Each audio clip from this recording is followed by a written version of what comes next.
I have to lie to tell you this story. I have to act it all out.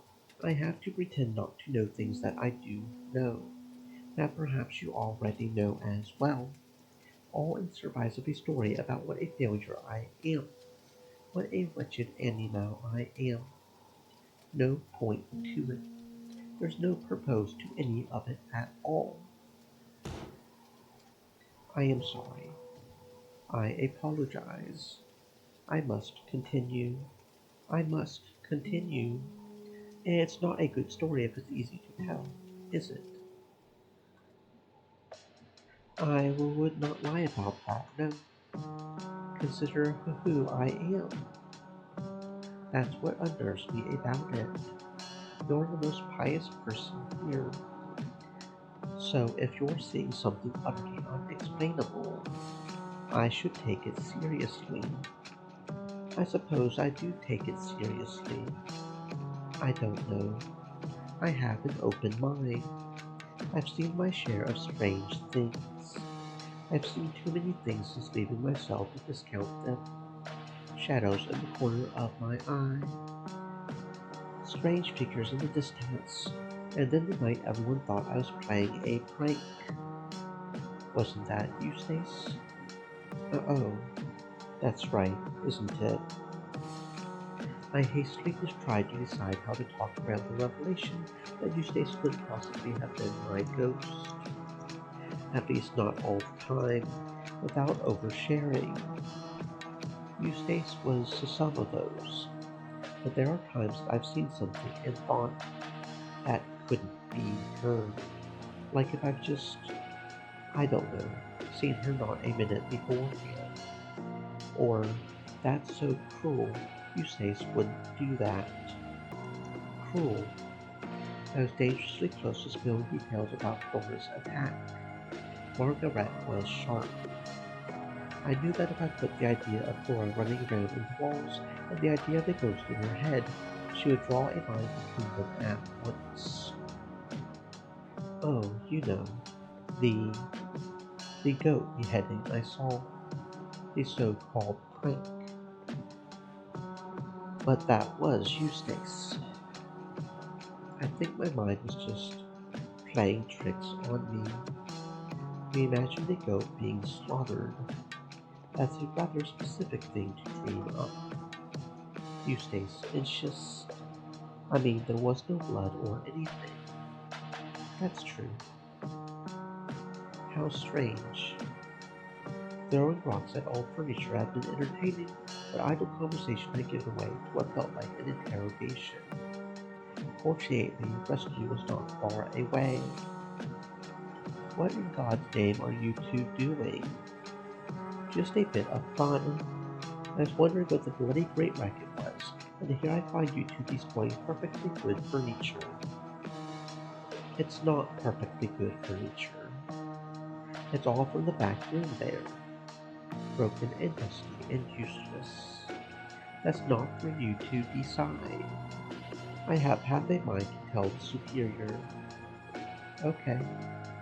Martha was looking forward to fixing some of that. I hope you know. Was she now? I could sense that Margaret was trying not to laugh. She already turned her attention to me instead. And you should know better, Peter. How can I defend you from nosy kids like Angela if I find you being a little monster like this? I'm sorry. As well, you should be. Now clean this up, you two, before I drag you to the superior's office by your ears. Fair enough. She hopped down from the pile of rubble. I clambered down halfway before following suit. I pinned my skirt to my legs as I fell to the earth, and nearly fell flat on my face without the use of my arms to balance myself. I was bright red as I stumbled to my feet, but Margaret was busy arguing with Charity. It's all been locked away in that stuffy old room for years. That doesn't mean it's yours. No, but it does mean that this shouldn't be an issue. Watch it. I'm going to come back in an hour, and if this isn't all cleared up by then, heaven help you." She stormed off. Margaret stifled a chuckle. "What should we do with all the wood?" "Dunno. Pile it up, I suppose. Maybe we can toss it in the firewood stores." "Actually, that's a good excuse. If Charity brings us up again, let's you and me say that we were making firewood." "That's a bit of a stretch. If we end up burning it, it'll be true in the end."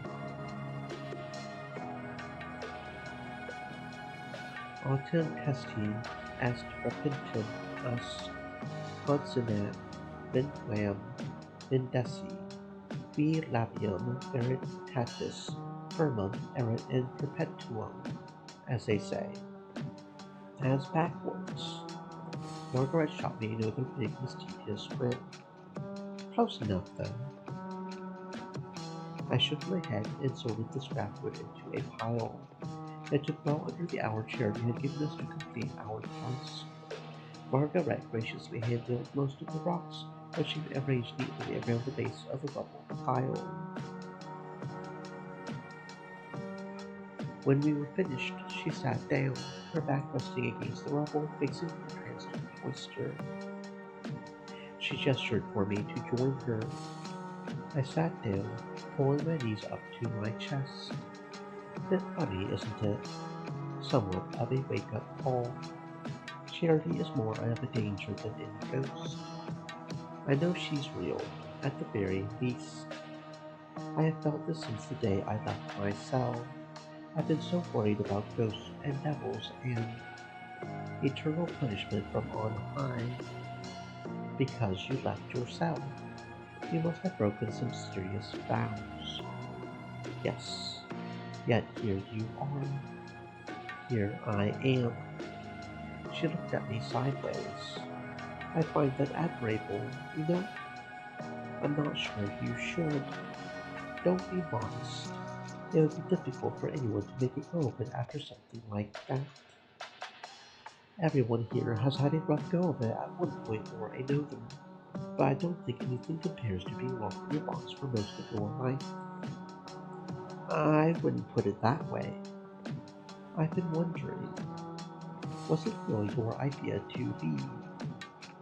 "Yes." "Liar. See, that is admirable. You heard about Catherine and thought, I can make a massive sacrifice to help heal this wound." "What do you mean?" "You know, stepping in to fill her role." "That's rather selfless. You didn't even know her. Or us, for that matter. That is funny, isn't it? You all could have found a new chronicler anywhere." Margaret laughed. "Why on earth are you arguing with a compliment?" "I suppose I don't know. I'm not used to being complimented." "Yeah? What if I called you handsome?" I bolted to my feet.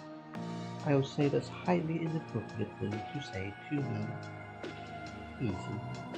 She looked taken aback. I did feel a little bad. In truth, I would welcome a compliment from Margaret, but that wasn't what had put me out of sorts. I've heard those words before. Those X-act words. That's funny. I wasn't really thinking about it. An old in-joke between Catherine and me. Catherine the second, I mean. I felt ill.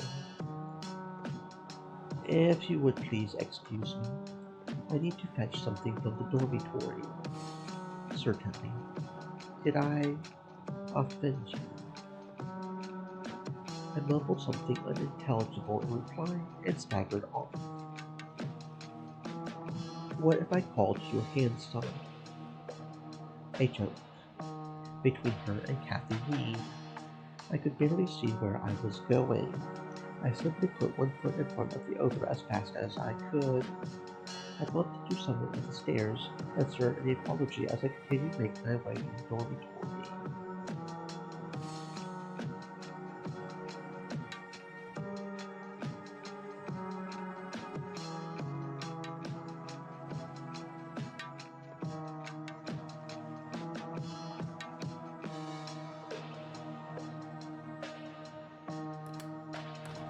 After bursting through my door, I crashed onto my bed face first.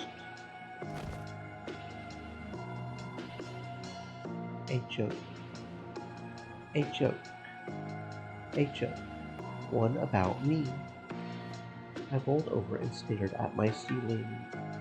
Why did this bother me so much? I sniffled. Tears were coming. So clearly, I felt something. But what? Fear. Fear had more or less become my natural state. I had heard Margaret's words before, whispered through the hagioscope. Words that embarrassed me, teased me, had always felt genuine.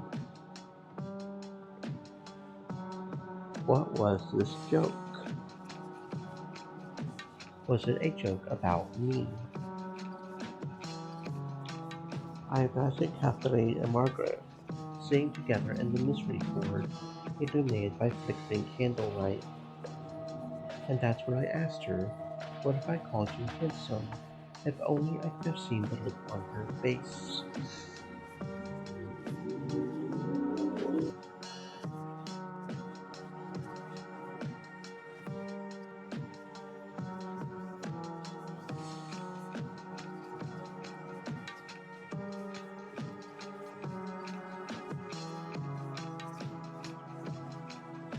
I groaned.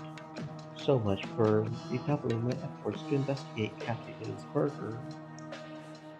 I had the perfect opportunity to ask Margaret some real questions, and instead I had been blindsided by word choice. How useless I was. Once again, I was at my wits' end. I was being pulled apart by forces. The Superior, Sister Angela, Sister Eustace, and the living thread of the demonic were all yanking my limbs. I could break at any moment. How pathetic. How many hours ago had I been filled with resolve? And now here I was, laid low by a few familiar words. I took a deep breath and shuddered. Perhaps I could find that resolve again, that kernel of determination, God's strength, my purpose. I thought about those horsemen. It was rather a miracle that the existence of that terrifying beast hadn't undone me entirely at this point, I thought. I suddenly felt very clever. It was strange, wasn't it? One of those threats was far more horrible than the others. My personal conflicts were quite petty compared to the fleeting worry that a monster had been set loose in the Abbaye. Why wasn't I afraid? Well, I was afraid, but I had not been driven stark raving mad. I still went about my day to day. There was that tiny light. There was my resolve. So small, but bright. Omnia possum and eo qui me confortat. In recent days, I had let some of the most basic, most elementary truths slip from my mind. They had been overshadowed by fear, worry, doubt, and new feelings that I could not quite identify. Feelings like the one that overwhelmed me when I died. Well, if there ever was proof that all that was sinful, that this was it. Nothing that made less room in my heart for God could be of any value. I dried my tears. One tiny splinter of determination collected from the pile of debris in my head. What could I do with it?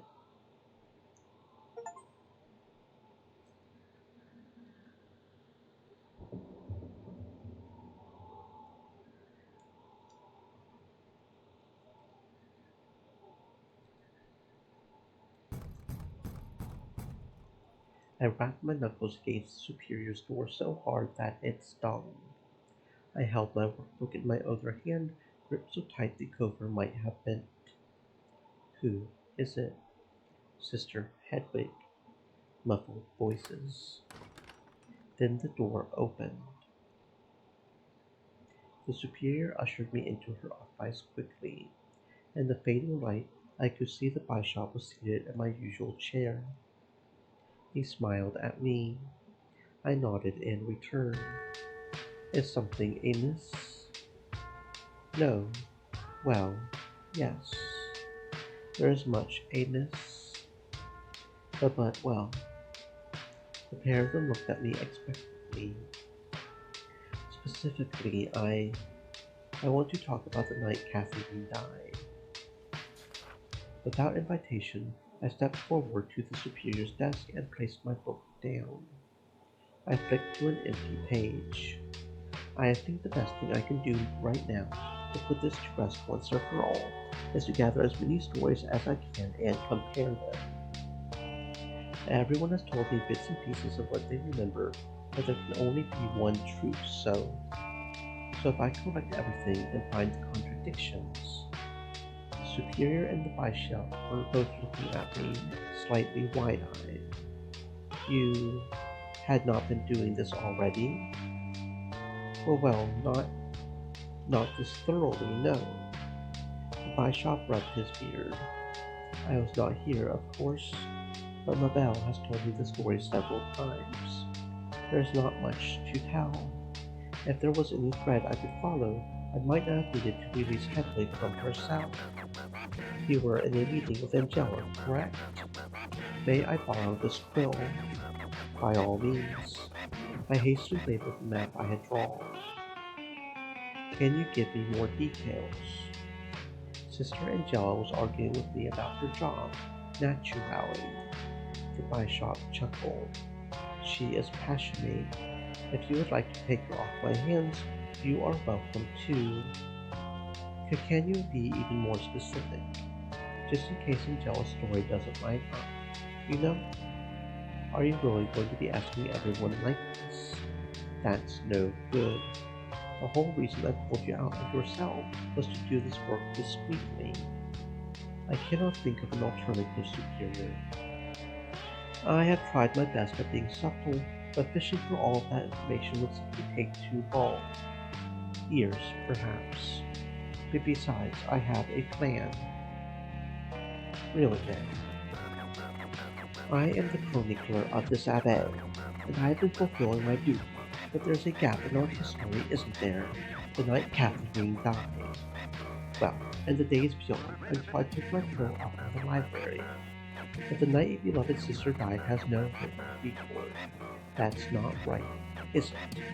That should be recorded. That's my plan. I want to ask everyone about that missing day, so I can fill it in. And then, perhaps, I can find the truth. It's the best idea I've heard yet, Mabel. Those girls aren't stupid. They will catch on very quickly. What is there to catch on to? Young Hedwig here won't be lying. She'll just have a hidden purpose. And if there's someone who recognizes that ulterior motive, then they will act accordingly and reveal themselves. I am understanding your plan correctly, yes, young Hedwig? The more or less. If a sister or something to hide feels as if Hedwig is breathing down her neck, she'll be very easy to spot. And if our suspected killer remains none the wiser, the truth will reveal itself when all the stories have been compared. You are a clever one, Hedwig. Do you really believe that this is the only way forward? Yes, Superior. I have been doing my utmost, but there's only so much I can ask. It could take years to piece everything together. We don't have years, do we? I looked between the Superior and the bishop. For a moment, I hoped your answer would be yes. We do not. I suppose we don't, do we? How good of an actor are you, Hedwig? Well, I haven't been found out yet, have I? Not as far as we know, no. It is not my preferred course of action, but I see precious few alternatives.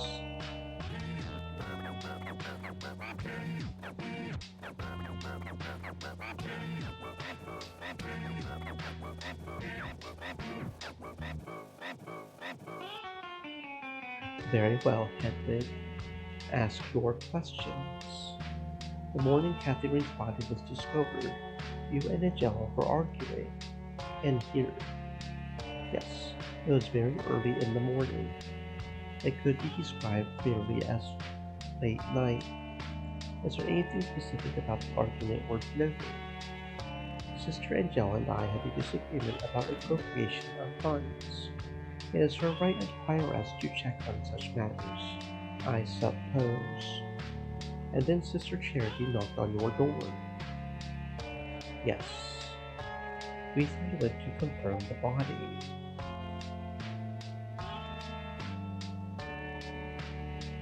Then Angela escorted Charity back to the dormitories. I told her to wake up Moira.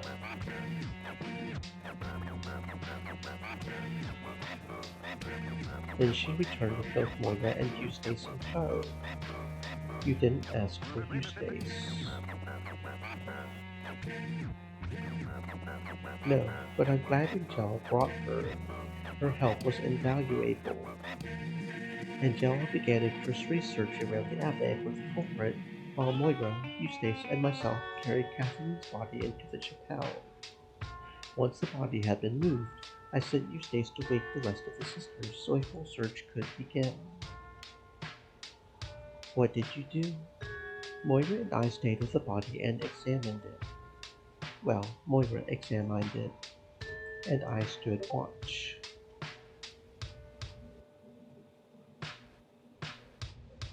Then what happened?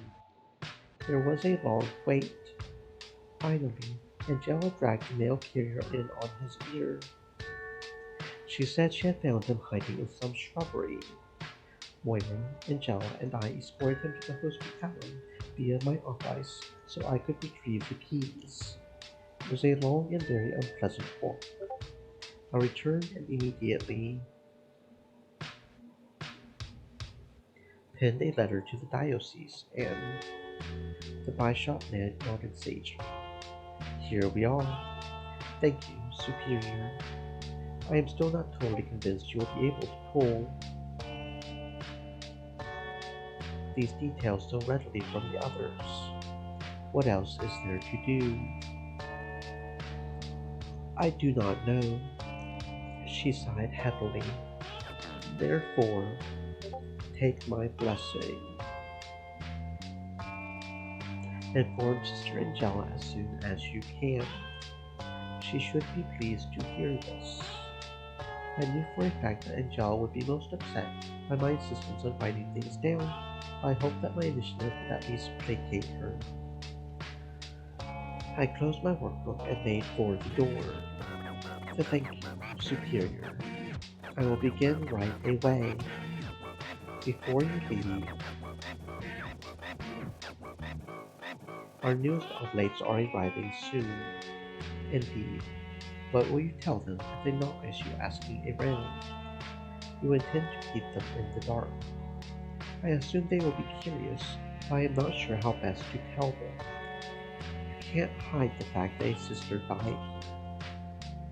News will get out sooner or later.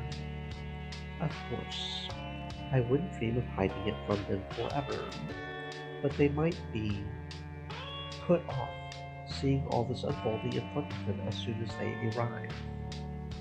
This was not an argument I wanted to have a hand in. If they ask me, I will tell them the truth.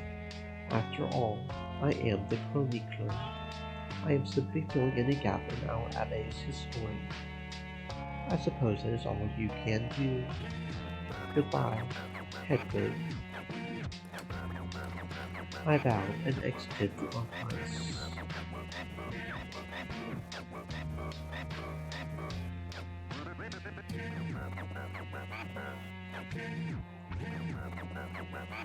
That was one down. The easiest one, I suppose. How to proceed. The Superior was correct. This would be far more suspicious than my behavior thus far. Eustace, for one, would see right through me. I felt slightly queasy thinking about her. I wasn't just breaking my promise to her, I was practically mocking it. I only hoped God would forgive me for this. Justice for Catherine was more important than my friendship with a woman who was holding her death over me. I would save Eustace's story for last then.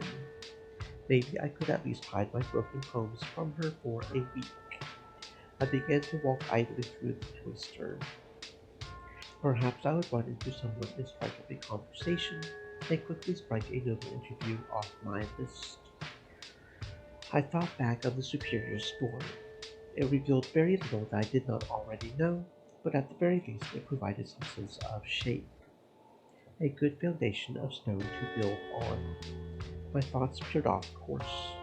I thought about the clock tower. I had no idea what to imagine. I had never seen a clock, and beyond steeples and the tallest corners of Edinburgh, I had only read about towers. What purpose could it serve? Bells provided all of the structure I needed around time.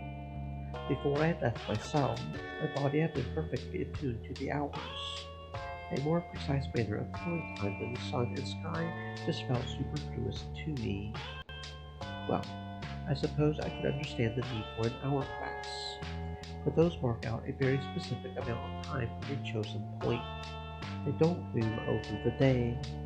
Do you not just eat when you are hungry, sleep when you are tired, pray when it is time to pray?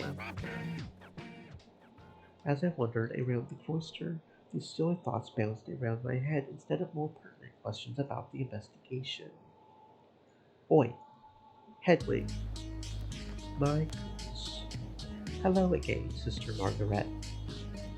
I've called you twice now. You're off in your own little world. Yes, I was distracted. I thought you were just going to get something from the dorms. Were you sitting out here waiting for me? I was.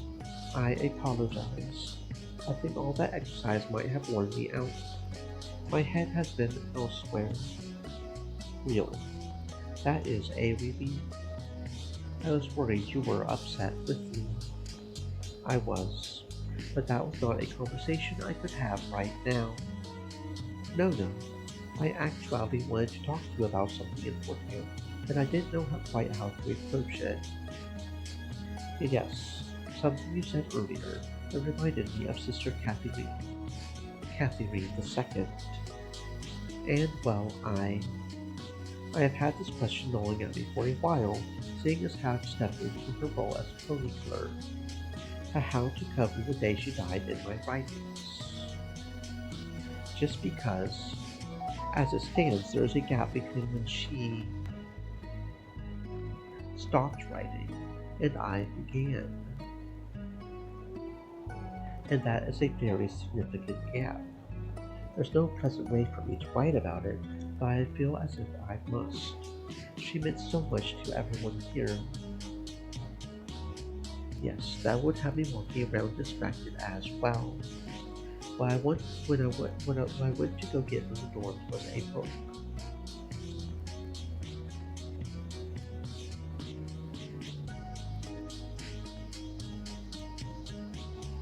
I'm writing down everyone's accounts, and then I'll sort out, and then I'll sort of, I don't know, combine them all. Unfortunately, I'm not sure I can say much helpful. I was asleep when it happened. Eustace came round banging on doors, and I rolled out of bed and began hunting around the west side of the Abbey with a few other sisters. Do you remember who? It was a bit of a blur. I think Adela and Angela. Angela found James. You were there when that happened. Not near her, no. There weren't many of us, and there is a lot of ground to cover. We had all spread out to search. When I heard Angela shouting, I remember being close to the outer wall, near the path out to the hospitality. Yes. Is there anything else important you can remember? Not about Kathleen's death, no. That's not all that happened that day, though. I don't know. Everything the day before was fairly normal. She wouldn't have had a chance to write about that either, since she died before. I think that's worth writing down. Her last day was a normal day, a pleasant day. As far as I know, at least. We had even chatted the night before in the Misericorde. What did you talk about? I don't mean to pry, but you're right. If there's something more present, then I can make sure it gets reported about that day. We had been talking about her plans for the future. She had big ideas. I could see that Margaret's eyes were glassy. Thank you, Margaret. But this was a big help.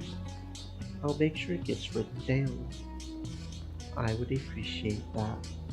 Are you really going to ask everyone? If I can,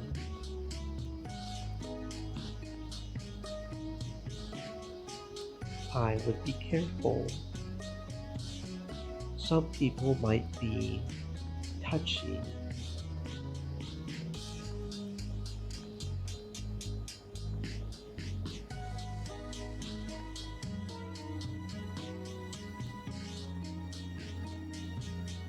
She wiped her face with her sleeve.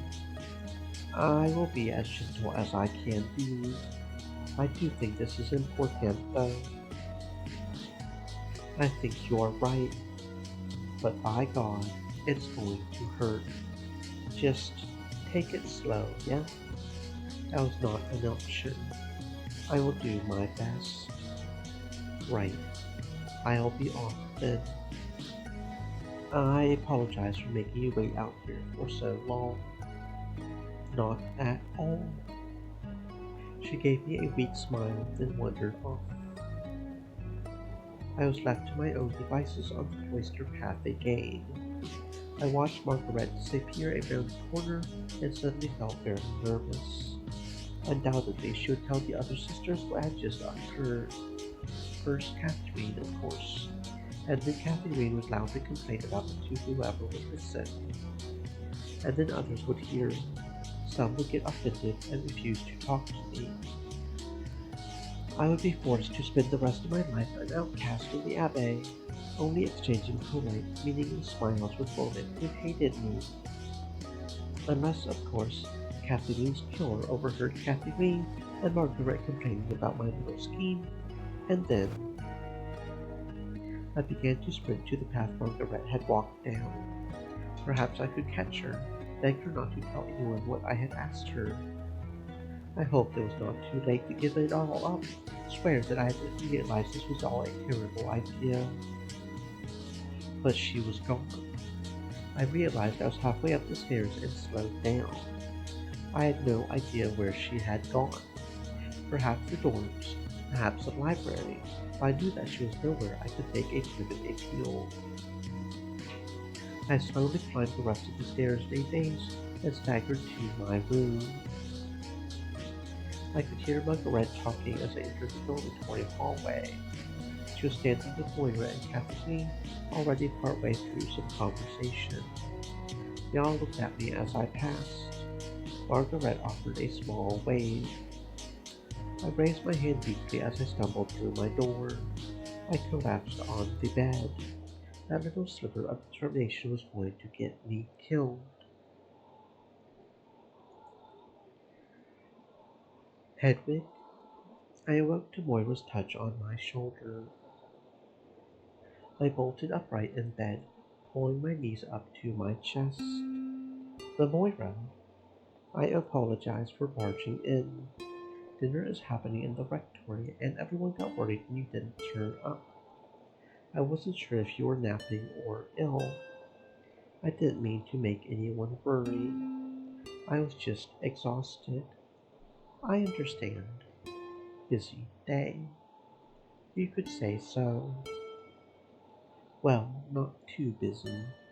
In fact, I had a lot of spare time, but I felt so drained all the same. I briefly chatted with Margaret, and then very strongly felt the urge to sleep. Moira chuckled. I can't say I relate. Margaret never bores me. No, I was not bored. A difficult conversation. Yes, how did you know? Margaret seemed a little out of sorts. Pensive, you know? I groaned. I had no intention of upsetting her. I'm sure you didn't. Whatever you were talking about, you couldn't have known. Perhaps you just reminded her of something unpleasant. I don't want to remind anyone of unpleasant things. That just happens. It's impossible to know for certain what could set people off. I used to upset Catherine terribly by talking about paintings I'd seen before taking my vows.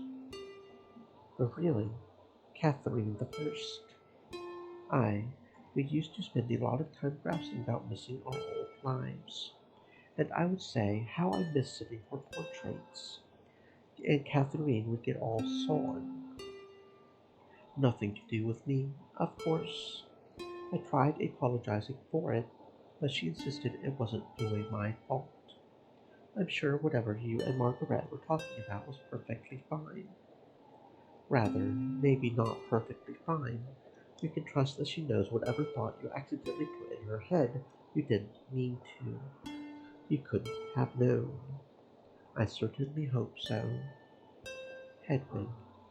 Moira looked surprisingly serious. I was taken aback. You always say I hope so when I'm right about something. It's like you want me to be wrong. I don't mean that. I'm sure it's not on purpose. You should trust me. I'm good at these things. Trust Margaret. Trust me. Very well. I stood up and stretched. These naps were not doing my body any good. Are you hungry at all? Do you want to come down for the end of supper? I don't think so. I think I might do some writing, some such. Well, I won't nag you. Could I keep you company for a moment? So certainly. Moira sat down on the bed across from me. You know, if you're not Stream hungry now, elements. I think there's room in Said. the Misericorde Stay tonight. moist, my friends, hydrate. Let me think. Myself, Margaret, Catherine, Adela, and Eustace are the only ones who have committed, I think. Yes, you should join us. Well, another night of debauchery was the last thing I wanted, and the thought of sharing space with Adela was deeply embarrassing. On the other hand, it was a perfect opportunity to ask several sisters about the night Catherine died. I sighed and steeled myself. If only I could conjure the sense of strength that holding the sword that evening in the cellars imbued in me. Why not? Hopefully none of Eustace's pranks this time. She'll be there, so you and I can keep an eye on her. I chuckled weakly. Well, we have at least an hour. I don't know about you, but I'm aching all over. Have you had a busy day? Busy week, more like. And a busy month? Busy year? A busy life with not much to show for it, I'm afraid. You have plenty to show for it, surely. Is there anyone as accomplished as you here? Aside from Darcy, I suppose. I appreciate that. You're quite right. But sometimes I think about what life would be like if I had ended up somewhere a mite more prestigious. There are abbés out there doing really advanced work. Medical journals, surgeons, that sort of thing. I would faint if I were within a mile of a surgery. It took me a long time to get used to the sight of blood and guts. Just those words make me quite ill. What's the most horrible thing you've ever seen? I couldn't help but let rotten images flash through my mind. The sensation of Flora's leg knocking against my side. A fish's skull cracking against the side of a bucket. The quickest glimpse of a goat's head leaving its body as a sword swung through it. Insects crawling through slimy innards. Pale, waterlogged skin. I shivered.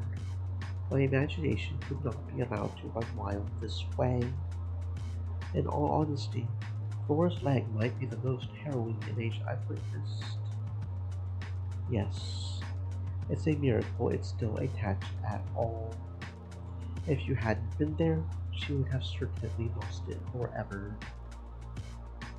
Although, between you and me, there's a very good chance we'll still need to amputate it. If I can be grave, for a moment, I keep thinking to myself, maybe that would have been better. We did a lot of extra work and a quick clean cut above the knee probably would have sufficed. I'm sure she's grateful to have both legs still. If she recovers properly. I say properly, but it's more like if she has a miraculously good recovery. If she ever walks again, it'll be with a limp for the rest of her life. Is that so bad? Moira giggled pleasantly. You have such a way of cutting through my worries, Hedwig. You're right, of course. It would be better to limp forever than not walk at all. We sat in silence for a moment. I hope you don't think I look down on the crippled. I used to work in an abbey much closer to a castle. You know, lots of soldiers would come in with the most horrible injuries you can imagine. I've chopped legs off before, you know, and arms.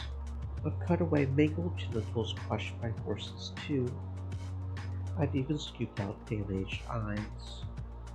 Enough. I'm going to retch if you don't stop. I'm so sorry, Hedwig.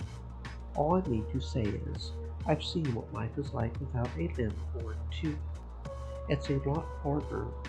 People can be very cruel. There's not much work out there for crippled men.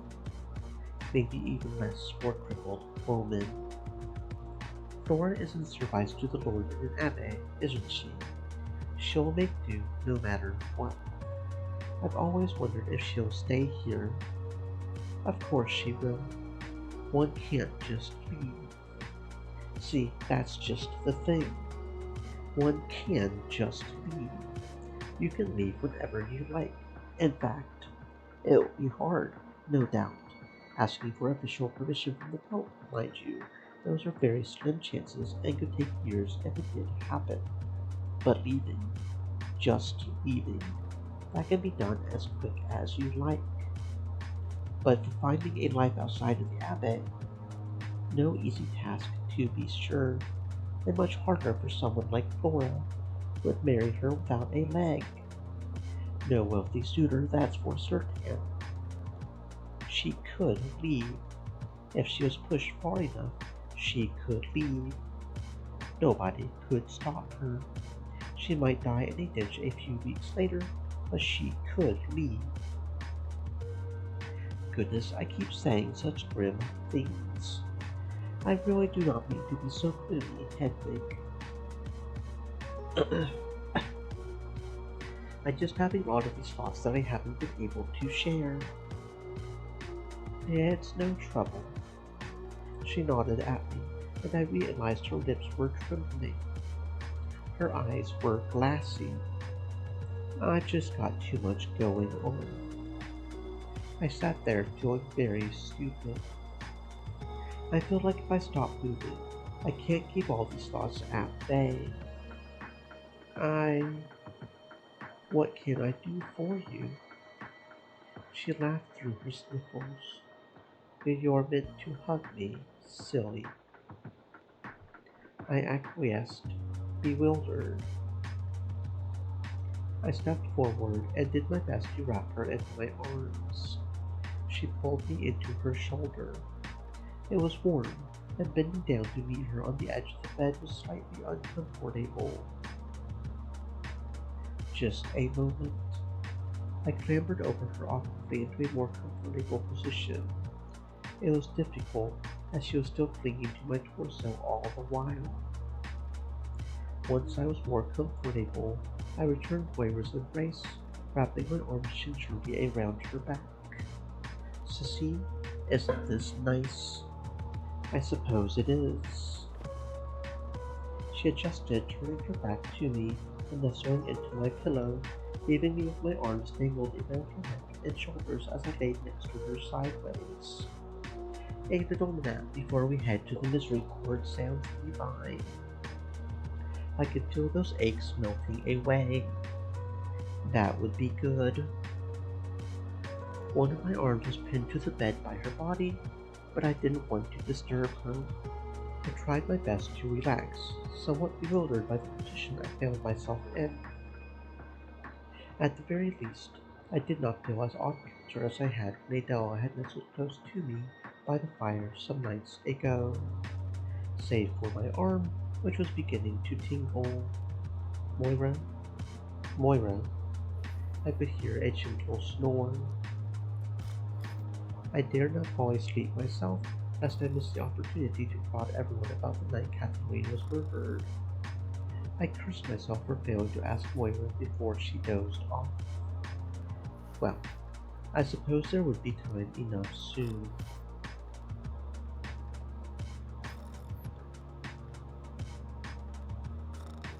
I adjusted my arm as best I could without waking Moira, and watched the light outside slowly fade. Eventually, I could hear people moving about and chatting outside my door, and I could sense the energy of preparation. I shook Moira's shoulder as softly as I could. I think it's time.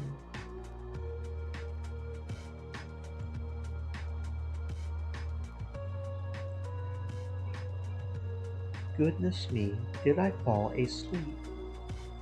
Yes, I was just so comfortable. I hope I didn't trap you in your bed.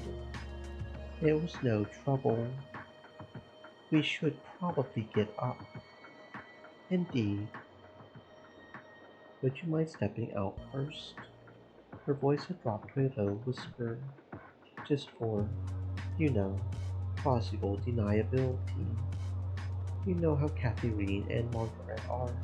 I have a reputation to maintain, and I would never hear the end of the jokes if we stepped out together.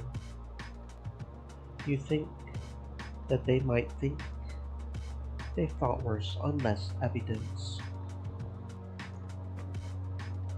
I nodded and climbed over Moira to leave. I opened and closed my door as surreptitiously as I could, making sure nobody in the hall would be able to look into my room. Luckily, only Eustace remained in the hall. She was leaning down, examining the hearth, looking as if she had lost something. Good evening. Greetings. I I am joining you all in the Misericorde tonight. Is that so? Yes. And I don't know. I thought you might be happy to hear that. Certainly. Sorry. My mind is elsewhere. Could I help? No. She sighed, stood up. Come on. Might as well head on over. I followed her lead out into the hall. There was a slight smell of smoke on the landing. Adela was lighting the torches. Eustace wrinkled her nose. My friends, I will be joining you in the Misericorde as soon as I have finished lighting all of the torches. She was as chipper as always. I tried my best to smile. I wondered if she felt as oddly as I did about spending an evening with me in that dull room. Eustace opened the Misericorde door, ushered me in. Margaret and Catherine were already seated at the center table, with a half-empty wineskin resting between them. Hedwig, what a delightful surprise! I seem to recall your first night in here was cut short, although for the life of me I don't remember why. Eustace rolled her eyes and refused to take the bait. Tonight is for us four, Adela and Moira, yes. That's what I heard. Where is Moira? In the dorm still, I think. She said something about needing a nap last I spoke to her. and Adela is just finishing up lighting the torches outside. Wonderful. I'll be able to stumble back to bed with no trouble. Kathy Reed poured some wine into an empty cup and gestured to me. Here, Hedwig, rejoice. You're going to be in relatively noble company tonight. Is that so? She's just happy Sister Angela is absent. That makes me sound so conceited. Does the absence of a cold-hearted shrew, 2 old hands, and a wheelbarrow make me happy? No. The presence of my dear friend Margaret and the rest of this esteemed company make me happy. I think that's a far better way to look at things. Cheers. She raised her cup. Kathy redowned the rest of her own drink and began pouring another. Eustace, do you know if Darcy is cooking anything for us? No, actually. I forgot to mention that. She's getting a little anxious about supplies and doesn't want to cook anything extra. Aren't we due several more deliveries before it gets snowy? 1, at least. I can't blame her for wanting to be conservative at the moment. We've got 2 new oblates on the way, winter looming, not to mention all those builders whenever they turn up. They'll be bringing their own supplies, surely. As far as I'm aware, yes, that is their responsibility. Eustace shrugged. I'm just the messenger. Indeed. Well, perhaps we can just go raid the pantry later. Yes. You'll be singing a different tune after you get peckish. We'll see. Eustace stepped forward and Kathy Reed began to pour her a cup. The door opened and in stepped Adele and Moira. Hello, everyone. We all raised our cups toward the new arrivals. What a wonderful turnout we have tonight. Just the young ones. Well, not the youngest. Catherine's a stretch, too. Catherine smacked Margaret's shoulder in a way that alarmed me, but the pair of them seemed to be in good spirits. What are we doing this evening?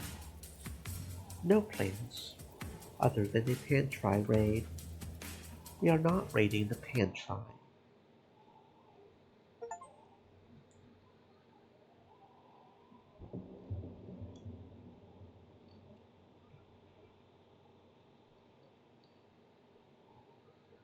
Catherine smirked.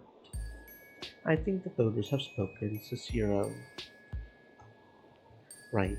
Chess until then? I'm not particularly interested in playing myself. I wouldn't mind watching these 2 go at it. She waved her cup between Moira and Adele. I am willing, as long as my opponent respects the rules and spirit of the game. Of course. Everyone began shuffling furniture around to accommodate the pair of them. I tried my best to help, although I seemed to recall that any time I moved to a chair or barrel, someone else was already there. Eventually, I held back, not wanting to continue getting in the way. Adele and Moira sat across from each other and started to play. The conversation in the room began to blend into nothingness in my ears. I watched the game idly with my back against the wall. I struggled to get comfortable. I readjusted my stance, unable to stand completely still, always shifting to touch another part of the wall with my back or my hand. My behavior must have been very concerning, because upon catching my eye, Margaret furrowed her brow and walked to me. What are you doing all the way over here, Hedwig? There's a spare seat, you know? Oh, no, I am quite comfortable here, as long as you aren't feeling left out. Before I could ask what on earth she meant by that, she turned away and walked back to her chair. As far as I could tell, Adela was making strong headway against Moira. Spirits were much higher, it seemed, than they had been in their previous game. Adela was loud and determined, but was far happier in her boasting than she had been the night she had set the table over in frustration. Moira, too, was in a fine mood. She appeared to be having a grand time, even though she was losing. She laughed as she acquiesced to each of Adela's attacks, and narrated all of her own moves with such charming commentary. I tensed my thighs in frustration, the stone all rough enough to feel on my skin through the fabric of my frock. I wished I could be like them. Talking to people was so easy for all of my sisters. What did they have that I lacked? If I laughed like Moira did every time she realized one of her own chess mistakes, everyone would look at me as if I were deranged, and I wasn't good enough at chess to play the role Adela was filling for the room then. I had no skills that would make onlookers curious, nor did I have the gravitas to command a room with words alone. I watched the chess game and smiled when it was time to smile, laughed when it was time to laugh, and nodded whenever someone made an agreeable observation. A passive participant, a reactive presence, a response but never a call. I could have done it forever if I had to. Eventually, however, there was a knock at the door. Eustace left her seat to answer, enduring light jeers from the others. Well, we know it won't be a ghost. Very funny. The door swung open, but I could not see who had knocked. After a moment, however, Eustace turned and beckoned me over. Flora wants to ask you something. Uh-oh. Flora's wheelbarrow was sat sideways in the hallway. Darcy stood behind her holding the handle and smiling placidly. I slipped outside the door and Eustace closed it behind me. Did you need something, Sister Flora? Yeah, I was wondering if I could borrow some of your paints. My paints? You know, your inks and temperas and stuff. Oh, what for? I want to paint something. We were talking about art, and I remembered you would illuminate manuscripts and that we must have stocks of paint and ink somewhere. Indeed.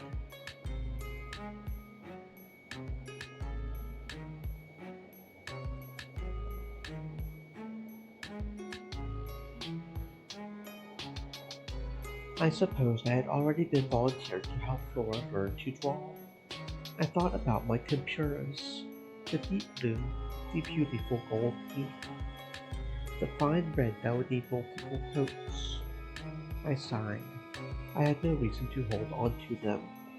I can give you the rest of what I had in that box I brought to your first lesson, and I could ask the superior where the rest is. I would receive replacements here and then, but I assume must be kept in a cupboard somewhere.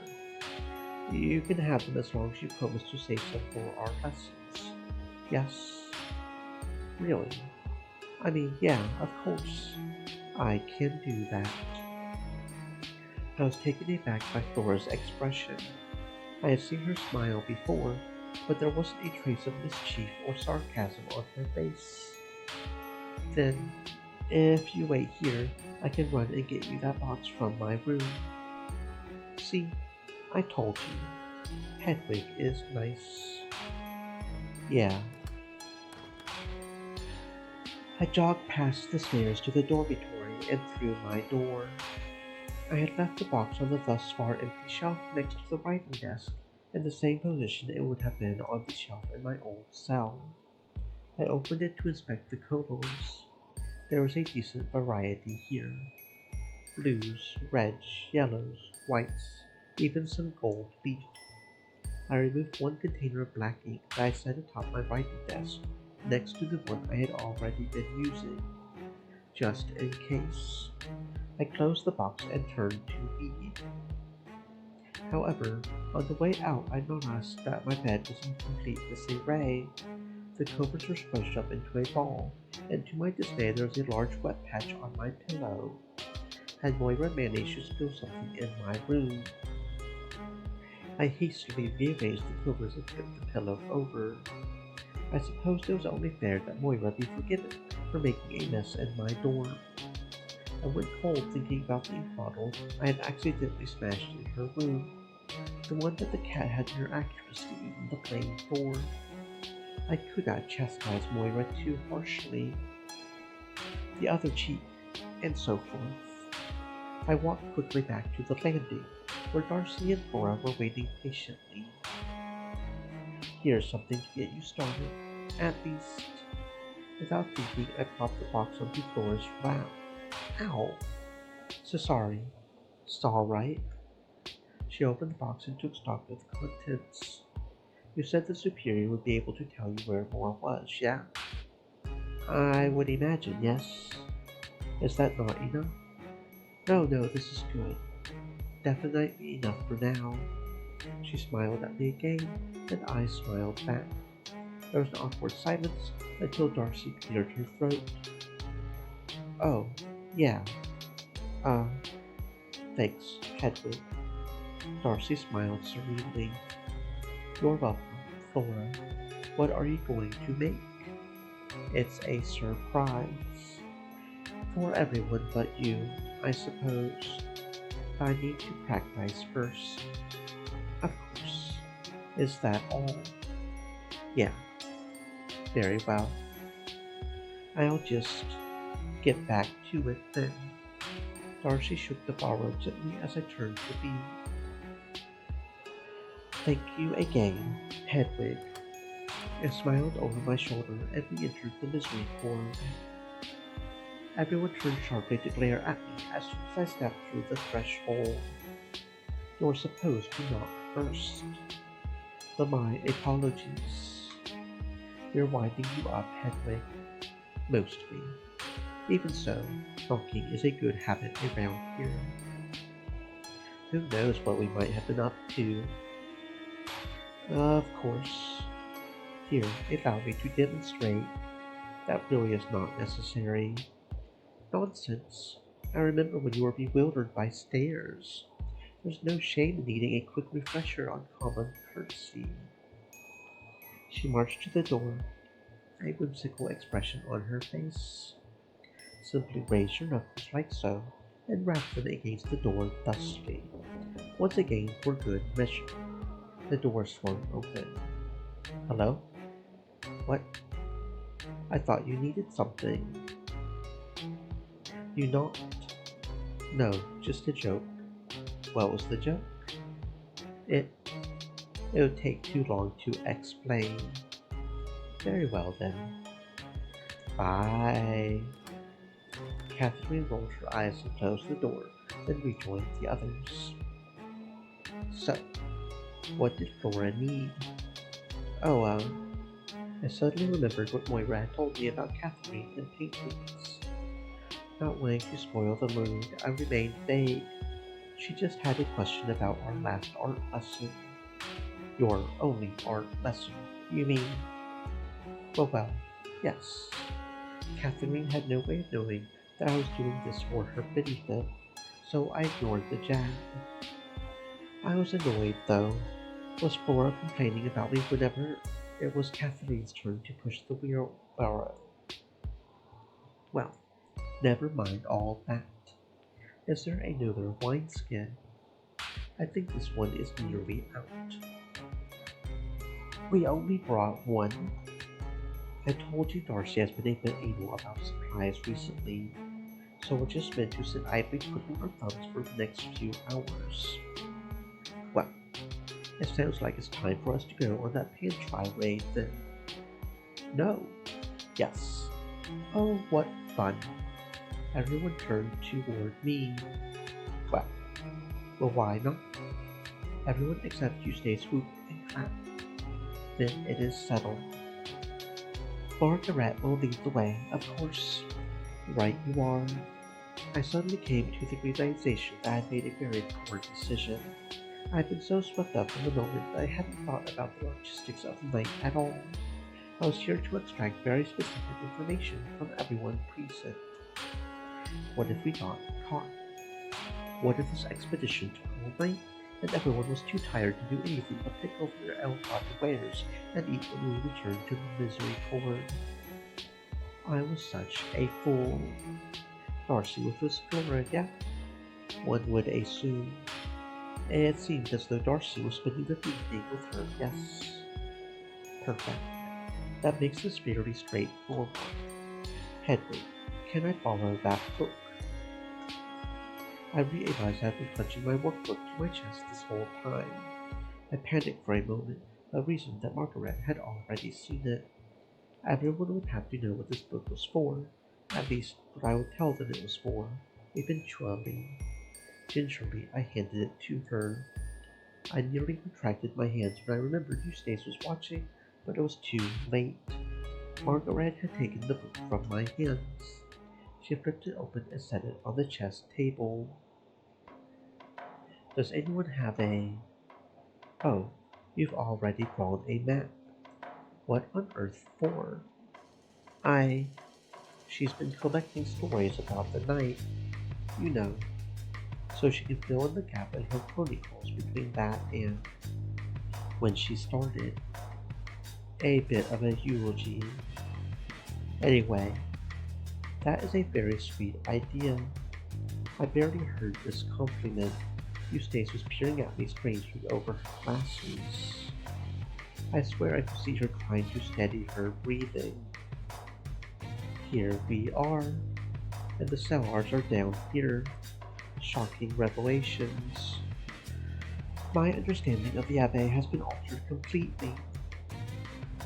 The easiest way to get to the pantry is to simply head down the stairs and hope nobody asks us what we're doing on the way. But that is also the boring way. Forgive me for asking, was the pantry not in the kitchen?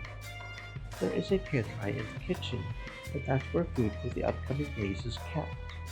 Darcy moves ingredients from the cellar pantry to the kitchens as needed.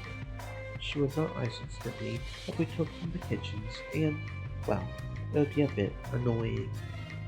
Darcy would have to go stock up from the cellars, or she would punish us by cooking very small meals. Are we sure this is a good idea? I mean, if it's all the same food. There's plenty of food in the cellars, and we're mostly going to be pitching salted meats, dried fruit, biscuits, easily replaceable. We do this all the time, Hedwig. It must be stressed that Mrs. barely registers as a crime. It's one of our funny little games, really. Pretending we might get in trouble is half the fun. I'm afraid I don't understand. The thrill of transgression without any true danger of punishment, a light troubling from the superior at worst. I was beginning to understand why the superior was so frustrated with these women. Truly, it seemed like her authority amounted to nothing at all. I glanced around the others. Eustace was still regulating, breathing, staring at some point on the wall past me. Very well. I can play along. Good. So, we head out of the Misericorde. We dip into the library and head to the shelf on the right as Kathleen II's placing things on it. No, we do not. I'm sorry. We don't do that. We're not going through the library. But behind that shelf, I know what's behind that shelf. I'm the sacristan, and I say no. No mucking about in the library. Goodness, it's just a bit of fun. But for one thing, it would take twice as long as just walking down the stairs. Well, yes, but this isn't about efficiency. Right, it would be fun to show Hedwig and Adela some of the passages, that's all. You can do that on your own time. Margaret looked bewildered. Very well, then. Well, Hedwig, you know the drill as well as the rest of us then. We're going to call through that false barrel in the cellar. Unless Eustace would prefer to just walk through the pantry door. Leave it. Let's have some fun, yeah? Yes. Margaret snapped my book shut, and everyone began following her to the door. I reached out to grab it, but Eustace corralled me to the rest of the group before I could. We spilled out onto the landing. It was quite dark outside now, save for the flickering torchlight. Darcy and Flora are elsewhere, it seems. Good. Margaret began to creep somewhat theatrically toward the stairs down to the lower halls. The others followed suit, getting into the act with enthusiasm. We all strolled down the stairs and into the cloister. Margaret hugged the wall, and we were all sidled along behind her to the entrance to the cell arms. There was an air of mockery about the whole enterprise. But even so, I couldn't help but stare at the superior's door down the way and worry that it might swing open. Hold on, I think I hear something. We were as quiet as we could be. I could hear nothing but the breeze. Wait here. Margaret ducked down and slipped into the entrance, disappearing down the staircase. I shivered. Moira turned to face me, looked me up and down, and then giggled. She spoke in a tiny whisper. Are you cold, Hedwig? Yes, are you not? But you look very cold. I furrowed my brow, unsure what she meant. Her eyes flicked downward from mine, and I realized what she meant. I fumed and folded my arms across my chest. She started giggling so heartily that Eustace had to shush her. Margaret whispered from up ahead. I think Charity and Mona might be down here. That wouldn't surprise me, but I think they might be asleep. I hear snoring. Let's keep going. I wanted to protest. Surely 6 women calling 3 false RL would make a lot of noise, but it was too late. Everyone was already following Margaret down the staircase. I felt Eustace's hands on my back pushing me forward. I followed after the others. It was almost pitch black down here, save for a flickering candle somewhere in the rows of casks. Margaret pointed to the poo-board light. They are over there, I reckoned. It's bloody dark down here. Should we fetch a cricket? I know my way around. Just follow me. Margaret ducked to the right and began leading us through the far rails. I had never realized how maze like it was down here. I was soon navigating on sound alert, keeping an ear out for shuffling fabric in front of me. For all I knew, we were moving in circles. Every now and then, a snore would echo throughout the cell R, and all movement would cease.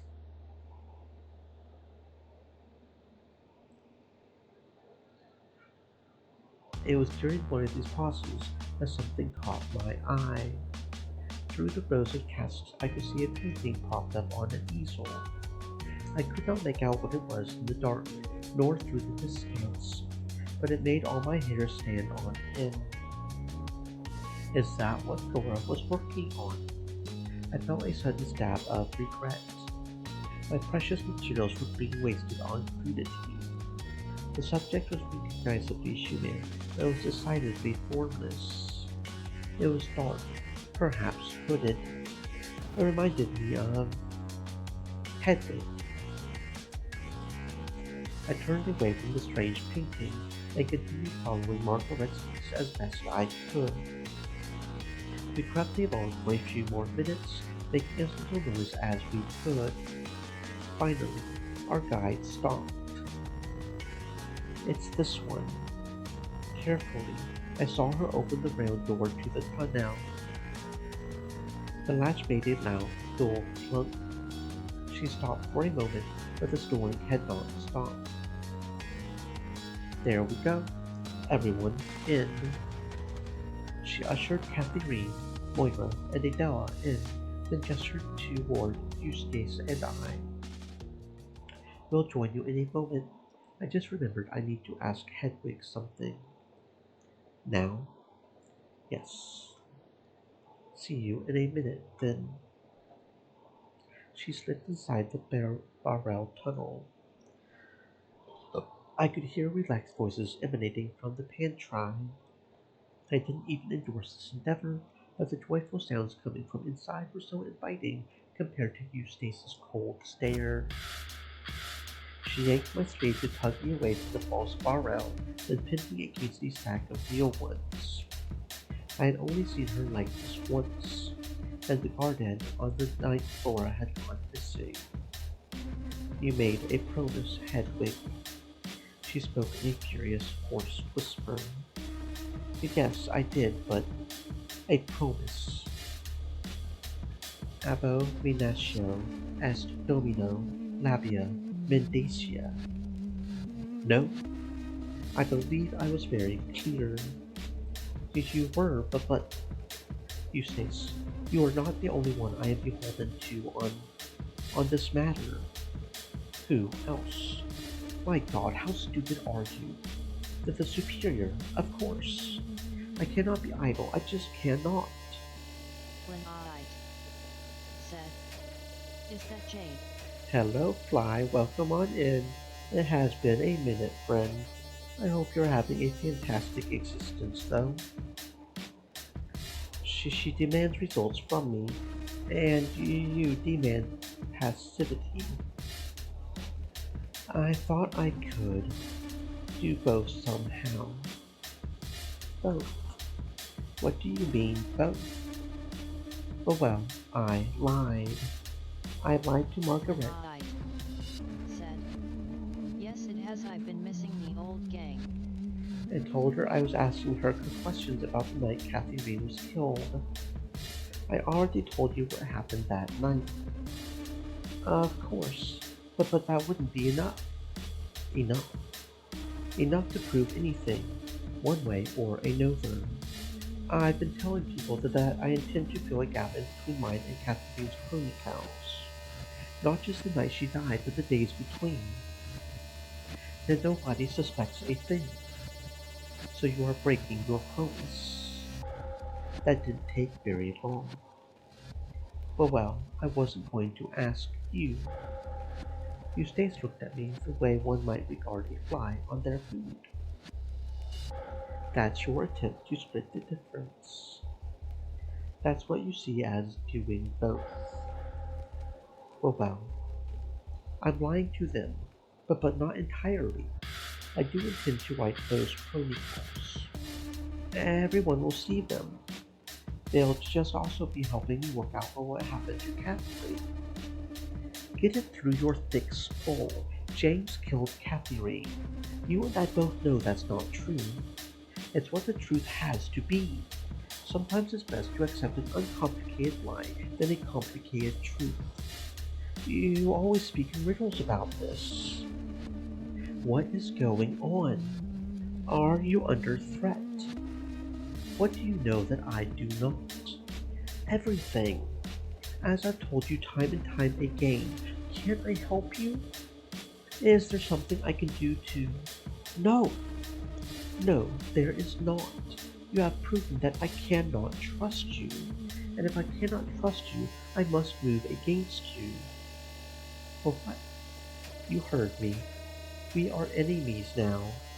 And we will be until you stop meddling. Well, what are you going to do to me? But please don't hurt me. Hurt you? By all rights, I should kill you.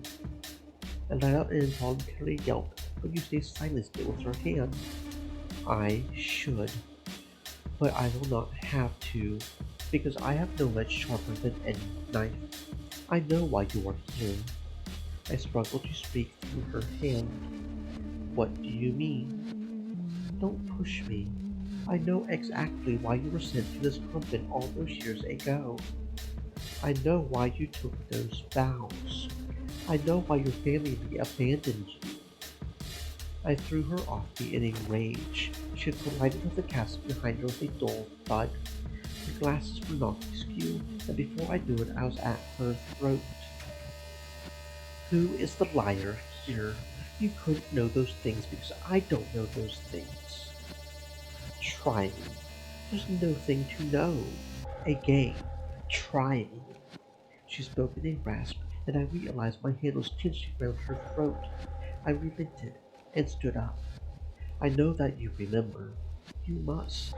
Why else would you react like this? Because I don't suffer lighters. Then how do you live with yourself? She picked her glasses up and set them upon her face. You know, Hedwig, I've been protecting you from many things here. Some of them important, many of them trivial. Little things that would drive you slowly mad if you saw them. Things that would crack the walls of your righteous little mind. I'm done with all that now. You may do as you please, but understand that as you reap, you shall sow. I have always sought only to help, then help yourself. Accept the world as it is, or suffer. Hello? Is someone there? The candlelight was moving. Eustace nodded to the barrel tunnel, and I obeyed. We scrambled inside as quietly as we could. We emerged into the pantry. The others appeared to be having a grand time picking through turkeys, sausages, crackers, and all manner of other treats. Took you long enough? We could speak a little louder in here, although everyone was still somewhat hushed. I think we might have woken Charity by accident. We should stay in here for a bit. Wait for her and Marta to leave, or pass on, which might take, oh, I don't know, 5 minutes. Everyone chuckled darkly. Are you well, Hedwig? I. She's fine. We were just chatting. I had some burning questions for her about Trier. Trier? Where she's from. Midnight seems a strange time to ask someone about the old days. Eustace picked up a bit of sliced sausage and bit into it with rancor. It was relevant.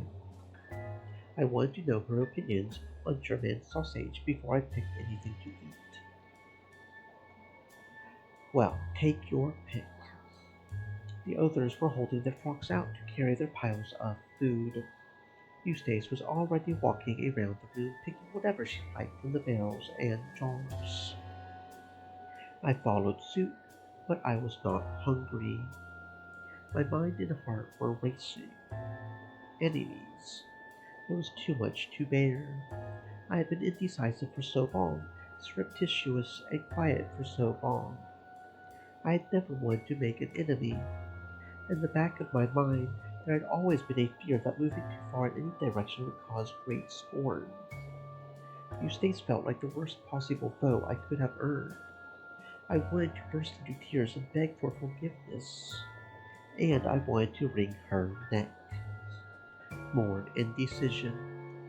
I tried to focus on picking enough meats and fruits to avoid suspicion. The last thing I needed was another. Hedwig, are you feeling well? What a miserable wretch I was. One tiny sliver of determination. One small light I had nurtured in my soul. And this is all it had earned me.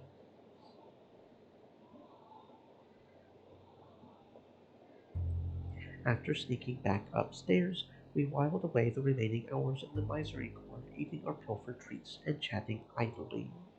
I scarcely remember what was said. To be perfectly truthful, I dutifully fulfilled my role as a passive participant, as I had so many times. This time, however, I could not carry the mood all by myself. The jokes started to come slower, and the idle chatter became more inane. Eustace's foul mood was radiating outward, and Catherine had returned to acting rather odd. She would stare at the wall in between bits and pieces of conversation, occasionally nibbling at her food, but never leading the conversation the way she often would. Finally, Eustace stood up and brushed the crumbs off of her frock. Time for me to head out for the night, I think. I have some work to do before bed. Good night, then. Yes, good night. Everyone chimed in except me. I wasn't sure what to say. I was worried that any direct contact between Eustace and I would result in my fingers getting bitten off. Eustace left the room. When the door closed, everyone who remained exchanged pensive glances.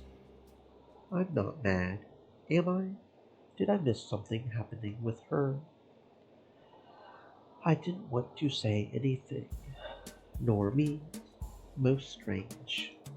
All eyes fell to me.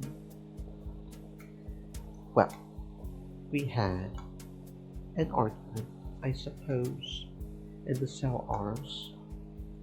Oh, whatever about? Oh, what I wouldn't give to leave and go to bed right this instant. I glanced at my workbook, still resting on the chess table. What could I say? I didn't dare push forward now. Not tonight. I imagined Eustace might somehow burst through the wall between the library and the Misericorde if I so much as uttered one syllable of the truth. I don't know. You don't know what you were arguing about? No. That is to say, she seems very angry with me, and I do not understand why. That does sound like Eustace. This isn't the first time either. I remember things were quite tense between you when we rode down to the village. There tends to be a bit of friction when someone scares the living daylights out of people for a laugh. Honestly, Hedwig, if when this happens in future, you can simply tell us that Eustace is being a bitch. It's much faster than dancing around the matter. Moira snorted with laughter. It's true. Do you all not like Eustace? I adore Eustace. She is a conniving, heartless, ugly little know-it-all, but I am fond of her. We have to put up with each other here, no matter how annoying or strange we can be. What has Eustace so worked up anyway? She was acting very strange about the clock tower news. That's somewhat warranted, at least. The last one collapsed right on top of someone. It did. It did indeed. Squashed the previous superior, in fact. Both Catherine and Margaret looked rather grave. It was horrible. We never did recover her body. I suppose there wouldn't be much to recover. How horrible. What happened? I must confess that I wasn't interested in finding any clues or connections to Catherine's death at this juncture. I was asking purely out of morbid curiosity. Well, Margaret looked impossibly grim. Must we? If you can. Hedwig and I live here, after all. I, for one, would like to know the high story. The previous superior was a bit reticent at first about building a clock, but I remember the prioress, our superior now, was extremely enthused about the prospect. Eustace was furious about it. Yes, she was. She would tell anyone who would listen what a terrible idea it was, what a waste of money it was, and so on. What did everyone else think? Catherine wobbled her hand indecisively. If I may speak for everyone in the room, everyone who was there, naturally, we all liked the idea broadly at first. Catherine II was the most excited about it, if you can believe that. Catherine was excited about it. That sounds so unlike her, but from what I have heard, at least. Moira and Catherine looked surprised. Margaret told me all about rains. Ah, yes, that was rather funny. Catherine II simply would not shut up about it. Anyway, Eustace was very, very torn up about the clock tower. And we like Eustace. Maybe not so much right now, but broadly speaking. Of course. And I suppose her arguments were convincing. I think at most we just wanted to stop hearing about it, so we rallied to her side. Yes, it was mostly a matter of supporting a friend. We tried to tell the superior, the dead one, that we opposed the idea, that we could use the money for something else, that we didn't need a bloody great clock in the middle of nowhere. and she was having none of it. The old superior and the current superior eventually got very, very excited about this clock. We finally got through to the former prioress. Goodness, this is confusing. Soup. We convinced Soup. We showed her that bits and pieces were already falling out of the clock. There were concerns about the craftsmanship. The old superior and Soup both wanted the tower completed as quickly as possible, for whatever reason. Hubris. Remind you of something, Hedwig? Anyway, we finally convinced Soup that the project was a bad idea, or at the very least needed to slow down. The superior was naturally furious. It was so silly, so much anguish over a building. Then one day, while Soup was trying to convince the superior that the building was dangerous, crash. Oh, it was a nightmare. Good God. It was instantaneous. One moment the superior was standing there, and then next, nothing but rubble. The pile of rocks beside the chapel is her body still underneath all that debris? Where else would she be? The builders packed up and left the same day. We didn't have the tools to dig her out. The Soup's first act as new superior was firing those men. Didn't even stop to think about giving the old superior a proper burial. Luckily, I found a fragment. A bit of bone and flesh knocked clear of the rubble. So, we were able to bury her, in a sense, up in the graveyard. The rest of her, well, she's just broken bones now. I can assure you the smell lasted 4 months. Survival in the chapel was unbearable. It was worst there, to be sure. But every now and then the wind would pick up, and you would get a whiff of rotting superior almost anywhere in the abbey. How horrid! A true haunting. That is, a truly foul outcome. Eustace, I think, always felt a little guilty about the whole thing. So am I.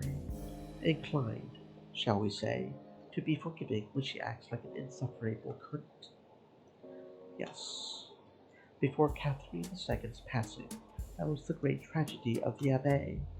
It hit Eustace hard. How did Catherine react? I don't think she cared particularly. Certainly not as much as Eustace. Catherine was driven by something else at that point. Indeed. On to her next big idea, as always. Honestly, the clock was always a bit of a distraction for her. She was enthused, but she was obsessed with another project while it was all unfolding. But what project? Yes, you must tell us. Moira, Margaret, and Catherine all shared a look. Catherine looked particularly grim. I don't remember. There was always something or other. The superior's passing sort of overshadowed everything else. Indeed. Of course. And we were back to Catherine. All roads seemed to lead back to her and her mysterious preoccupations.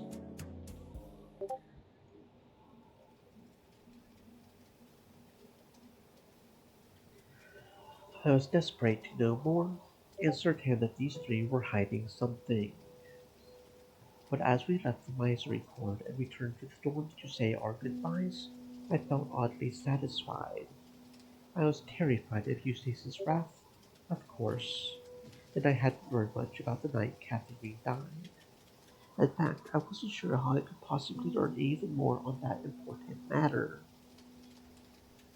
But something was building inside of me. I can only describe it as an uplifting paranoia. Eustace might be too touchy to approach directly, but what about Catherine, Margaret, and Moira? What had they been up to? Those furtive glances they had exchanged were as valuable, if not more so, than any account I had heard about them. night Kathleen died thus far. As I fell into bed, I considered the strange expressions in my mind.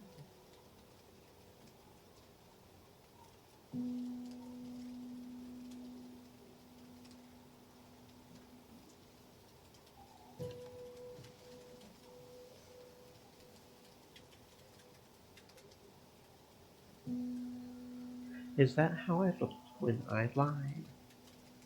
Perhaps that's how obvious I had seemed to Eustace. Something to work on. I flipped my pillow over to fluff it. The spill had dissipated. The spill. I had completely forgotten to ask Moira what on earth she had managed to do to my bedding. I sighed and turned the pillow over to the other side once more and nestled in for sleep. I could let it go. I had far more pressing inquiries for her. I drifted to sleep, feeling curiously proud of my own strategic thinking.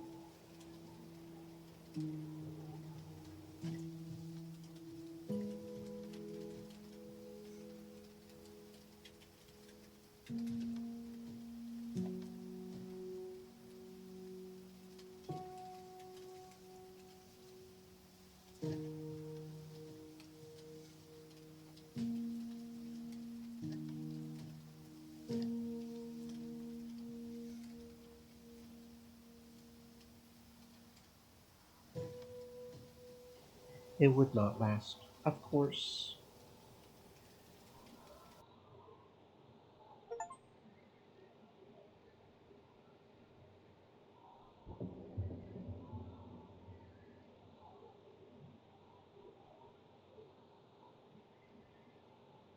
That night, the strange painting I had encountered in the cellar invaded my dreams.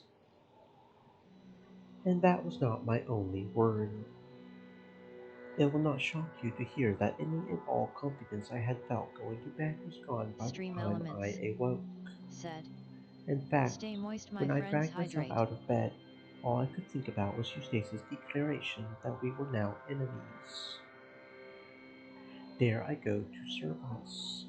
Dare I even step outside of my own room? It turned out I would not even have to dare. Yes, it's me. May I come in? Do I have a choice in the matter? We need to talk. I think you made yourself quite clear last night. I hope I did. I also said something that I regret. Uh-oh. I told you that we were enemies. And, well, I don't really mean that. I'm not going to attack you, or be cruel to you, or anything of that sort. We do need to get along. After all, you'll be living here for a long time, God willing. What I mean to say is, I am angry with you, and I still believe what you are doing is wrong, and I will continue to fight it. But, I do not hate you. I do not wish to harm you. I let my temper get the better of me last night. I had half a mind to leap out the window. This, to be perfectly honest, felt even more intimidating than her behavior in the cellar. With that threat you made, that you know why I'm here, I do. Well, I don't know what you could be referring to. I scarcely remember anything from before I took the oath. Whatever it is you think you're holding over my head, I don't remember what it is. Not in the slightest. I find that rather hard to believe, Hedwig. I promise. Uh, do you? I wouldn't. Promises keep getting you into trouble, don't they? Even if I do believe that you have no earthly idea what I'm talking about, I do very much know what brought you here. And, well, it's something that nobody would very much like to hear.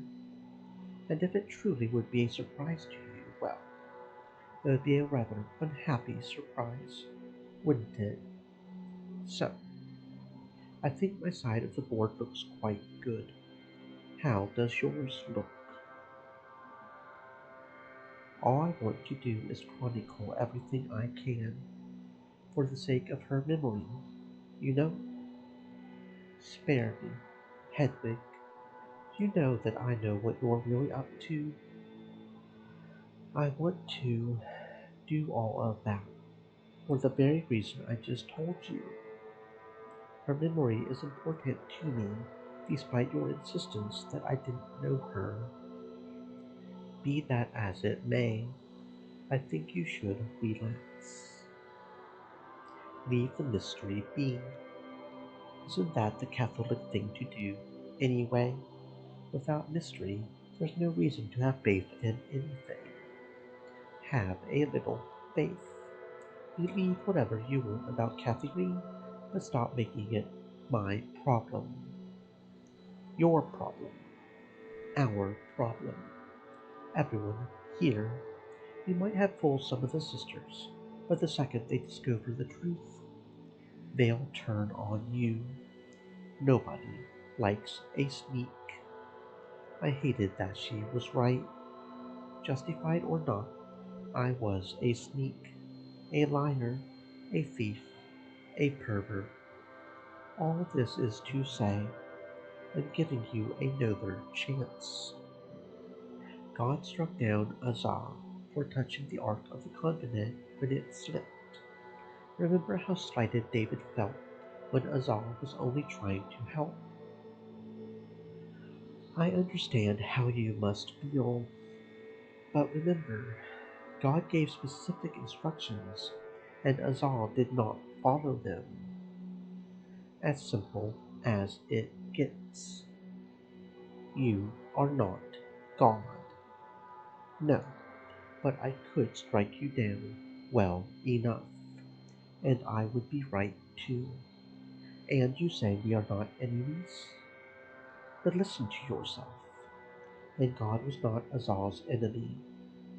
I have to be firm, Hedwig, but I would like to be friends. She strolled over to my writing desk and picked up my workbook. I'll be taking this. I'm sure you understand. I thought you said you didn't want to be cruel.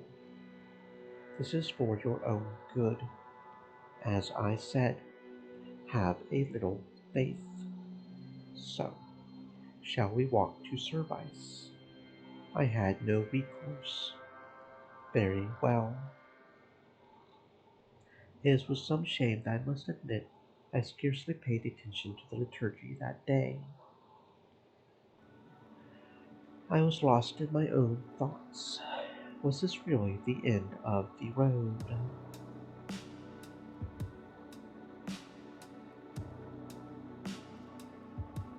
I felt like Eustace had me by the throat.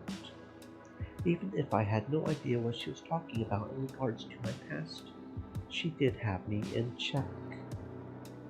For all I knew, she was simply threatening to tell a salacious lie, one that might ruin my reputation for good. Truth or no, the idea that I could spend the rest of my life hated by my fellow sisters was a frightening prospect. I weighed my options in my head.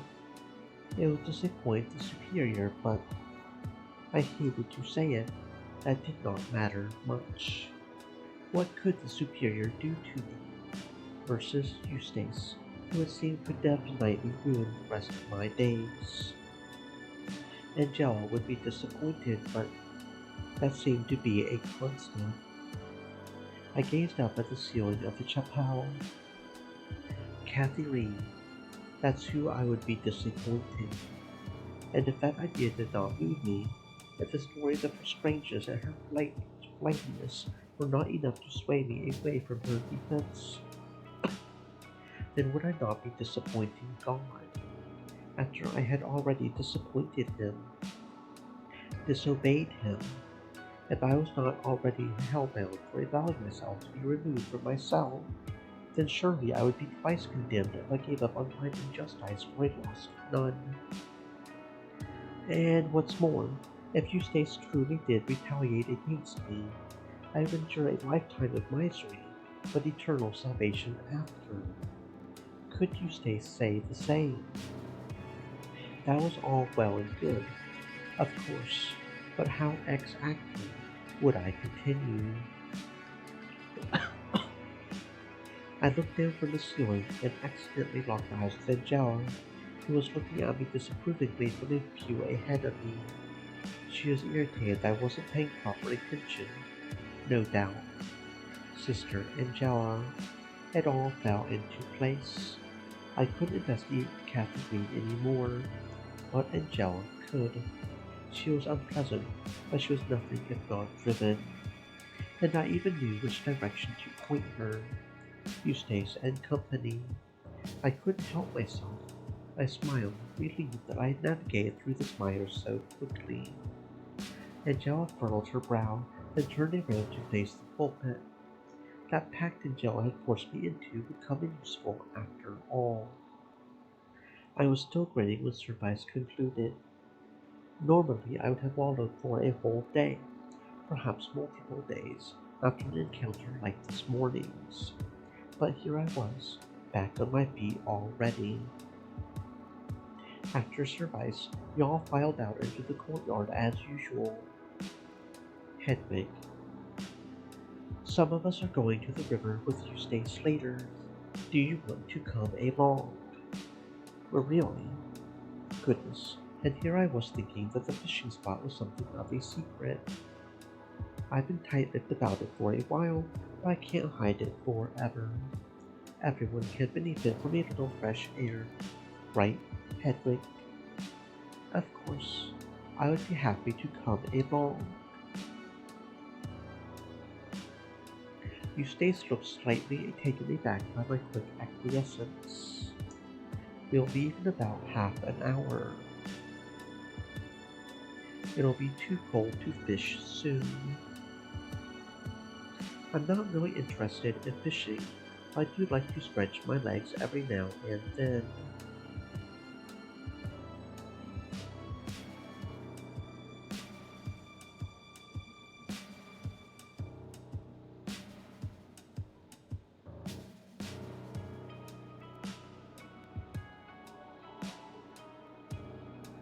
Be back before sundown. Our new oblates should be enlivened this afternoon. Of course. Superior nodded, then took her leave. Everyone else broke away as well. I looked around to see if I could spot Sister Angela. She was bringing up the rear by herself, as per usual. I moved to intercept her, and she looked taken completely by surprise. Sister Angela, I must speak with you, if you are able.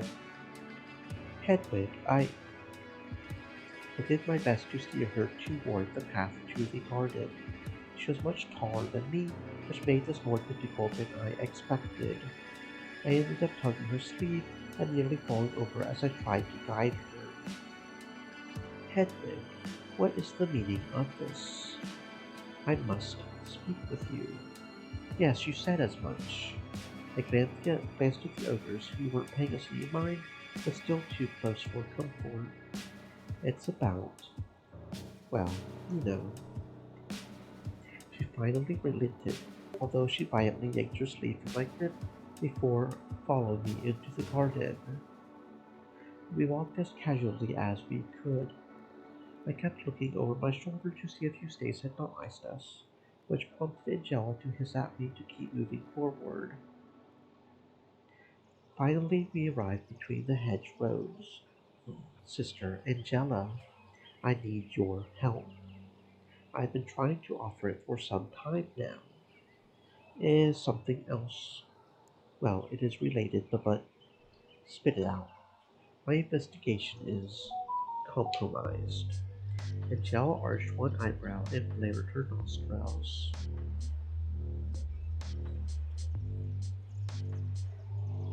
I braced myself for the worst, but she continued speaking quietly. Oh, Eustace caught on, and she was furious too. She made all sorts of threats against me and was adamant that I stop. It sounds like you had a primary suspect then. Why else would she react so poorly? My thoughts exactly. That sounds like progress to me, even if you shouldn't have let her catch you. Although I have no evidence, and I think there's something more than complicated to it all. Explain. Oh well, if the matter was that simple, then she thought I knew about it. Why was I already trying to talk myself out of my convictions? Hearing them spoken aloud prompted me to second guess everything. I guess she would kill you immediately. Is that what you think? Exactly. But instead she keeps rewarding me away from things, insisting that I accept the lie that James was responsible, attempting to be my friend, telling me I'm being protected. All steps on a ladder that could very well end with your death, Hedwig. She might simply be biding her time, or she might not want to kill you if she can avoid it. Death weighs heavy on the soul, even for a practiced killer. I suppose so, but that does not satisfy me. Say I went to the superior in the buy shop and told them Eustace discovered what I was up to and reacted poorly. Would that be enough to make them act? Absolutely it would. The superior is looking for any excuse to act, which is why you and I formed a pact in the first place. We can be thorough and prevent her from barreling into the wrong decision. In that case, I think I am making the right choice. I am not ready to condemn Eustace just yet, and in fact, the more I think about it, the more confident I become in my decision. If Eustace knew what I was up to, she would be worried that I would do exactly that. Give her up to the superior at the first sign of strange behavior. So if she is acting this way, I think she might truly believe she is trying to protect me from something. Following this reasoning, the question must be, from what? I'm not sure. Let's say I agreed with you. I do not, just to be clear, and offer to help. What would you want from me? I already told Eustace I would cease investigating, and, well, I feel that's in my best interest to at least appear to honor that, but which would bring things to a halt. But then I remembered our pact. Indeed, I could see realization passing across her face. I mean, I don't think this really changes anything, does it? We were always investigating in parallel. I thought, and now it gets to be your responsibility in total. Or, well, not in total, but you can do what I cannot. Eustace is wary of me, but not you. Sister Eustace barely knows I exist. Exactly. Angela did not share my enthusiasm for this detail. So what would you do in this new arrangement? Collect my observations and report them to the superior? Claim credit for all of my work? No. We could even tell the superior what happened if you like. No. This could work. Perhaps. We would tell nobody else. Not even the superior. Of course. What is it you need me to do exactly? I explained my previous strategy to her. My notes, my surreptitious attempt to frame my questions as part of the party forward. Angela looked grave and eventually shook her head. I cannot do that. You were in an advantageous position before. You can get away with a lie as flimsy as the chronicler Primus. Not I. I do not have that kind of rapport with anyone else here. But then surely you can come up with a different tactic. I would have to become an entirely different person to be able to speak with the others as freely as you can. I scarcely think I speak freely with them. Far more freely than I can. Angela had an oddly wistful expression. You would still have a job to do. I cannot snoop on everyone for you. You will still need to be the one mingling with the rabble. But Eustace cannot know. The old method will have to be abandoned. That much is apparent. You will simply have to redouble your efforts as subterfuge.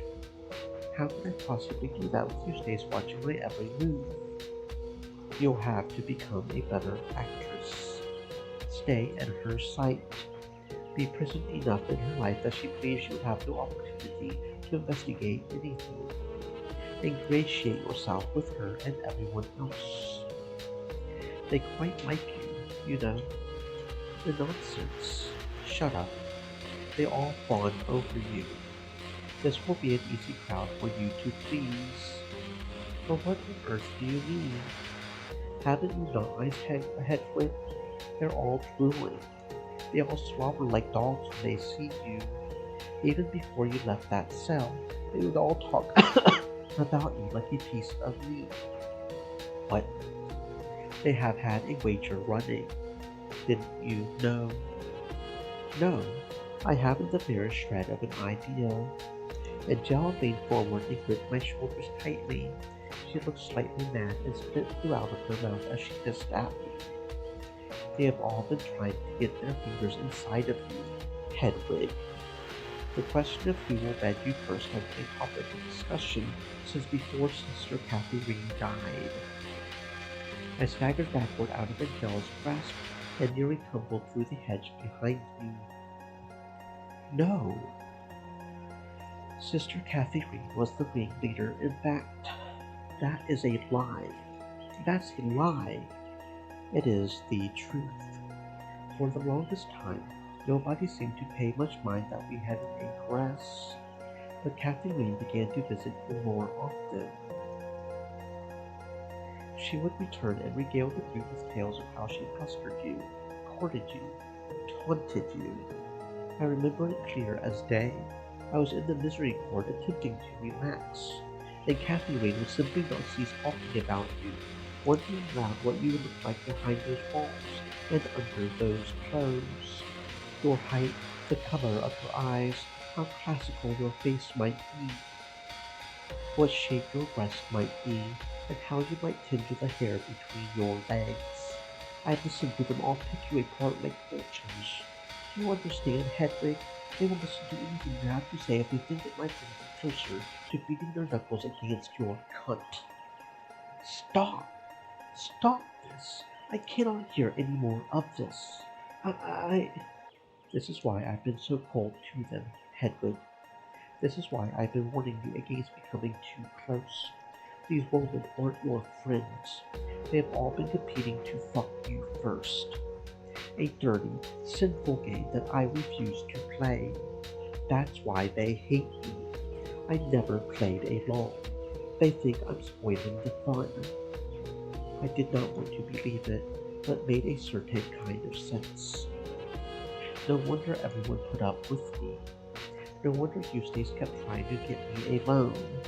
The world she wanted me to accept, the lackadaisical bliss she promised would follow if I chose to condemn James, involved me giving in to this bacchanal. This must be what Eustace has wanted from me all along.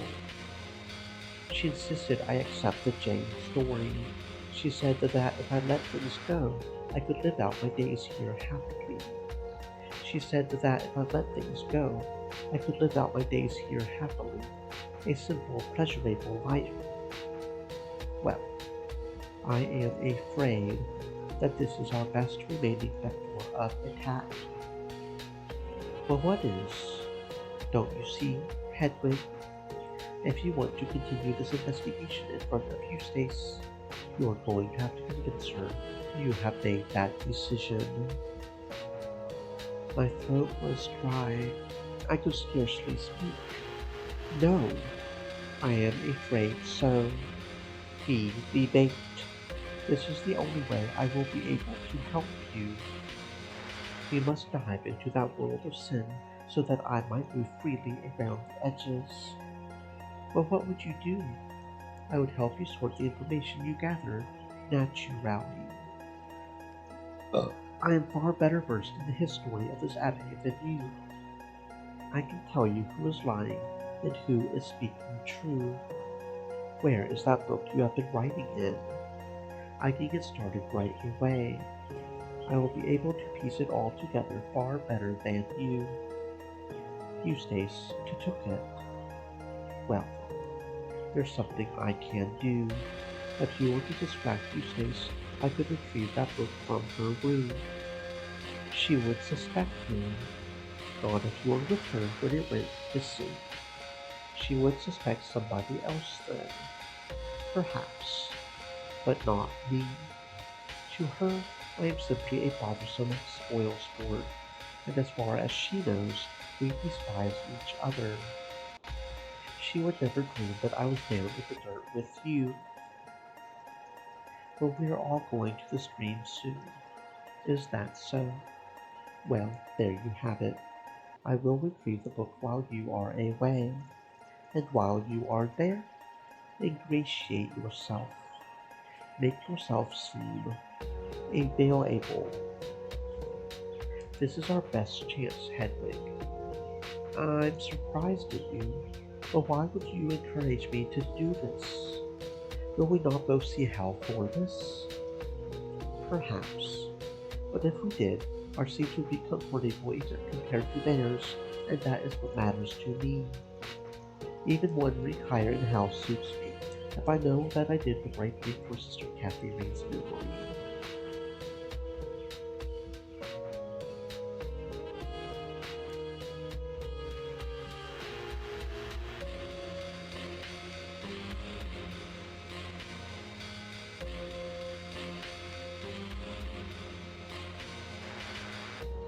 She held her hand out to me, just as she had done the night she had swung Archie into her pact. Deal? I will try to ingratiate myself, as you say, but I can make no promises about my availability. I scarcely know what that would entail, and quite frankly, it might take a while for me to be able to look any of the sisters in the eye if what you have told me is true. This is our best chance. I did not speak further, but I shook Angela's hand. My whole arm felt leaden. Have a good time at the stream, Hedwig. I'll collect your book. Meet me outside the kitchens tonight, and the real work can begin. I nodded slowly. I walked away in a daze and tried to make my way back toward the cloister, one foot in front of the other. I had an inkling that something had been happening out of my sight, I supposed, after Darcy had kissed me by accident. But I had never wanted to believe in any of that, so I never thought about it. I stared at the gravel path beneath my feet as I wondered.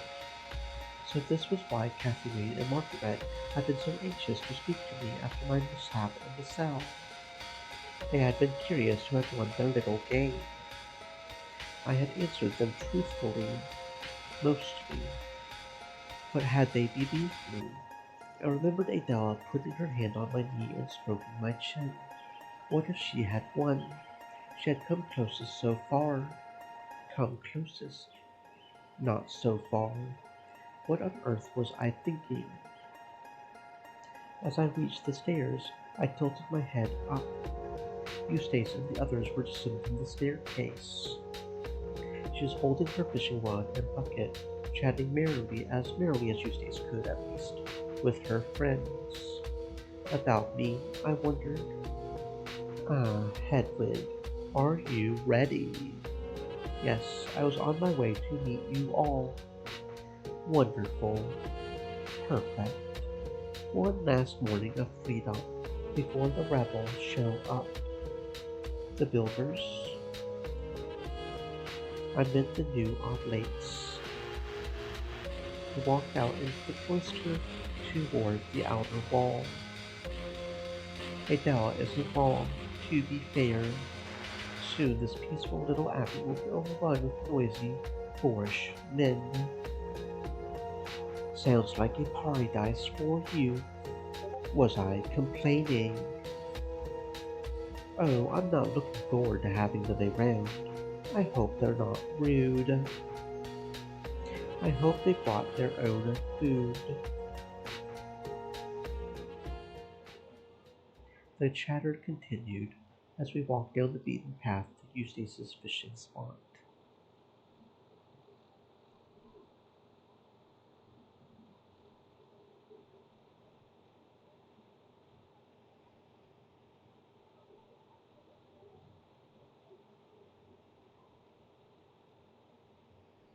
I chimed in occasionally, but in a purely perfunctory capacity.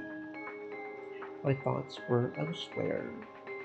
I drifted toward the back of the group, and my eyes retreated downward once again. My head was so heavy with worry, I could scarcely keep it upright. I watched everyone's hips sway in front of me as we walked the path. Now was as good a time as ever to start pretending I cared about this sort of thing. The shapes were quite pleasing, I suppose. The rhythmic movement, the brief flashes of the bodies beneath the robes. After a while, the shifting fabric itself became slightly hypnotic. Was this how Catherine and the others looked at me? I felt ashamed for allowing myself to become so entranced. Pretending to be like these sinners was coming all too easily. What would I be, I wondered, if I stooped all the way down to their level of humanism? Was there a word for what these women were? Homosexuality, which I had a passing familiarity with from Venus's writing, wasn't quite right. Sex required a penis. There was no seed wasted between nuns, but something nonetheless compelled them. There was something there to become addicted to, even if it couldn't be called sex. I found myself ill-equipped and uncomfortable. If only there were a more rigid set of categorizations I could sort the world into. Finally, we reached the little trail that led to Eustace's fishing spot. The conversation was too loud and too constant for me to hear the sounds of the forest as clearly as I had the last time I had followed Eustace here. It made me strangely angry. At the very least, when it came time to straddle and climb over the fallen log that blocked the path, I could still feel it in my hands. The subtle grain, the flaky bark. As I swung my leg across, I was reminded of my uniform's lack of discreet undergarments. I inhaled sharply as I slid across the tree trunk. Everything all right, Hedwig? Yes. Give her some accolades. It wasn't that long ago that she was struggling with stairs. Is that true, Hedwig? Yes. Adele laughed. That is so adorable. Adorable. I knew what she wanted. I've Well, I've been trying lots of new things since then. You certainly have. I knew what she wanted. As I slid off the tree, Margaret held out her hands to catch mine, ostensibly to help me balance, I am sure, but I knew what she wanted. We eventually emerged into the clearing where Eustace fished. She set to work sitting up the rod, and the others set about finding places to sit. All except for Moira, who began wading into the water. You're going to scare the fish. I'm going to help you. I'm going to sort of herd them toward you. That doesn't. You know what? Go ahead. She didn't want to fight, clearly. As I sat on the riverbank, I wondered if she was perhaps trying to put on a show for me. The fun Eustace, here fishing with all of her friends. This would all be mine, if I simply condemned an innocent man. A shame for the smug Eustace, then, that I knew the real truth. Look, there's one. She staggered through the water and waved her arms at something in the water. See, if it gets too scared, I don't think it's going to care much about my fate. I'll be one right to you. You'll see. I glanced around at the others. Darcy was sitting next to Eustace, looking content. Whatever fishing-related myth they had had in the past was clearly fixed. Margaret and Kathy Reed were wandering around the river banks. They saw me looking at them and waved enthusiastically for me to come over. Curious, I stood up and walked over to join them. We were outside of earshot, but I reasoned that chatting with my friends would fall under normal behavior should Eustace feel the need to check on me. You should join us in Kathy Reed's dorm later. I insist, in fact. What for? Don't you like us? I told Kathy Reed about your clothing project. You know, filling in the gaps. I went cold. Ah, I see. I would be happy to help. It's only right, after all. We were good friends, and I should like to have her memory completely recorded. That is most kind of you. Of course, I glanced over my shoulder at Eustace. She was busy arguing with Moira about a number of fish, it seemed. I suppose the coast was clear enough. Eustace has been very touchy about this. She has expressed a certain amount of displeasure with my project. Has she now? How odd. Not that odd, really. She always did have a strange relationship with Kathy Reed. Look, we won't tell anybody else. I promise. I hesitated for a moment. It would have to be late at night. All the better. No trouble. We've got the oblates arriving and suffering God knows what else. Very well. Thank you. Don't mention it. And we won't either. Yes, that's right. I nodded at the pair of them, then retreated back to my sitting spot. Eustace was still bickering with Moira, who was now trying to pick a fish up with her bare hands. That one was so close, you have no idea. I could have caught one by now, you know. Perhaps two. Yes, but isn't this fun? Yes, this is fun. Darcy's approval was probably the only thing holding Eustace together.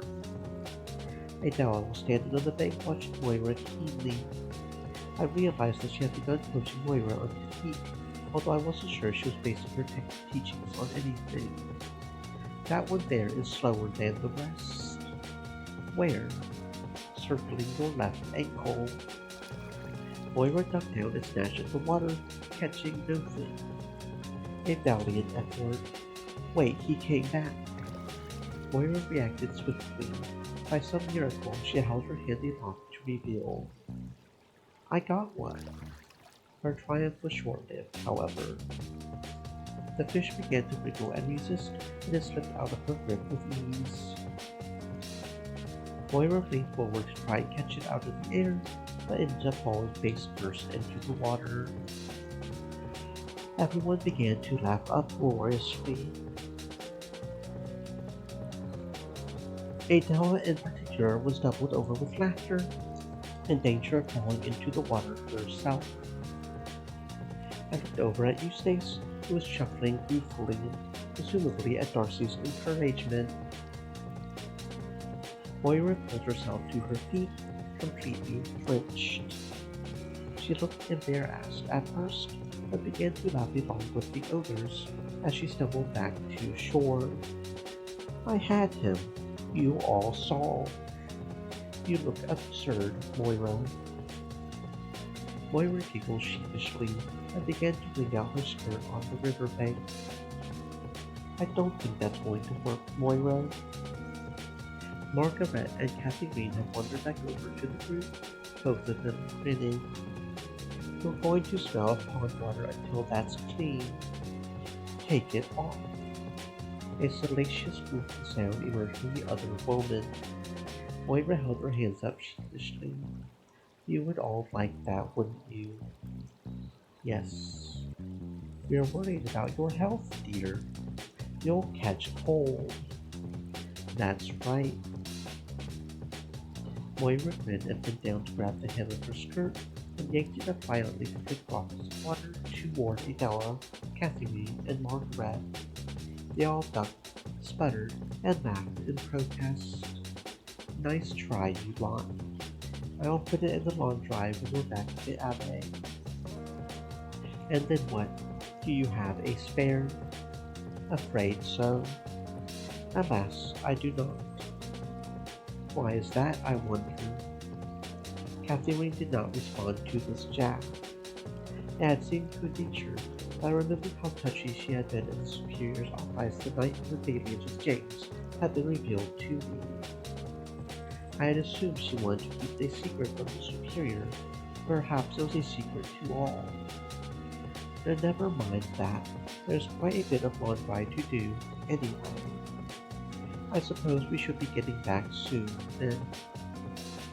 We can't have Moira meeting the new operates like a wet dog. You go on ahead. I would still like to try and catch something. I will stay as well. I'll stay. I am enjoying the breeze, I must admit. I will catch up. Fair enough. See you all later.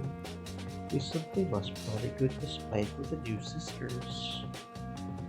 Margaret and Catherine escorted a quickly Moira back toward the forest path. Quietude returned. Darcy rested her head on Eustace's shoulder, and Adela wandered back toward the three of us. She stretched and yawned in front of me, pulling her frock tight around her body. I knew what she wanted, and despite myself, I gave her just a bit of it.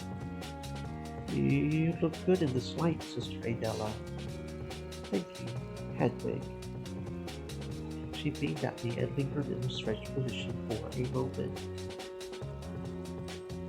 Eventually, she sat down, and after a moment, put her head on my shoulder the way that Darcy's rested upon Eustace's. I wanted to resist, but did not. I knew what she wanted.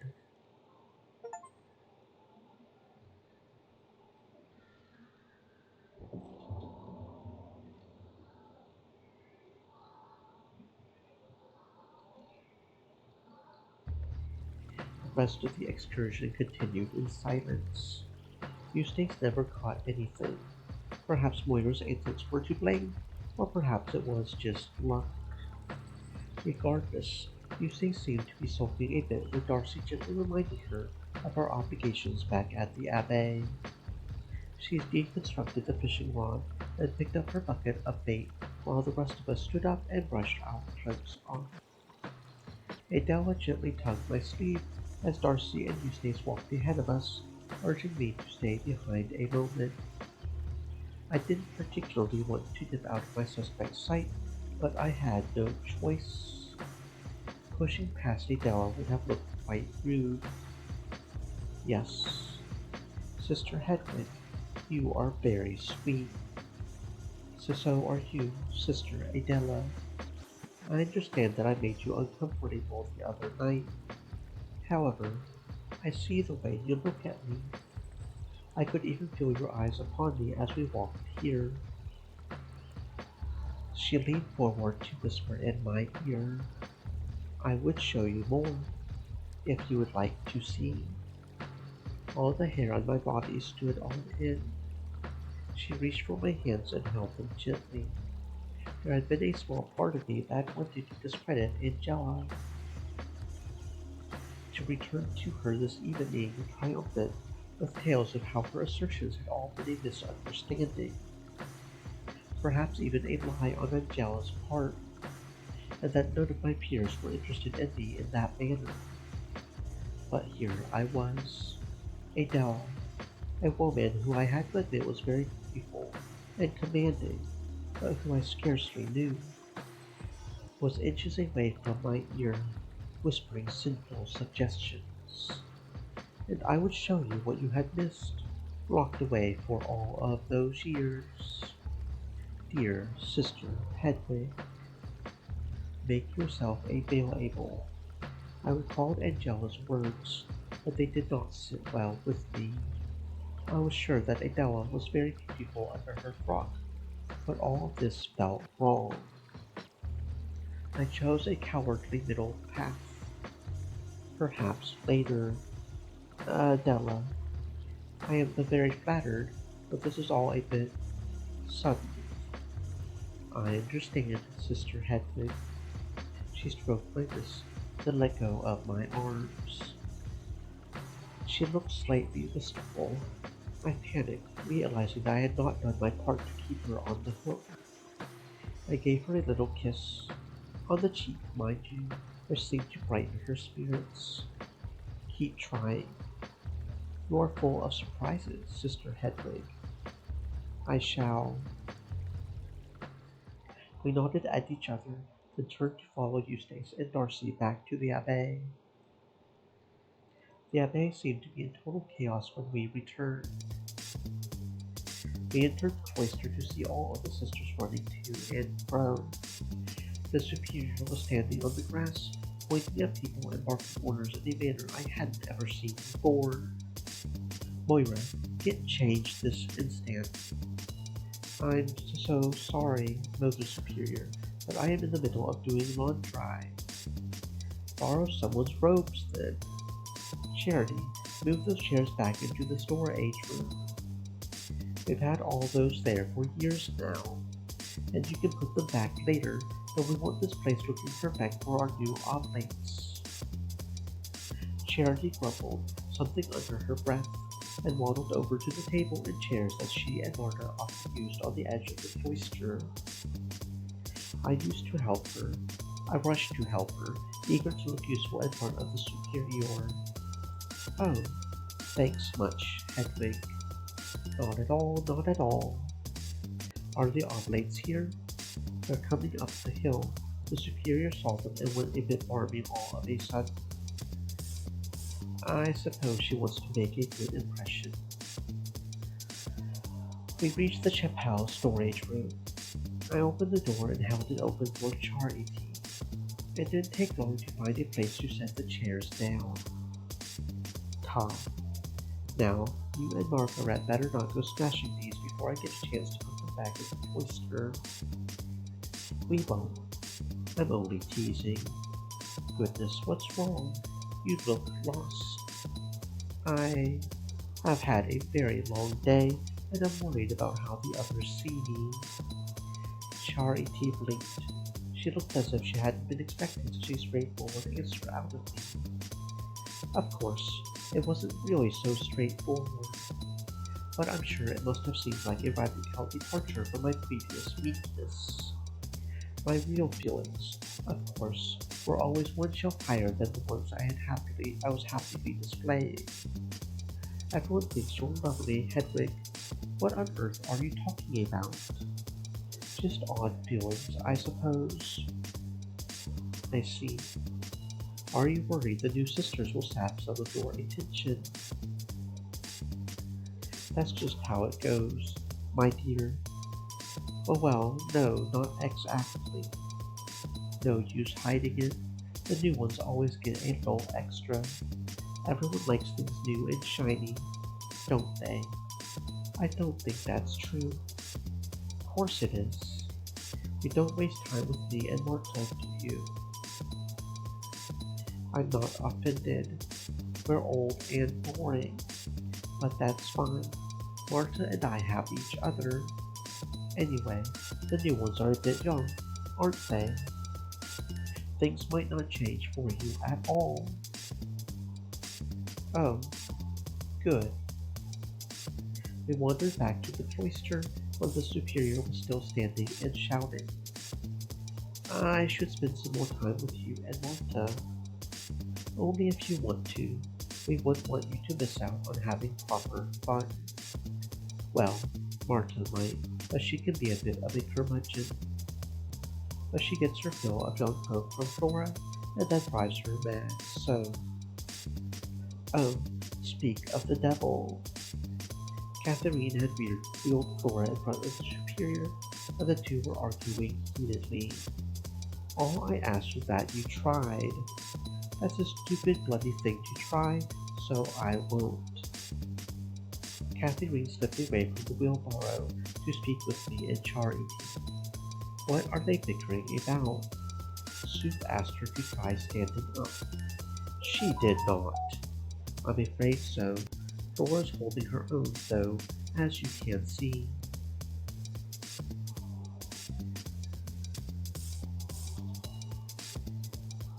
I've heard nothing but complaints from you about the wheelbarrow. I thought you would relish the opportunity. To what? Fall over in front of everyone.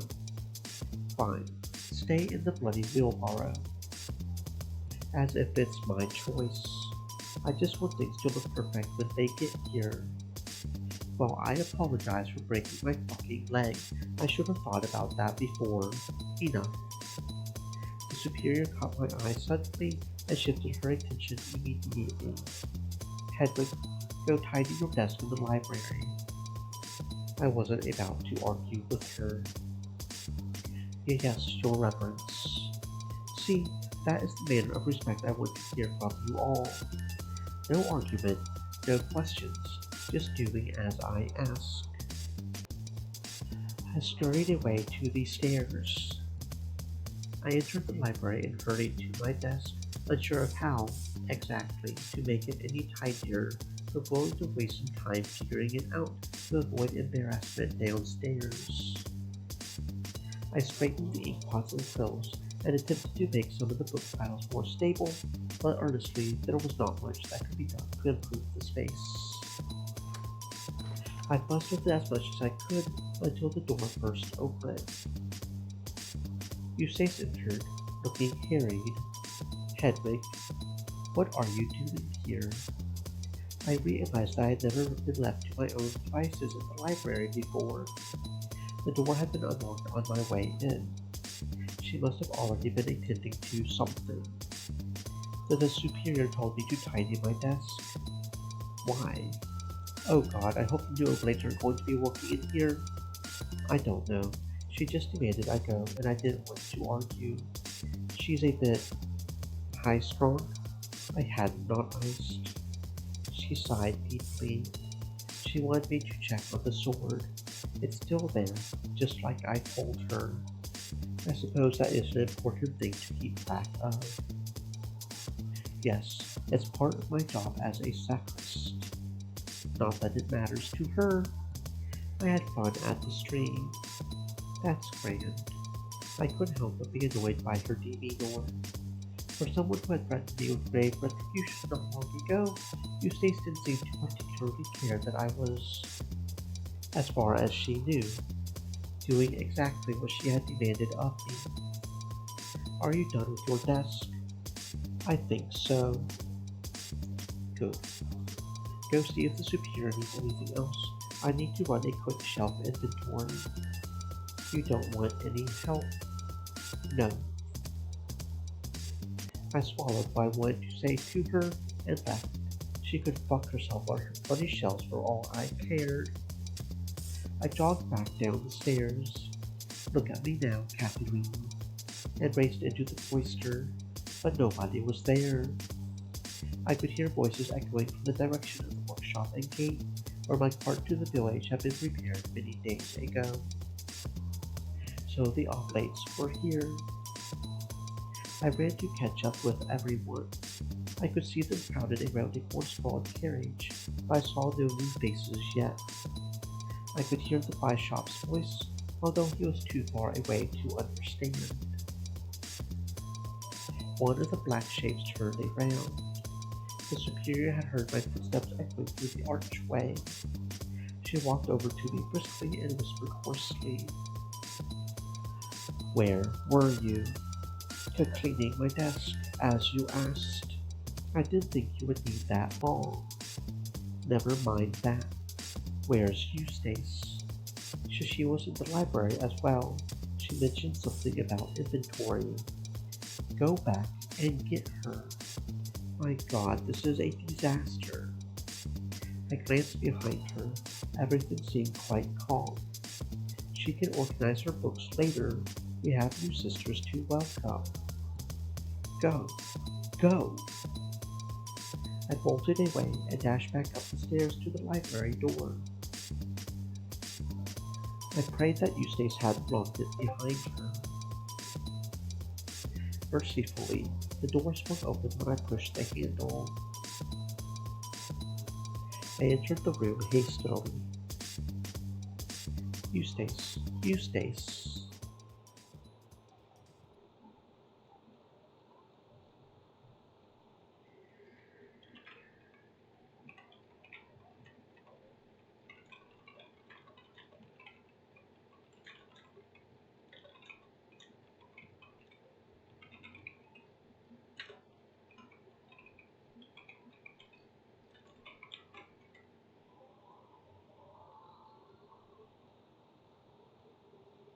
No answer.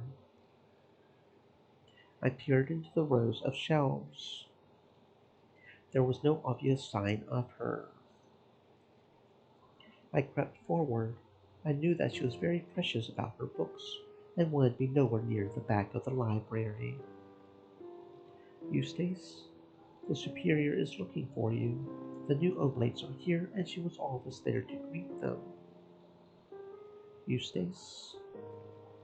I was beginning to get irritated. Are you ignoring me? I know we've been arguing lately, but I'm trying to do exactly what you asked. New oblates are here, a time to redouble our efforts as an abbé. Uh, just like the superior said, yes. I'm willing if you are. Still, no thing. How rude I thought she was being. Where are you, Eustace? I had wandered further into the shelves than I had intended to. It was very dark here, so dark that I could barely see the spines of the books surrounding me. As I pressed forward, I stumbled. I looked down and saw that there were many books scattered across the floor. The shelves surrounding me were a mess too, and looked as if she had torn through them looking for something. I was tempted to pluck something from the shelf and flip through it, just to spite Eustace. I thought better of it. I suppose that whatever she was doing was part of her system, and that inventory was a messy work. I peered into the dark one last time, then turned around to head back. Leaving felt much faster than entering. I must have been quite hot-headed. I left the library and let the door slam. The superior looked livid when I returned without Eustace. Luckily, the pie shop was still talking, so my return did not cause any incident. I made as apologetic a face as I could and whispered to the superior, I have no idea where she is. I looked all through the library and couldn't find her. Really, that little guttersnipe. For sure, you checked everywhere. She can get lost in her own head sometimes. I looked all over and shouted her name. No thing. Perhaps she went to the latrine. Perhaps so. The superior took a deep breath and appeared to calm down. If only Eustace could see me here, defending her from the superior's laugh. My work was so unappreciated. The pie shop finally finished talking. I realized that the carriage doors hadn't even opened yet. The cart's driver looked bored to tears. How rude, I thought. This was to be a very important moment in two young women's lives. Then again, I suppose the pie shop had been speaking for a while. I could see the other sisters all shifting on their feet uncomfortably. It is my honor to welcome two new sheep to Lynborough Abbey's flock. I present to you Brigid and Violet. He opened the carriage door, somewhat awkwardly. There was a smattering of light applause as two young women practically tumbled out onto the road. One of them was tall and meaty, and the other was stout and round. They steadied themselves and stood up, looking flustered. It wasn't half stuffy in there. Why did you wait until you were done going on and on to let us out? We've been in there for weeks, feels like. The bishop chuckled. I suppose I got away from myself. Too right. Be nice to him. We're out now. The pair of them had very strong accents. The superior stepped forward, her arms outstretched. She was beaming. You wouldn't have thought she had been irrationally furious moments ago. Welcome to Lynborough Abbey, my children. She kept walking forward, and the young oblate seemed to intuit that the superior meant to embrace them. They allowed her to, although neither of them looked particularly thrilled. Right, that's enough of that, I think. She pulled away from the superior, who looked somewhat taken aback. Margaret leaned over to me. Looks like we might have 3 floors now. These two seem like total terrors. Perhaps they're just tired from the journey. The whole congregation moved together through the archway back into the abbey. The bishop waved the carriage driver off. When the reins cracked, the shorter oblate twisted around. Hold up, me things are still in there. For things, you weren't meant to bring anything. You'll have everything you need here. But I wanted to bring some keepsakes and the like. Go on and stop him. Hey, Mr. Carriage Man. No. Well, what happens to all my things then? I can write a letter to the diocese and make sure it gets returned to wherever it needs to. That would be here, with me. The bishop placed his hand on the young woman's back and steered her into the cloister. The taller girl had fallen silent since stepping out of the carriage, as she grabbed her friend's hand and squeezed it tightly.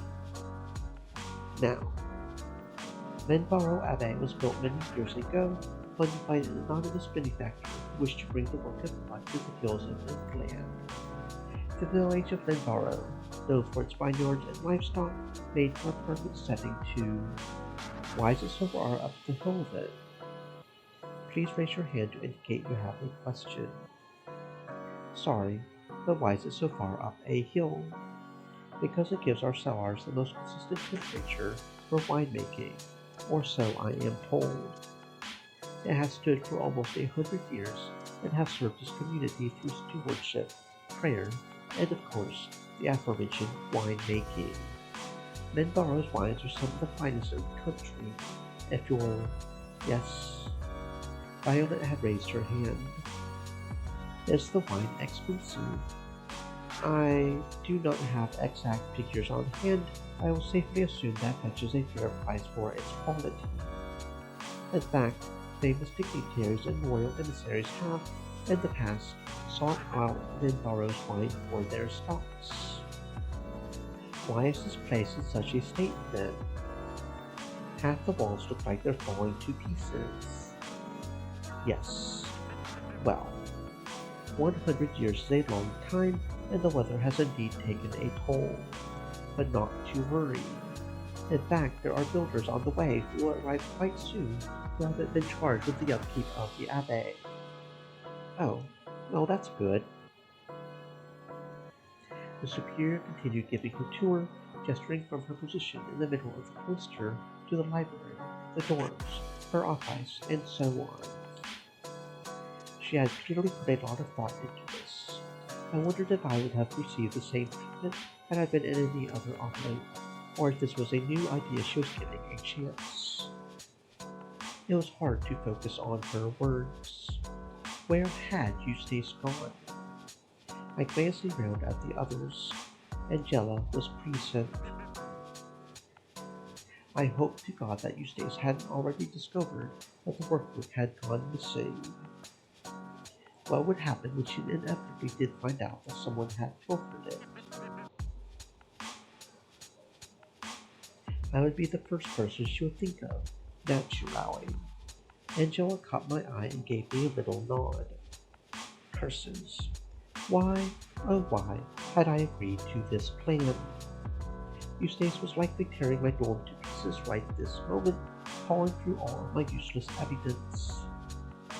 And then she would tear through every other room until she did find it, and she would find it in Angela's room. And then... Sister Hedwig? Yes.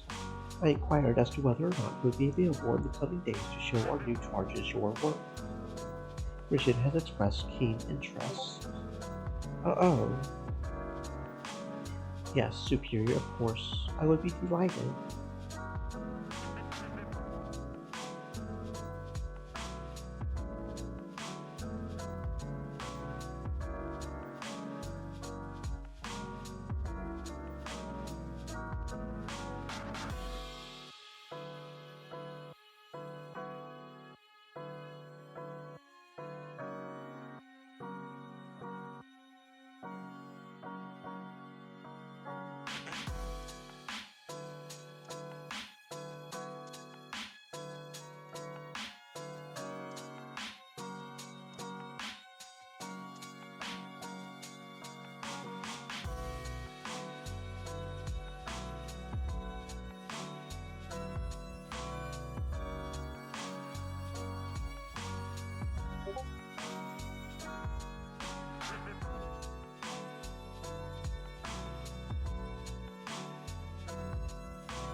Very good.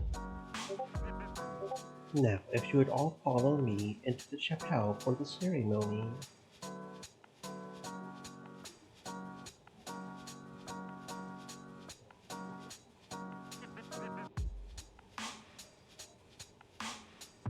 We passed through the cloister and into the chapel. The superior took the pulpit and gestured for all of us to line up in front of her. The bishop stayed standing, with the two new oblates, the new sisters facing the old. Kathy Rain was pushing Flora, and it took a moment for her to get into position. Welcome to Lynborough Abbey, Daughters of God. Now that you have been given a preliminary overview of the Abbey and its high story, I'd like to introduce you to your new sisters. Sister Angela, your prioress. Sister Hedwig, our chronicler. She went down the line, introducing all as simply and efficiently as she could.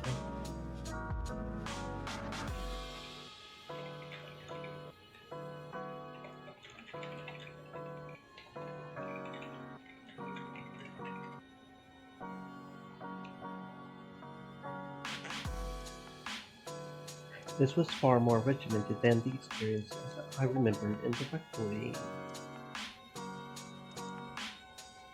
And finally, Sister Flora, who I believe is nearest in age to you two. How are ye, hen? What? She's asking how you're doing. No, I understood that part. I just think it's a bit obvious how I'm doing, in it. She's just trying to be nice, cunt. Oh yeah? Try this. She held out her middle finger. Violet followed suit. Sisters, please. You've had a long journey and are likely in need of rest. Of course. Once these two have been shorn, they could be left with the sisters to be shown around the abbey at their leisure. Shorn. Moira held up the scissors she had been carrying. You know, your hair. Moira looked up, a little sheepish, clearly recognizing Violet's reticence. Bridget, who had still been silent, placed a hand on her friend's shoulder. I did tell you, didn't I? Aye, but you said you heard this place was a mite less dogmatic. We still hold to the important traditions. Moira had moved behind Violet. Could you take your hood and cap off, please? I'll be quick. You wanted to follow me, right? Aye, of course I did. Bridget tugged her own hood aside, revealing short hair. You already had yours done then. I took my vows not 2 months ago, and I don't need to do yours. Oh well, it would help her. Violet was sniffling. It wouldn't. Bridget began to weep as well. I looked down the line of sisters. Everyone looked rather tense. I stared ahead as Violet finally relented. She slowly removed her hood and cap, exposing her voluminous hair. The thought I wouldn't need to. The thought just having the rope would be enough. If this is any comfort, you don't have to keep shearing it. Not here. Well, really. But very well then. Moira began to cut the young woman's hair. Both Violet and Bridget began to weep as the bishop began reciting the ceremonial vows. I tried my best to stay pleasant, but I could not. The words were piercing my mind like hooks. I felt as if I were being dragged into the past by insistent memories. These two novices were taking what simple vows, but it was all so close to what I remembered. I began to feel ill at ease. I closed my eyes, attempting to fight the feeling, but the room began to feel as if it was spinning.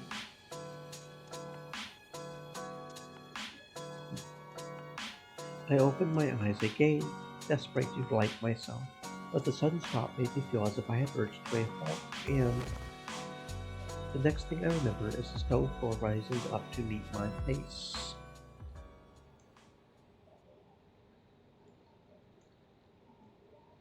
I awoke to a familiar scene, the chapel ceiling above me, and Moira's worried face hovering a few inches from mine. Hello? Hello? Sister Hedwig. I could hear Wash's laughter coming from somewhere. But what is that? Ignore them. Focus on me. Can you hear me? Yes. Yes, I can hear you. Good. Do you remember my name? Sister Moira. Just checking. She dragged me to my feet and patted me on the back. I felt deeply embarrassed to have fallen faint in service once again, but I looked as if nobody else seemed to mind. The laughter was coming from Bridget and Flora, who were pointing not at me, but at Violet, who looked patently ridiculous with a half-shaved head. Violet was laughing too, albeit more nervously than the other two. So stop, it doesn't look that silly. It does. You should let her keep it like that. Settle down, everyone. She had retrieved her scissors. I'm going to make sure Hedwig is well. Could somebody else finish shearing this one? The superior stepped forward and accepted the scissors somewhat eagerly. Of course. And Margaret, Catherine, would you be so kind as to clean up after Hedwig while Moira checks up on her? She gestured to the pale pile of sick on the flagstone floor. Margaret shot me a withering smile. Certainly, Soup. Moira jogged over to me and put her arm around my shoulder and pulled me toward the door.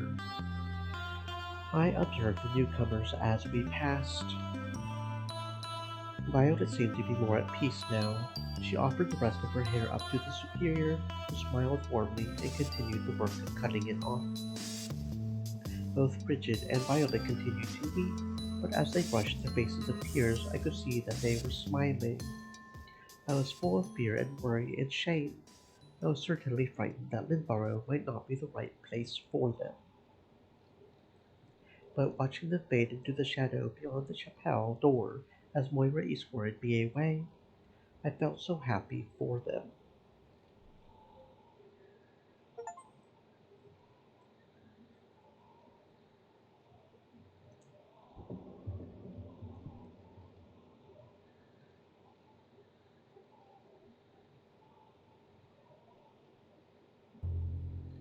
Moira led me up the stairs to the dormitory.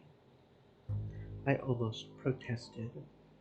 After all, what if Eustace was there right now, scrounging around for the missing book? But never found a chance. Moira ushered me into my room gently and closed the door behind us. On the bed, if you please. I sat down at her command. How are you feeling? Rather lightheaded, I must admit. It's been a while since this last happened, has it not?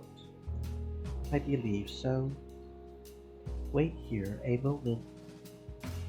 She disappeared from the room before I could protest. She reappeared almost instantly with a little pouch. I recognized the smell instantly. Mintha, will that help? It will certainly help your breath after all that. Uh-oh. I took some of the leaves and began to chew, feeling embarrassed once again.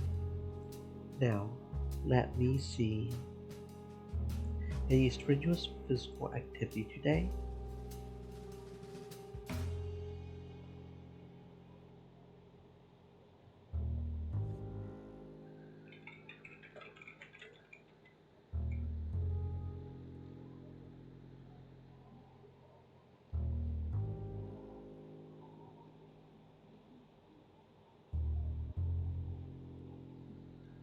Not that I can recall, just walking to and from the stream with you all of you. What have you eaten today? The same as you. And to drink? Wine with breakfast? Again, I believe the same as you. That's right. You're not going to squeeze me all over again, are you? Would you like me to? This is a typical humoral imbalance, I think.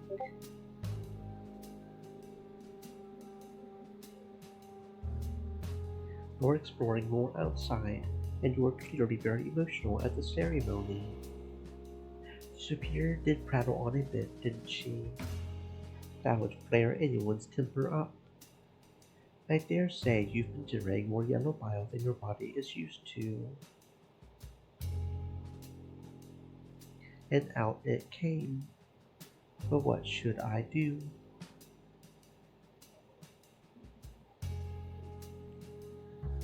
Rest, same as always. I can try my best, I suppose. I feel awful. Those girls must think I'm a strange creature indeed. Oh, don't worry so much. Anyway, try and join us for dinner, but don't push yourself.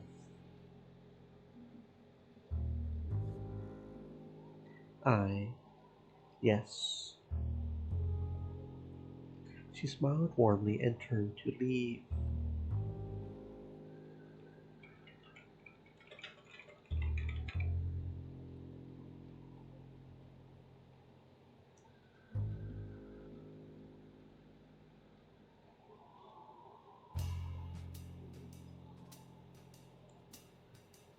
Well, wait. I had a real opportunity here that I didn't want to miss. While I have you, I've been curious, I suppose, about what happened the morning Catherine was found.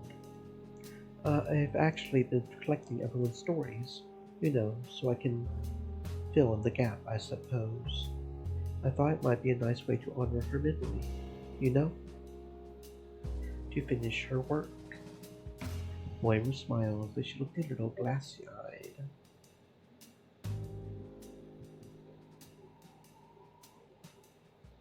She wiped her eyes with her sleeve.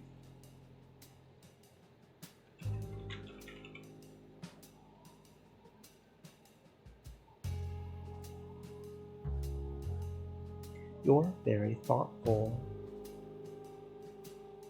There isn't much to tell. We had actually all been in the Misericorde the night before, and I was very tired afterward. I nearly slept through Eustace banging on everyone's door. But don't tell her I asked. By the way, when I brought it up with her, she was a little touchy. Poor Eustace. Not to worry. I won't. But thank you. The corners of her mouth flickered upward as she placed a hand on my shoulder. I'd love to keep you company, Hedwig, but I think the Superior would have my head if I didn't go back to the ceremony. We could talk about it in more detail another time, eh? I nodded. Get some rest now. She left my room, stuttering the door quietly. I fell backward onto my pillow. I could feel the handle of the ruined knife inside. In truth, I felt normal. Not well, mind you. But my brief disease spell aside, I saw no reason to rest. My body agreed and refused to be still. I tossed and turned, and eventually stood up, unable to coax myself into napping or even staring at the ceiling. There was something hooked inside me, something that felt like a hook that had caught me between the legs and was tugging me somewhere, forcing me to walk, demanding I move.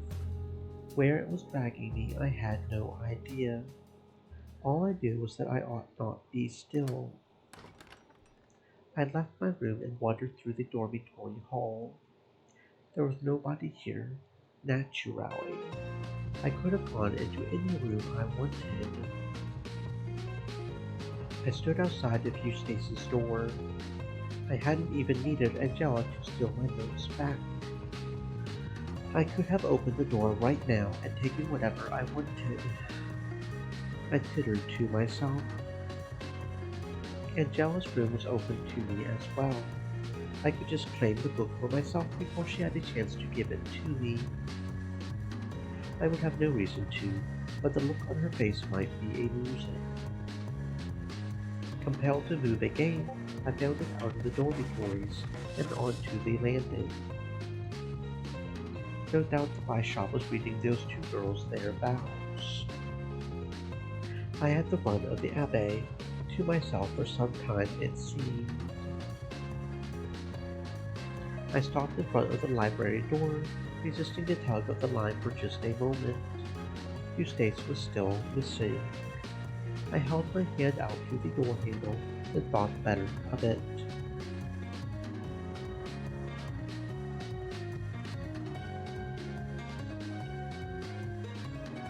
If Eustace was anywhere, it was the library. I hadn't been able to find her before, but where else would she be? Organizing her books or God knows what else. I had the whole Abbey to myself, minus the library and minus the chapelle. I was by myself. I suppose I must believe what people say about Lindbarrow's wine, must I wouldn't be able to tell you any of this without it.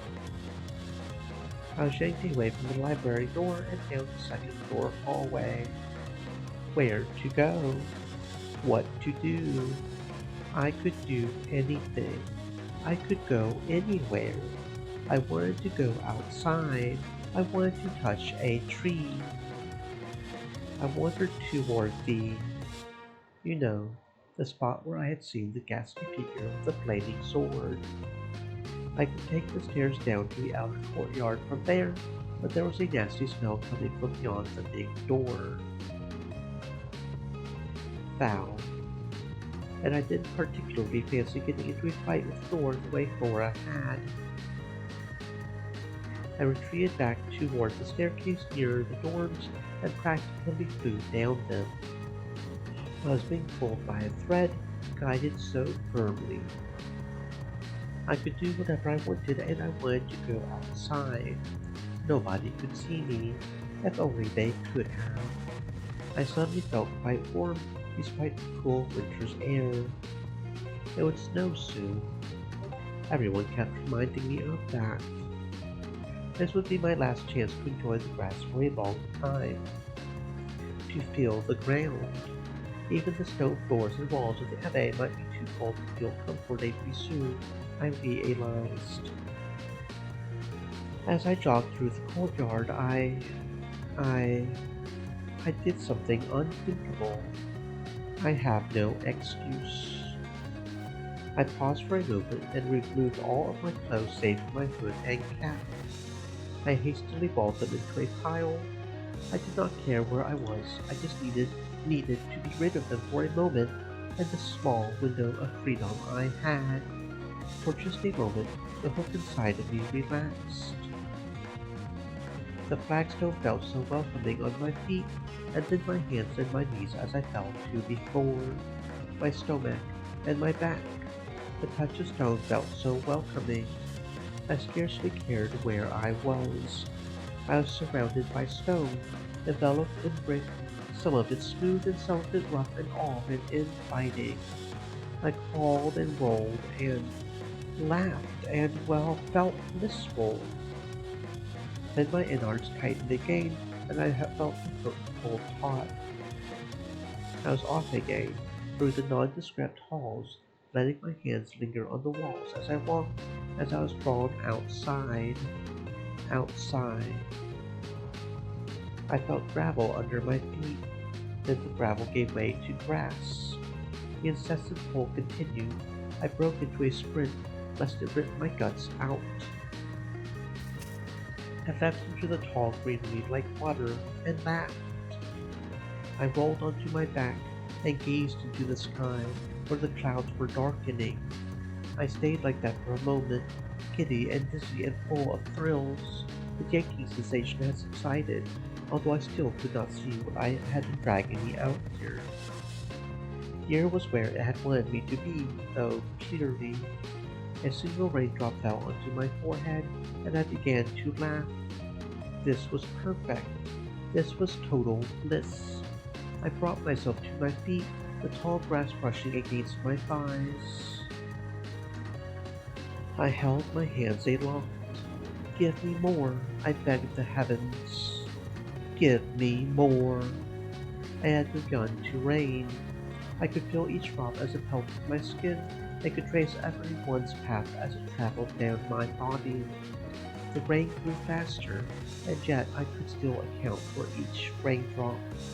I could follow each tiny ball of water as it ran from my face to my legs, from the tips of my fingers down my arms before it rolled off my breast until there wasn't a single dry patch of skin. There was thunder in the distance. Hedwig! I thought I heard my name underneath the rolling rumble. Hedwig! I finally turned my head downward from the sky to see. Having fun, are we?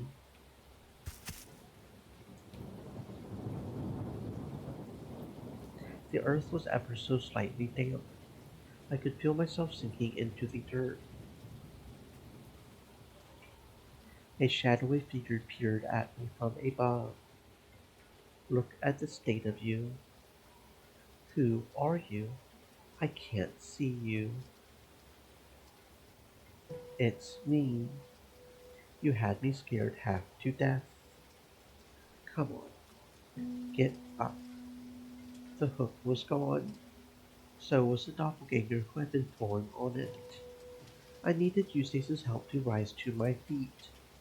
I felt very cold, and very damp, and utterly mortified. Well then, I don't suppose I need to tell you just how much more leverage I have against you now. I burst into tears. You can't tell anyone about this. Relax. I was only joking. I suppose our relationship isn't built for joking these days, is it?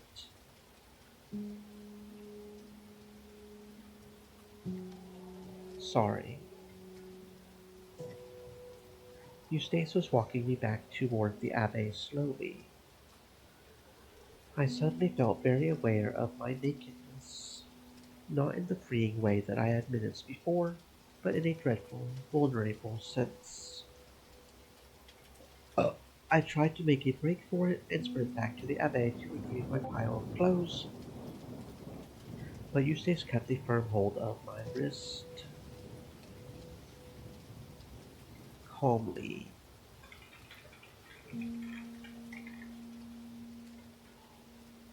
and try not to cry. The last thing we want is for everyone to come running. Yeah? Or perhaps you wouldn't mind. How did you find me? I had finished what I was doing in the library and was on my way back to the chapelle to get an earful from the superior. Then I saw a bundle of clothes in the corner and thought, well, nothing good, I'll say that much. Do you smell that, by the way?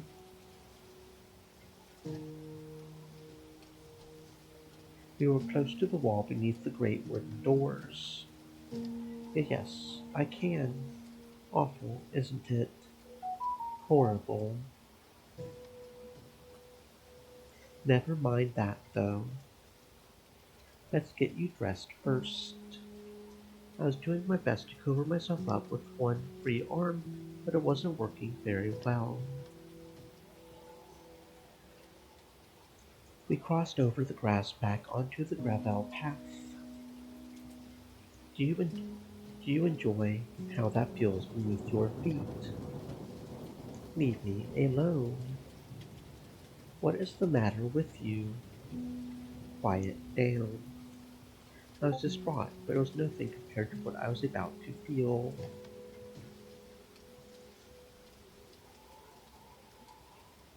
We turned the corner into the cloister where the gravel path met the flagstone flooring.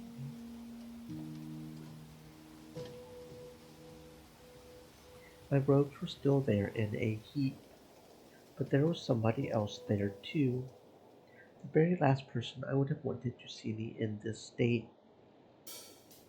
Hello, Sister Eustace. This is rather interesting. I instinctively tried to flee, but Eustace wouldn't let go of my arm. This isn't the time, Angela.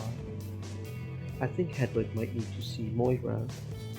Moira returned from attending to her not long ago. Hedwig was perfectly fine, according to her. So I think you might be in quite a predicament. Eustace finally let go of my hand. Perhaps she was aware of how it made things look. I saw Hedwig's clothes discarded on the floor and was worried for her safety. Luckily, I think she might have just been having a bit of fun. In the rain, alone.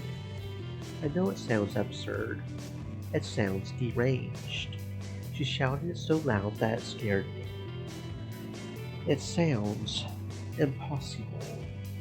Forgive me, Sister Eustace, but it sounds like the hurried tale of a woman who knows she has been caught. She said this last word with a disturbing sense of relish, as if she had rolled it around in her mouth to savor the taste before letting it go. Underneath my embarrassment, I could feel rage building. What had happened to Angela remaining beneath Eustace's eyes? It is the truth. You know, this reminds me of several other truths you have told me I simply have to believe. truths so strange they simply must be true. You encounter things so bizarre that they must be true quite often, don't you, Sister Eustace? And so many of them seem to revolve around states of undress and the honor of the woman around you. One could say that it beggars belief. There's no reason to bring anything like that into this. Hedwig, is there anything I should tell the superior? I suddenly realized just how difficult it would be to communicate exactly what I needed from Angela. Whatever she had suggested to me about availability had been overrun by something else.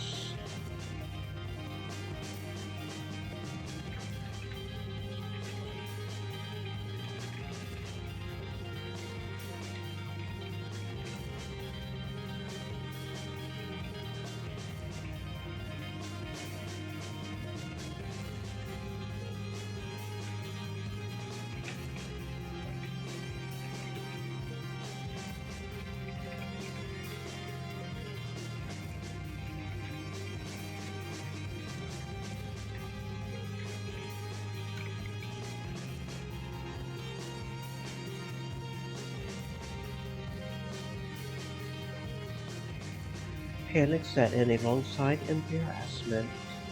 How could I convince Angela that this had all been part of my investigation? It hadn't, of course, but that was the idea I needed to replace whatever anger or concern had taken over her senses. Sister Angela, Eustace is telling the truth. I could scarcely bring myself to hold my head up straight, much less look Angela in the eyes. But I did my utmost to maintain eye contact. Think of our pact. I attempted to say to her silently. She stared back at me, her eyes narrowed and piercing. Think of our pact. I knew what she might say in response. Is this not yet evident enough? She opened her mouth, and I was terrified that she was about to announce that she had won the argument I had been imagining in my head. I would plead you to not tell the superior. What Eustace says is true. I experienced a spell of madness. You see, I had never felt the rain before. No, not anywhere but on my hands and face, I suppose. I was overcome with a childish desire to play. The snow was coming soon. It's silly, but I wondered how much longer the chance to do something like this would be available. I had just finished up work in the library. I came downstairs, I saw a pile of clothes, and I ran outside to find Hedwig in a state of delirium. That is all. That is the truth. What a funny story. Hilarious. But one of those kinds of stories is only funny to the people who were there. I imagine it could be amusing to the others, but I trust your judgment. For now, at least. She eyed me up and down, and I was too exhausted to cope with my shame. Get dressed then, Hedwig. I hope this is your one and only bout with this delirium. It would be a shame if you froze to death when it snows. I nodded, and she turned to leave. Eustace stood and watched me get dressed. She stood blocking the view to and from the chapel across the cloister, which I somehow appreciated. She muttered quietly as I fixed my robe. Wouldn't want anyone else seeing. Or perhaps you would.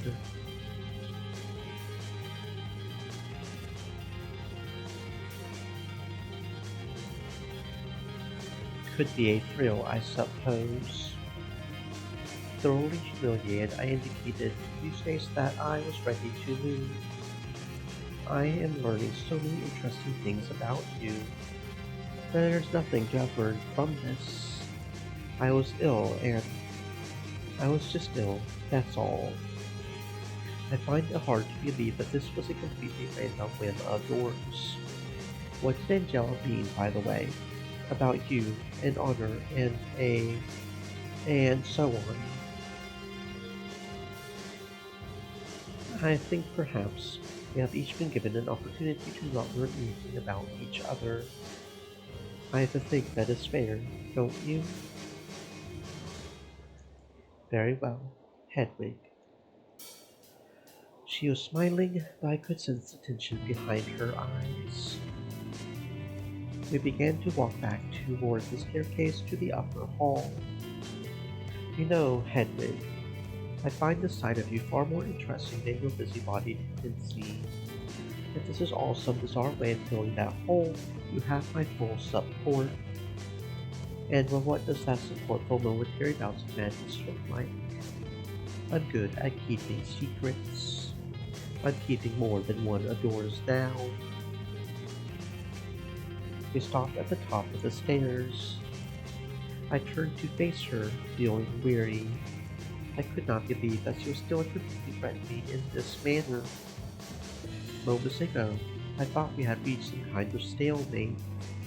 I wish you wouldn't be so cruel, Eustace. Cruel? I disagree. Firm.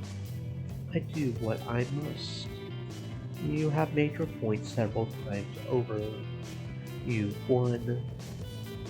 I have not continued, but you asked me to cease.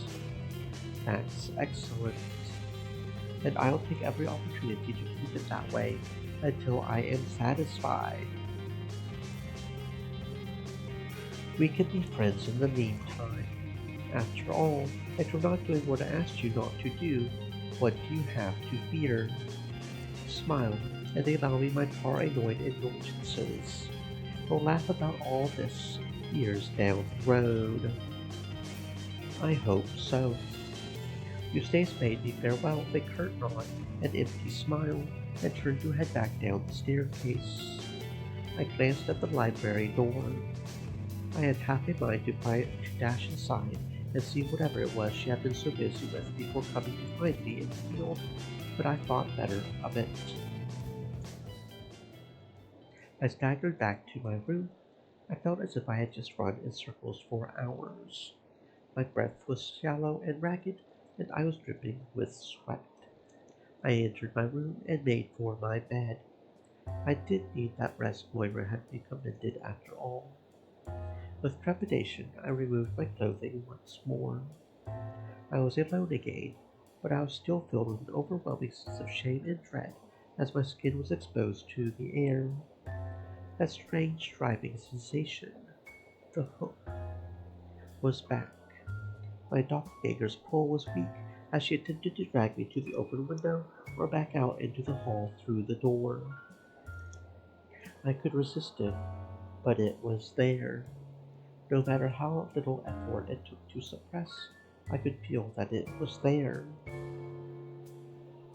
I can still feel it in truth, and know the reason I belong in here.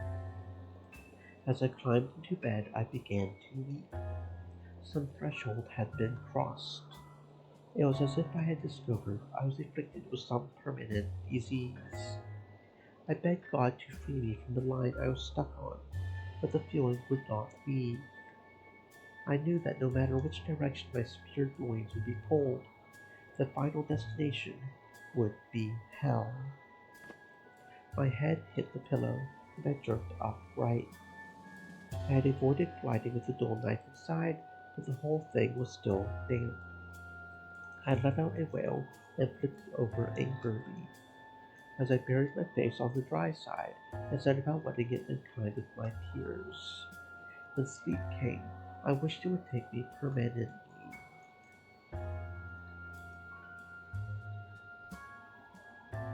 What's wrong? Do you find these details hard to believe? Well, I stand by it all. That is what happened. I was being cajoled, perhaps even haunted, by a lascivious doppelganger. Now listen, this is how I must tell the story. This isn't an embellishment or a fantasy. It is simply how I see it. Anyway, sleep was not so merciful. When I awoke, I had a headache. a fitting punishment for the desire to throw away God's gift. I dragged myself to my feet and looked out of the window. The sun had just set from the looks of things. I'd likely missed supper, although I didn't much mind. I had very little hunger, and I'm sure that my presence would have made Bridget and Violet's first meal at the Abbey a disaster. I sighed and set about getting dressed once again. I still had to meet with Angela, a prospect that did not thrill me in the slightest after our earlier encounter. I winced as my thoughts draped over me, and Margaret and Catherine had invited me to speak to them as well.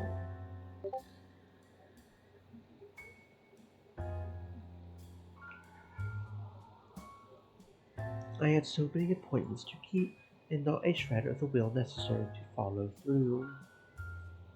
I adjusted my hood and exhaled deeply. I was dressed, and as ready as I ever would be to meet my unlikely investigation partner. I stepped out into the dorm hall. A fire had been lit, but there was nobody lingering here.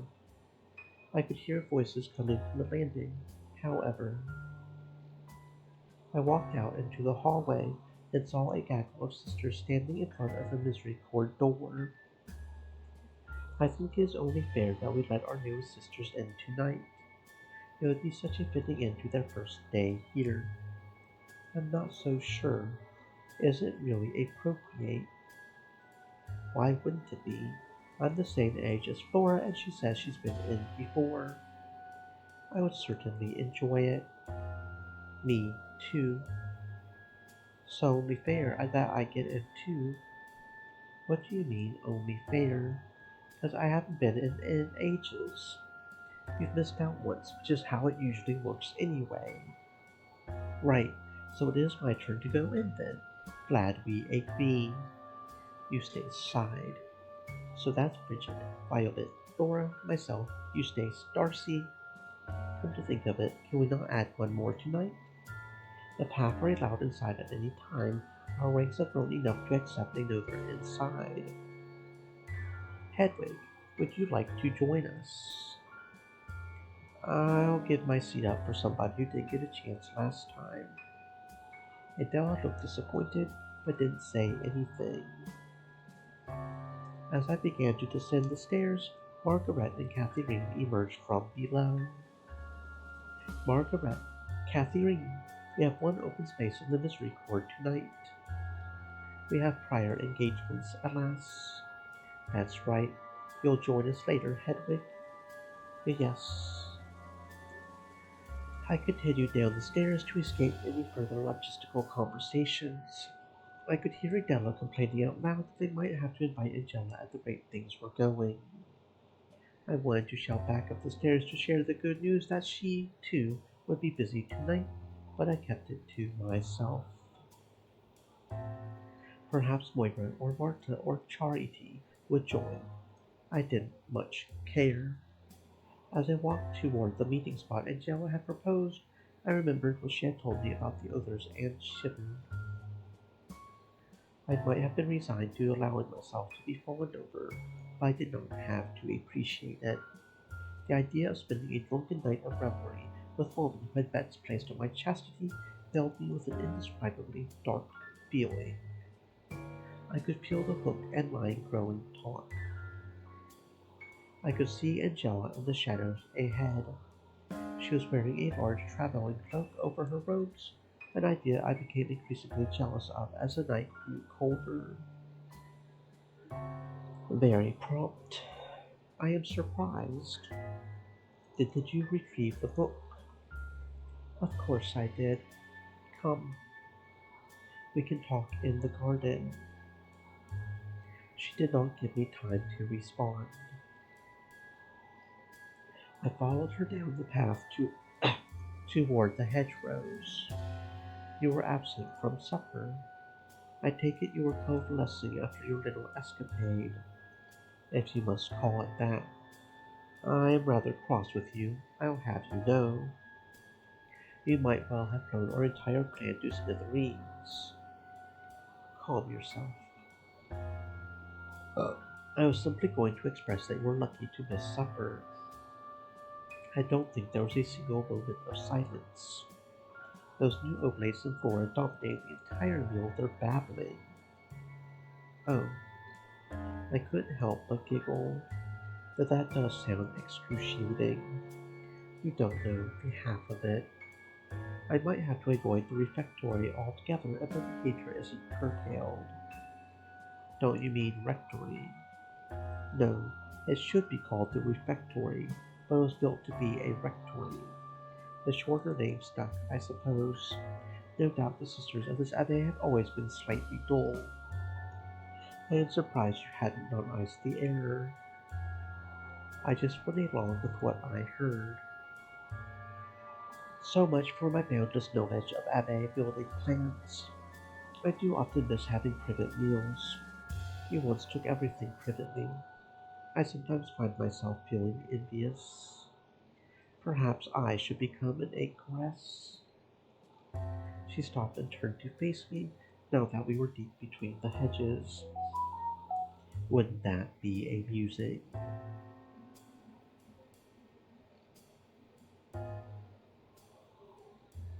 I I suppose it would be. I was bewildered. I could scarcely remember a conversation with Angela that had felt like a duel, but she was attempting, at the very least, to be friendly. It did not suit her. I was concerned. So, the book. I retrieved it with ease while you were all away. Can I have it back, then?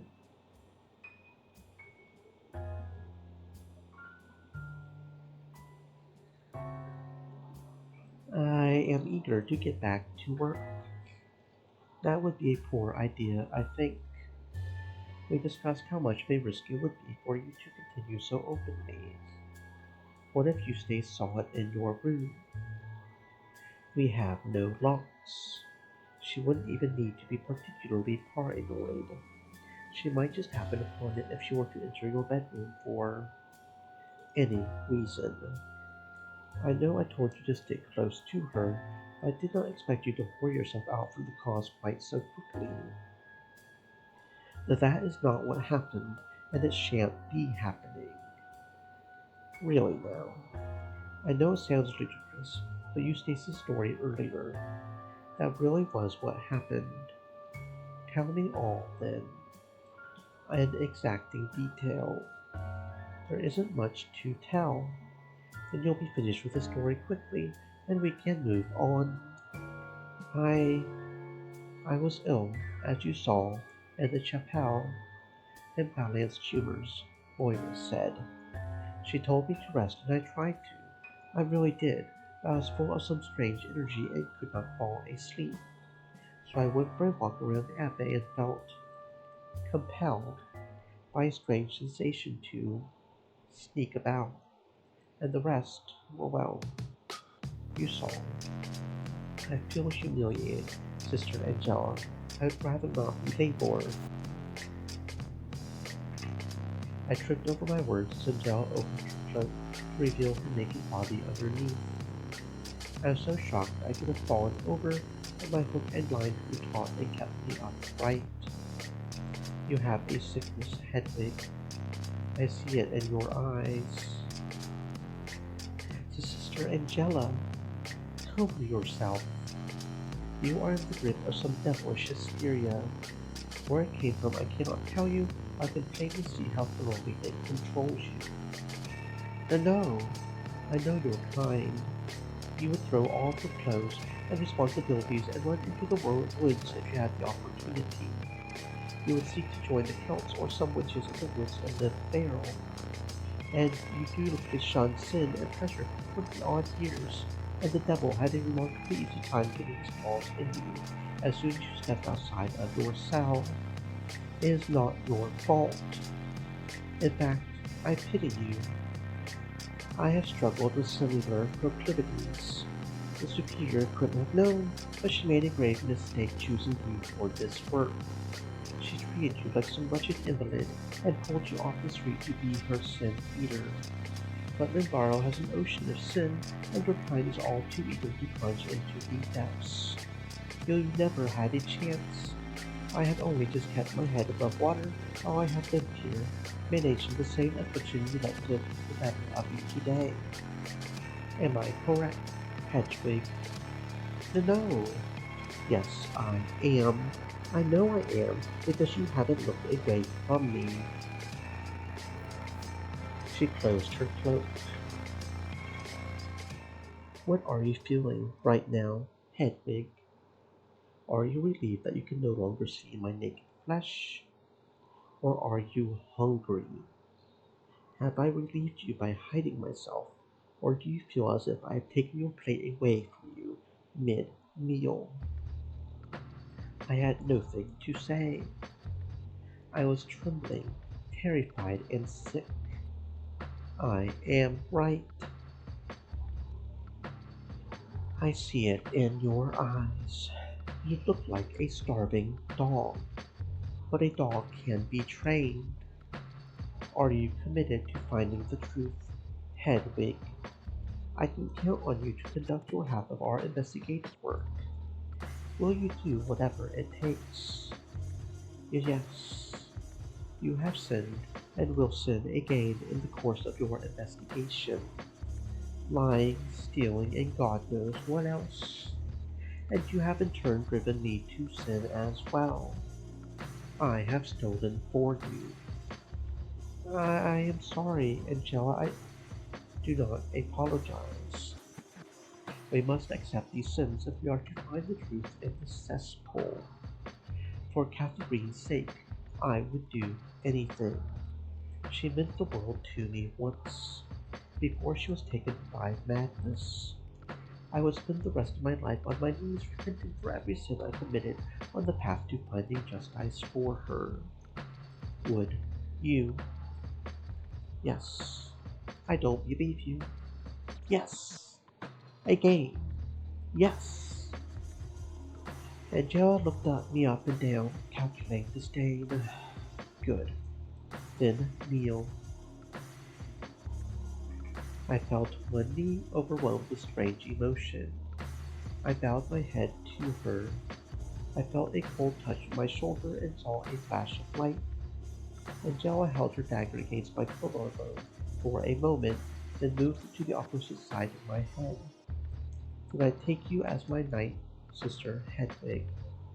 We will uncover the truth. If we have to burn and borrow to the ground to find it, so be it.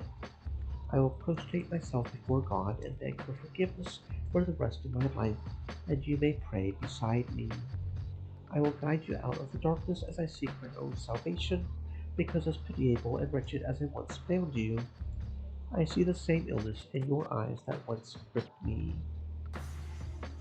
I rose to my feet, shaking.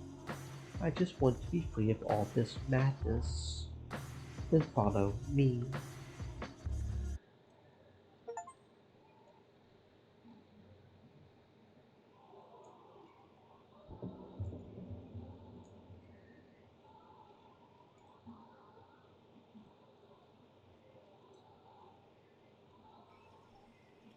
We traipsed back through the garden toward the cloister. I kept sneaking glances at Angela's heavy cloak. Every now and then, the manner of her steps would shift the fabric and reveal the shape of her body underneath, just for a moment. My God, I am quite drunk. To be frank, I don't even know if this is how I felt in the moment, but it is an experience I have recounted to myself many times in my head in moments of weakness.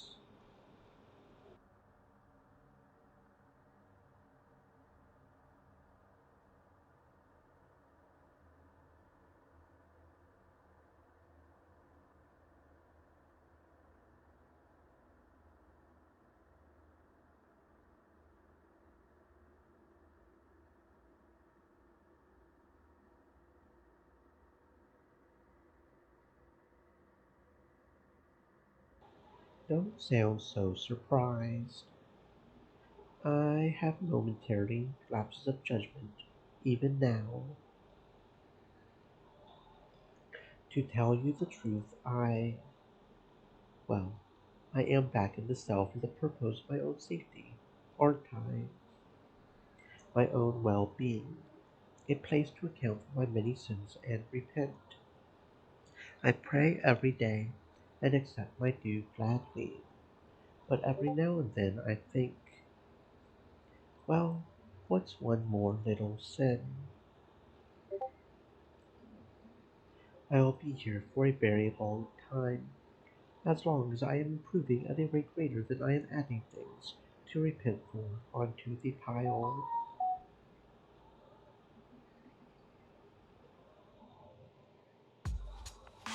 As much as I loathed to admit it at the time, Angela was correct about me.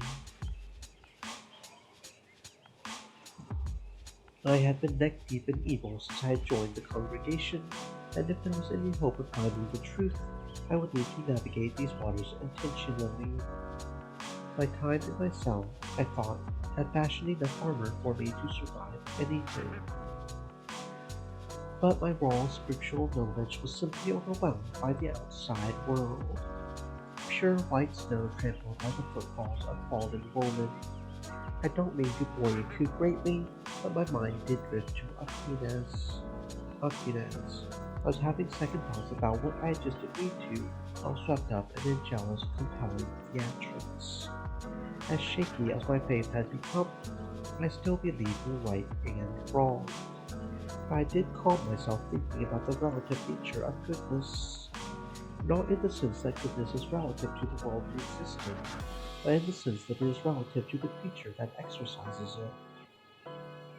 I wanted to do good things. I was an imperfect being, and striving for beatitude was in my nature. Sin is inexcusable, but it is forgivable. I could repent for sins, and if my sins resulted in a truly good work, justice for Catherine and the defeat of evil that killed her, I reasoned that I was justified. I could and would repent and account for my choices, and I believed that I was making the best possible choices available to me, even if I was being forced to draw from a Stream quiver full elements. of sins. Said, stay moist, The my evil that friends, had killed hydrate. Catherine, I could not think about it for too long. Every day I was surrounded by women who might have killed her, or might have known something about who killed her. As Angela's trunk revealed her swank hips in front of me once more, I became embarrassingly distracted. I felt the hook tug at me. Eustace had been mocking me when she suggested this by the stream, but perhaps I truly had been possessed. I thought about Flora's demonic circle. Had its evil touched me? Is that why I felt so compelled by perverse thoughts? Angela turned at the steps to the refectory and walked up to the door. In here, in the refectory. Where else would you suggest? I don't know. One of our rooms, or the cell arms. You know as well as I do how much traffic passes through the cell arm, and the dormitories seem like a poor place to conduct an investigation into our fellow sisters. I suppose you're right. We entered the building. It was pitch dark at first, save for a beam of moonlight illuminating the long wood table.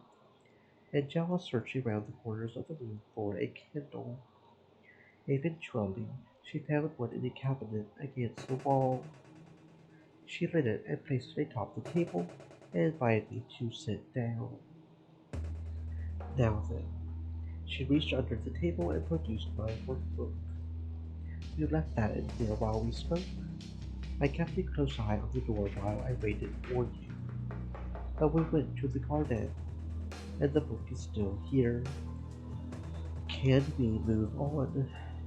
Of course. She splayed the book out on the table and flipped through the maps I had already completed.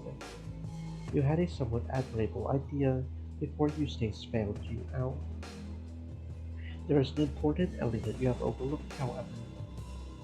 But what is that? You have been asking the others about the morning Catherine's body was found. While I am sure there might be some contradictions to be discovered there, he felt neglected to ask people about the night prior. I felt impossibly stupid. Yes. Oh.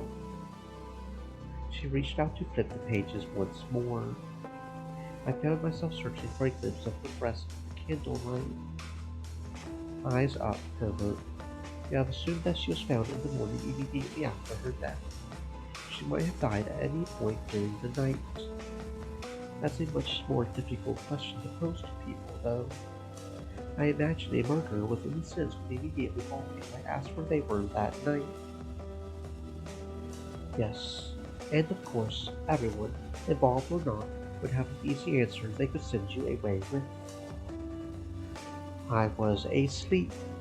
It would be a lie, of course, but a fairly unassailable one without proof to the contrary. I leaned on the table and held my breath in my hands. Had all my work thus far really been useless? I hadn't had a chance to compare the stories I'd received to each other before Eustace took the book. Perhaps there's still a chance I've captured something important. Not that I can see. I groaned. Margaret and Catherine proposed a meeting later. I already have Margaret's story, but Catherine said she was moved by the idea of chronicling Catherine's second last moments. The corner of Angela's mouth flickered. How fortuitous. No doubt those two will practice their stories together, regardless of whether or not they're involved. I realized something. Come to think of it, I already know Catherine's story. Catherine the First, I mean. Angela raised an eyebrow. I felt terrible exposing Catherine's secret, but this felt necessary. Catherine had a visitor the night Catherine II was killed. It was James. Come now. She was so reticent to tell me this that I could scarcely believe it was a lie. In fact, when I visited James in the hospital, he told me the story first, and Catherine admitted it after some convincing. But Darcy found his bloody cloak. She did, didn't she? But when I reminded Catherine of that, she insisted that she was with James the whole night, and that he did not bring his traveling cloak with him. It was left in his cart, according to him. So Darcy lied. What reason would she have to do that? I have no idea. She doesn't seem the type. She hardly seems able. But you should follow up on this with her. I suddenly remembered something Darcy had said to me days ago now. But there is another element of Darcy's story that isn't consistent, come to think of it. She took me to visit the sheep not too long ago, and we talked about all of this. She mentioned that she had been tending to the sheep the morning Catherine's body was found, and that she found the bloody cloak on her way back to the Abbey. But she also mentioned seeing and smelling smoke, and I've just realized. I reached for the book and flipped through my completed notes. Only Charity and Adele have mentioned anything about smoke so far. That is rather odd. I remember smelling smoke. I did not think much of it in the moment. A mishap in the kitchen, I presume. But Darcy had not started cooking yet, as she was returning from the hills. So if she not iced it, I felt it was outside of the ordinary. That is something. Angela tilted back in her chair and let out a horrid squawking laugh. James may be spared the gallows because he fell in with that fucking whore. Life is full of mysteries. She seemed rather upset. But what is it that you dislike about Catherine so much? Angela narrowed her eyes and folded her arms across her chest under her cloak. Sister Catherine believes in nothing but her own pleasure. She is a wastrel and a betrayer. I have no time for her any more. Understood. Sister Catherine has been given many chances over the course of her career at this abbey to turn her life around, and she insists on taking every opportunity she can to indulge herself. She has the same beast inside of her as you, only fattened up without shame. It will be very easy for you to get what you need from her. She spoke with such force that the candle flickered. Uh,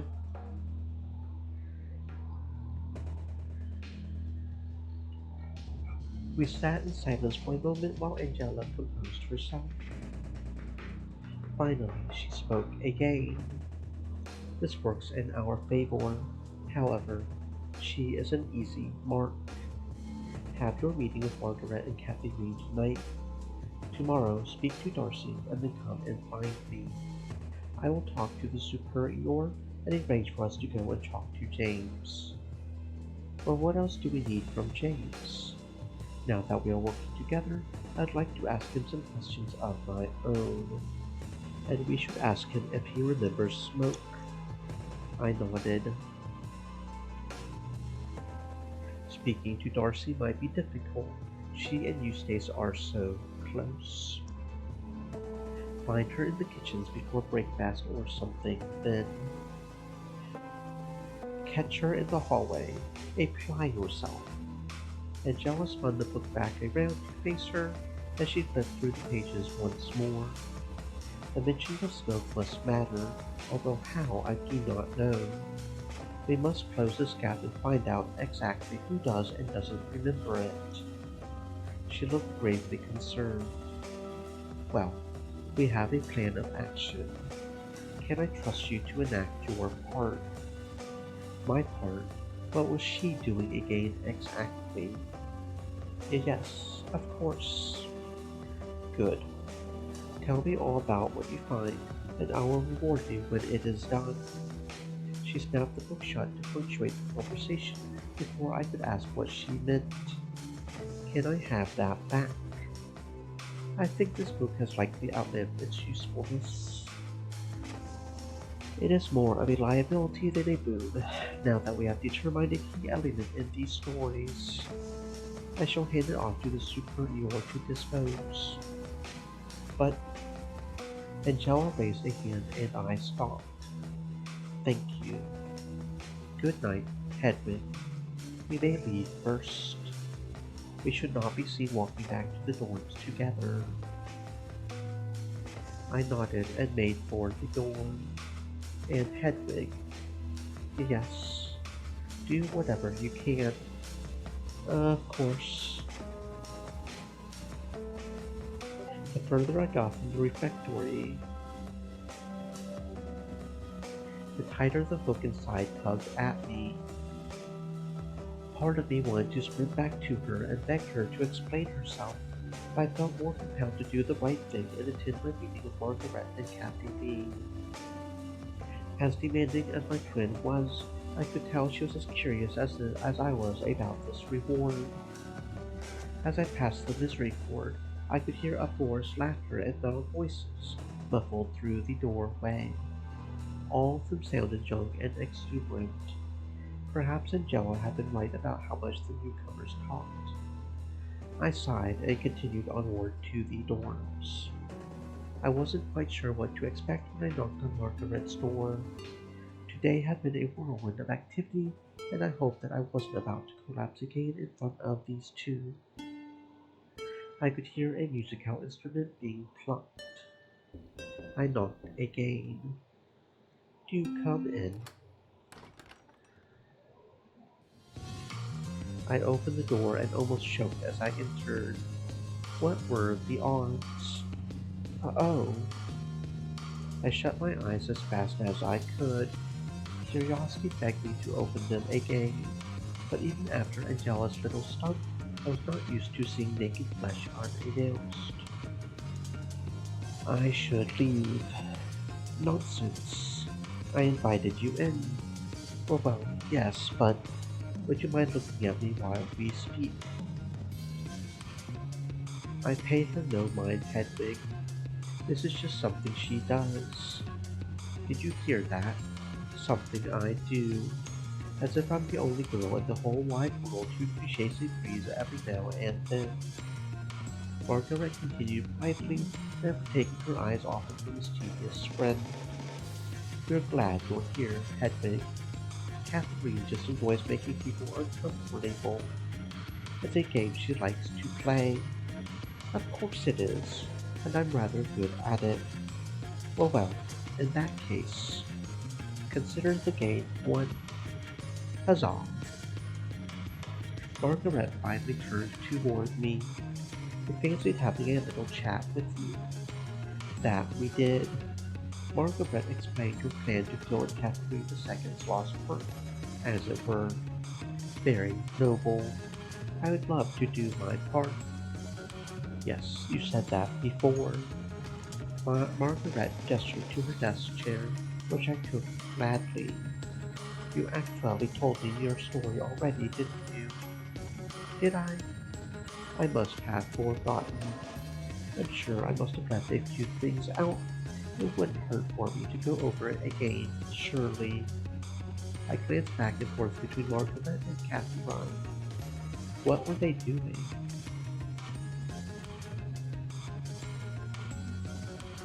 If neither of them had been involved in Kathleen's death, surely they realized how suspicious this was. I suppose not, but... Oh, very well. I did tell you my story, and I told it true.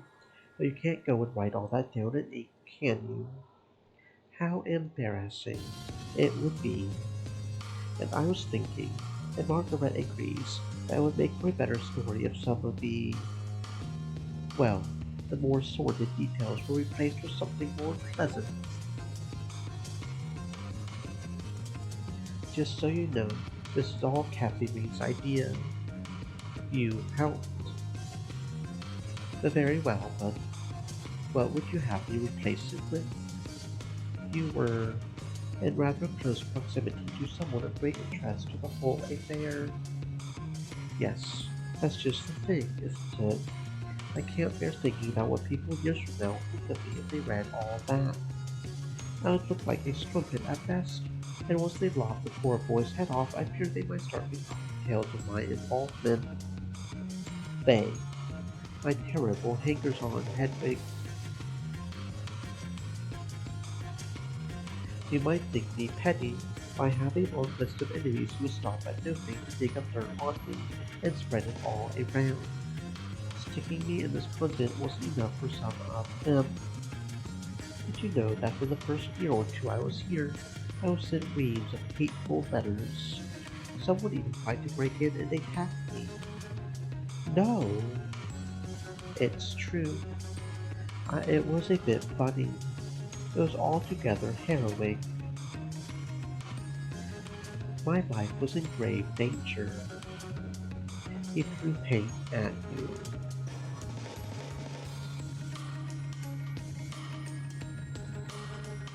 A knife was next, I'm sure of it. Thank God for Catherine II. Rest in peace. What did she do? Oh, this was around the time she was trying to turn us into some sort of militia. I thought it was an utterly pointless, manly exercise, but when she saw that man chasing me with a basket of Temperas, she leapt into action. Catherine II had been sweeping at the time. All I told that wretched artist was that I didn't want his awful portrait. She dispatched the fellow with 2, maybe 3 strikes, knocked him out cold, and then sent him back down the mountain after he came to.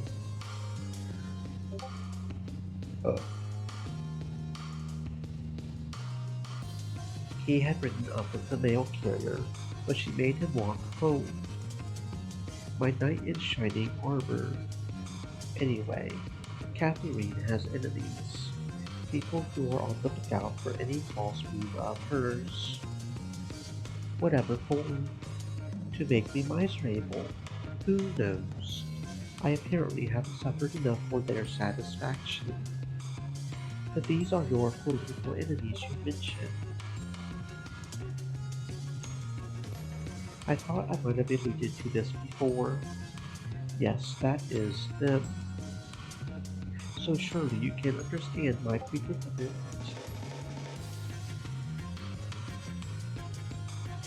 Would you please be a dear and write something else about me in those chronicles of yours? I thought for a moment. A lie was a lie. I was beyond being able to claim that I wasn't a liar. I certainly didn't want any harm to befall Catherine, as strange and entertaining as she often was. And while it would leave my chronicle somewhat incomplete, I reasoned that Catherine had already given me her story about the morning the murder was discovered. I sighed deeply. I could agree to this. If anything, I felt slightly relieved. Angela had been rather dramatic when she had described what the others desired of me. The papers like this I could handle. Let's say that I agreed to do this. What would you have me write instead? I haven't the foggiest. You're the chronicler, not me. Fair enough. I decided I might try to press my luck, ever so slightly. But what can you give me in return? Catherine's eyes went wide, and Margaret chuckled. Oh, she's learning. She's rather rude. One shouldn't do good things expecting a reward. At any rate, I thought this. She waved one arm around her nude form. Might be reward enough.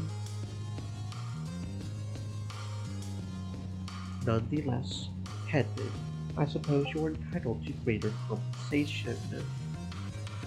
Margaret, would you leave us? Margaret snorted. Very well. I wouldn't want to get in the way of your negotiations. You are my angel, Margaret. Congratulations. Margaret left her room. Catherine patted the spot on the bed where her friend had been sitting.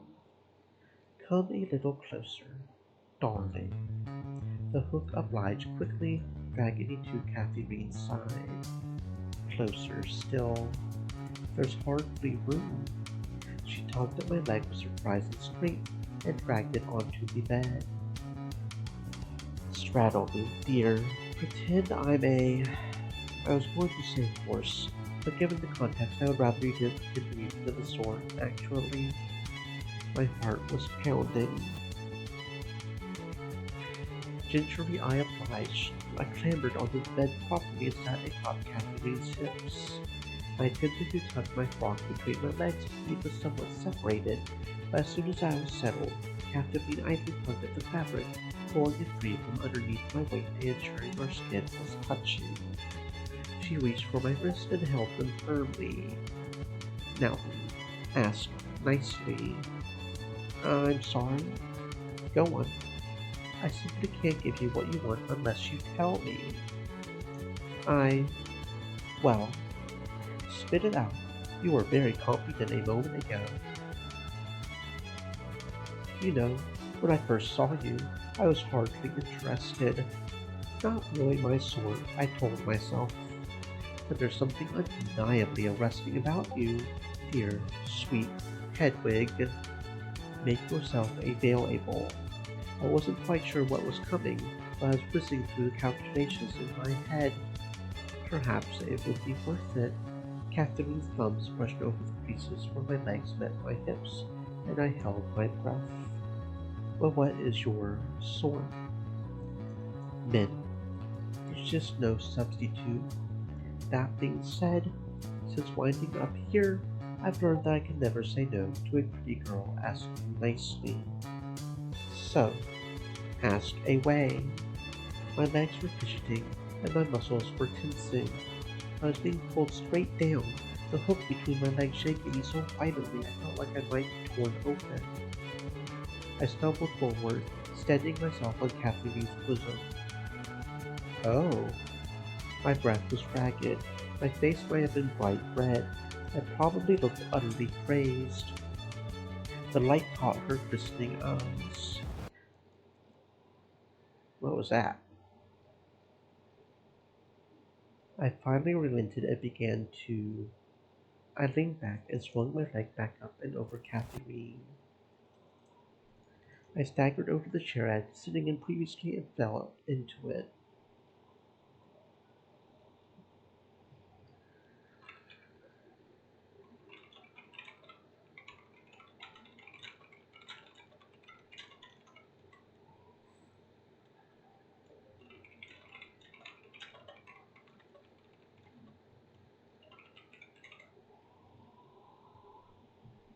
I staggered over to the chair I had been sitting on previously and fell into it.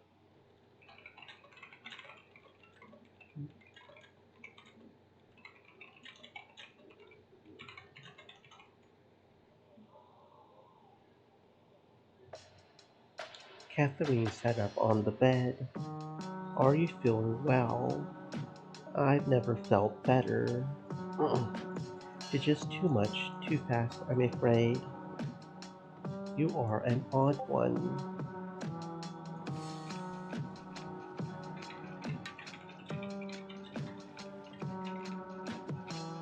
I thought this is what you wanted, ever since you played so bafflingly coy after I caught you in the window.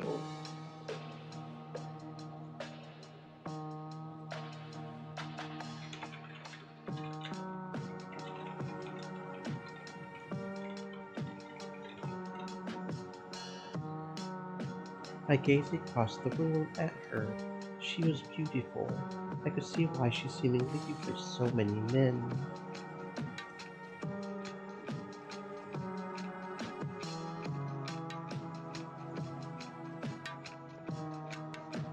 If I were a man, and I had not heard the dreadful stories about her, I would not be opposed to marrying her. She was 10 or so years my senior, I guess. My eyes lost focus, and I imagined what life would be like if I were such a man. Marriage. Where would we live? That mansion in the village still? Would we have children? I couldn't even begin to imagine bearing a child, much less raising one. All I could think about was seeing Catherine like this in her bed, and in the hall, and in the kitchen, and in the garden.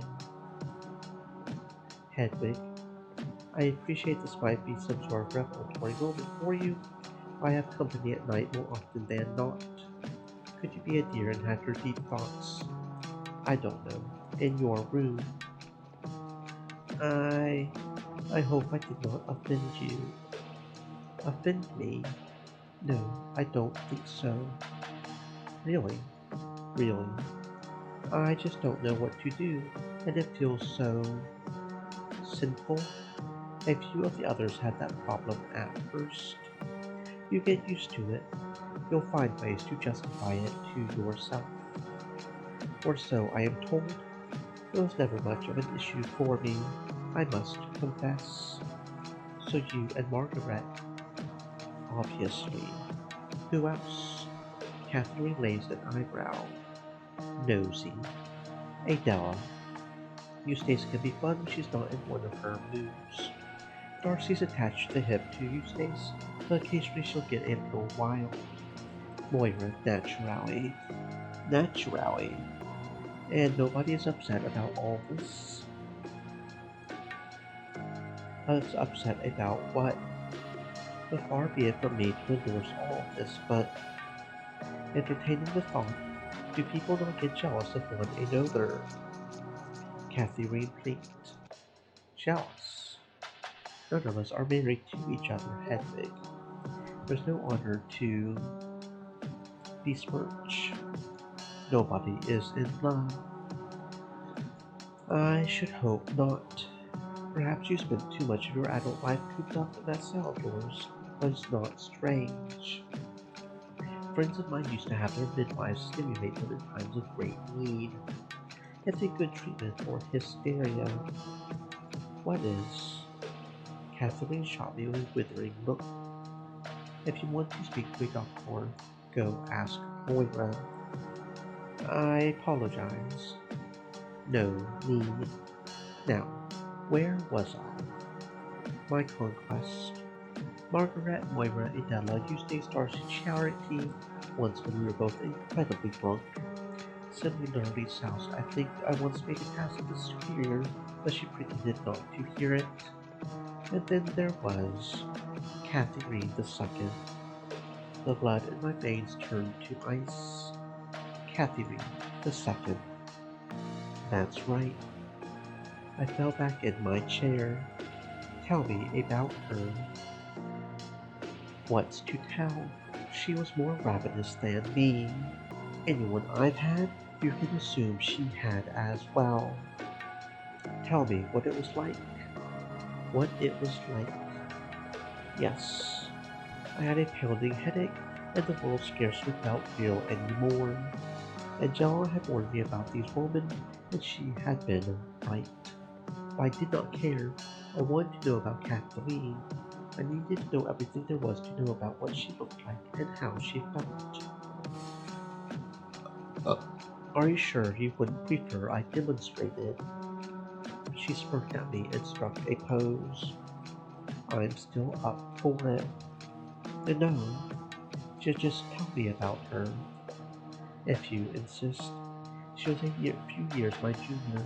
She looked a bit like me, both redder hair, very red Spin Dash actually, Diva, and she was wickedly said. funny.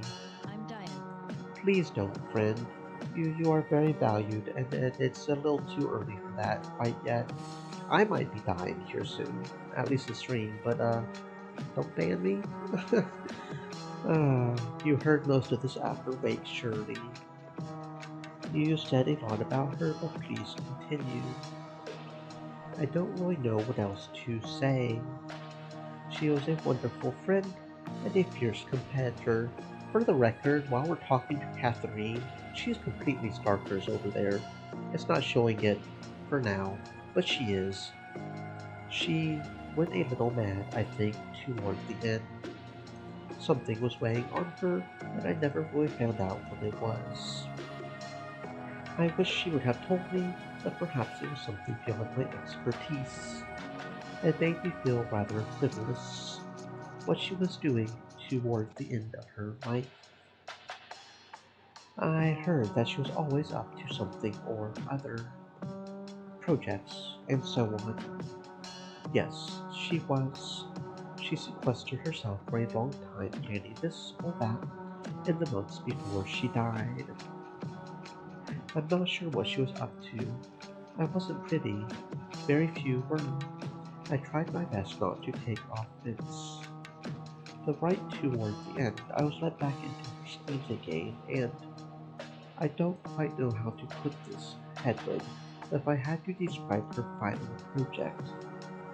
Well, it was you.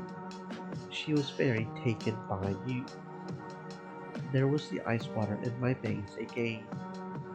She never stopped talking about you when we gathered in the Misericorde. Thank you very much, Catherine. Not at all. I stood up groggily, and I usually take rejection very poorly.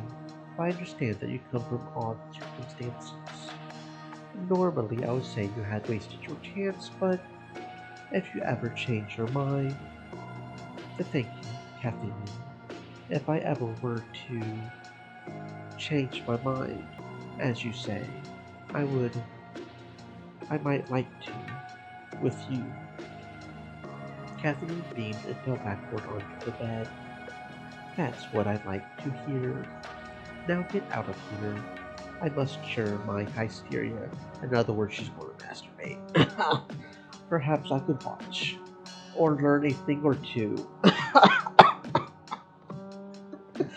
Not on your life. Now get out. Ta ta. Yeah. I winced as I shut the door. For a moment I panicked. I hoped that last exchange hadn't ruined our relationship utterly. I scurried into my bedroom and closed the door. And that is all. Spin Dash Diva, said.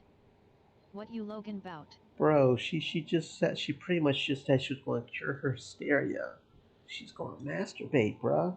And Hedwig just straight up asked if she could watch. I mean, come on. Oh Lord, Lord, are we Spin getting Dash naughty in Diva, here? said. Bad.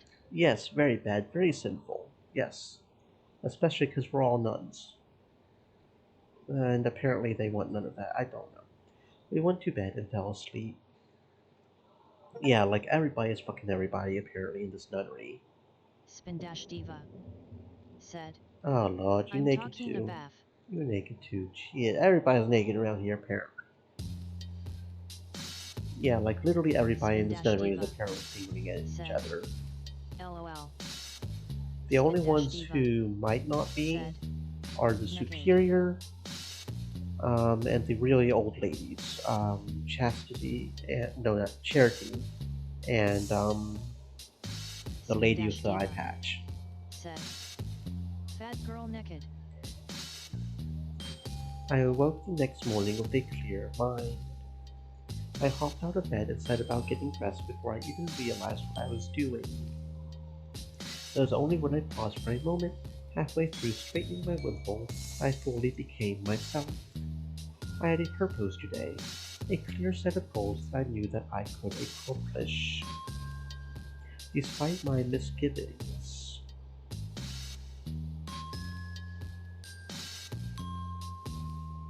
And all I found confusion. Surrounding Angela, I at the very least felt far more motivated to deliver for her than I ever had for the superior. As I left my room to join the others on the way to the chapel, I pondered why. Angela was a few steps ahead of the throng of nuns separated from the group. She glanced over her shoulder and caught my eye. I offered her a smile, but she turned away. There was the Angela I had known all this time. Still, despite our differences, Angela and I had more in common than I had considered until now. As she approached the chapel, far ahead of anyone else, it struck me that she and I both stood alone from the others. Her ahead, myself behind. Perhaps I should be further ahead with her. The two of us were the most pious and righteous women here. I brushed my robes flat across my hips. I was submerged in filthy waters, but perhaps Angela could grab hold of the line and pull me up to the surface. Inside the chapel, I briefly considered sitting next to Angela, but thought better of it. I sidled into my usual pew. Mind if I join you? Not at all. Isn't that what you said last night, Catherine? Margaret had snuck around to the other side of the pew to box me in next to Kathy Ryan. Oh, hush. Kathy Ryan and Margaret sat down and each put an arm around me. I want some details. Catherine keeps insisting that she doesn't tell tales about that sort of thing, which is rubbish. It is not. I am a proper lady of noble standing. It would be impolite to gossip. This is how I know she's lying. She usually tells me about what's been going on in her bed, whether I want to hear it or not. Please, we are in church. I was shrinking in my seat. I had resigned myself to playing this part, but there were some lines I could not cross, no matter how camouflaged I became. Listen to the poor woman, Margaret. We are in a house of God. Very well. I'm going to bother you about it as soon as we step outside, though. Not acceptable. I had my orders. Loath as I was to say anything, I realized I needed to give Margaret enough to get her off my case. Well, Catherine and I, we almost. She punched Catherine's shoulder. Ow. You said you did it, you cheat. I said that we did something. Besides, I would argue that what happened counts. I mean, a hand was placed on a booba, so yeah, I mean, we did do something. Unbelievable. Margaret crossed her arms and made a show of sulking, or bosom as the word was used. Catherine leaned across to me to talk to her friend. I did my best to stare ahead and ignore them, but they continued bickering over the top of me. Our bits touched, and yes they did. I, for one, think that counts.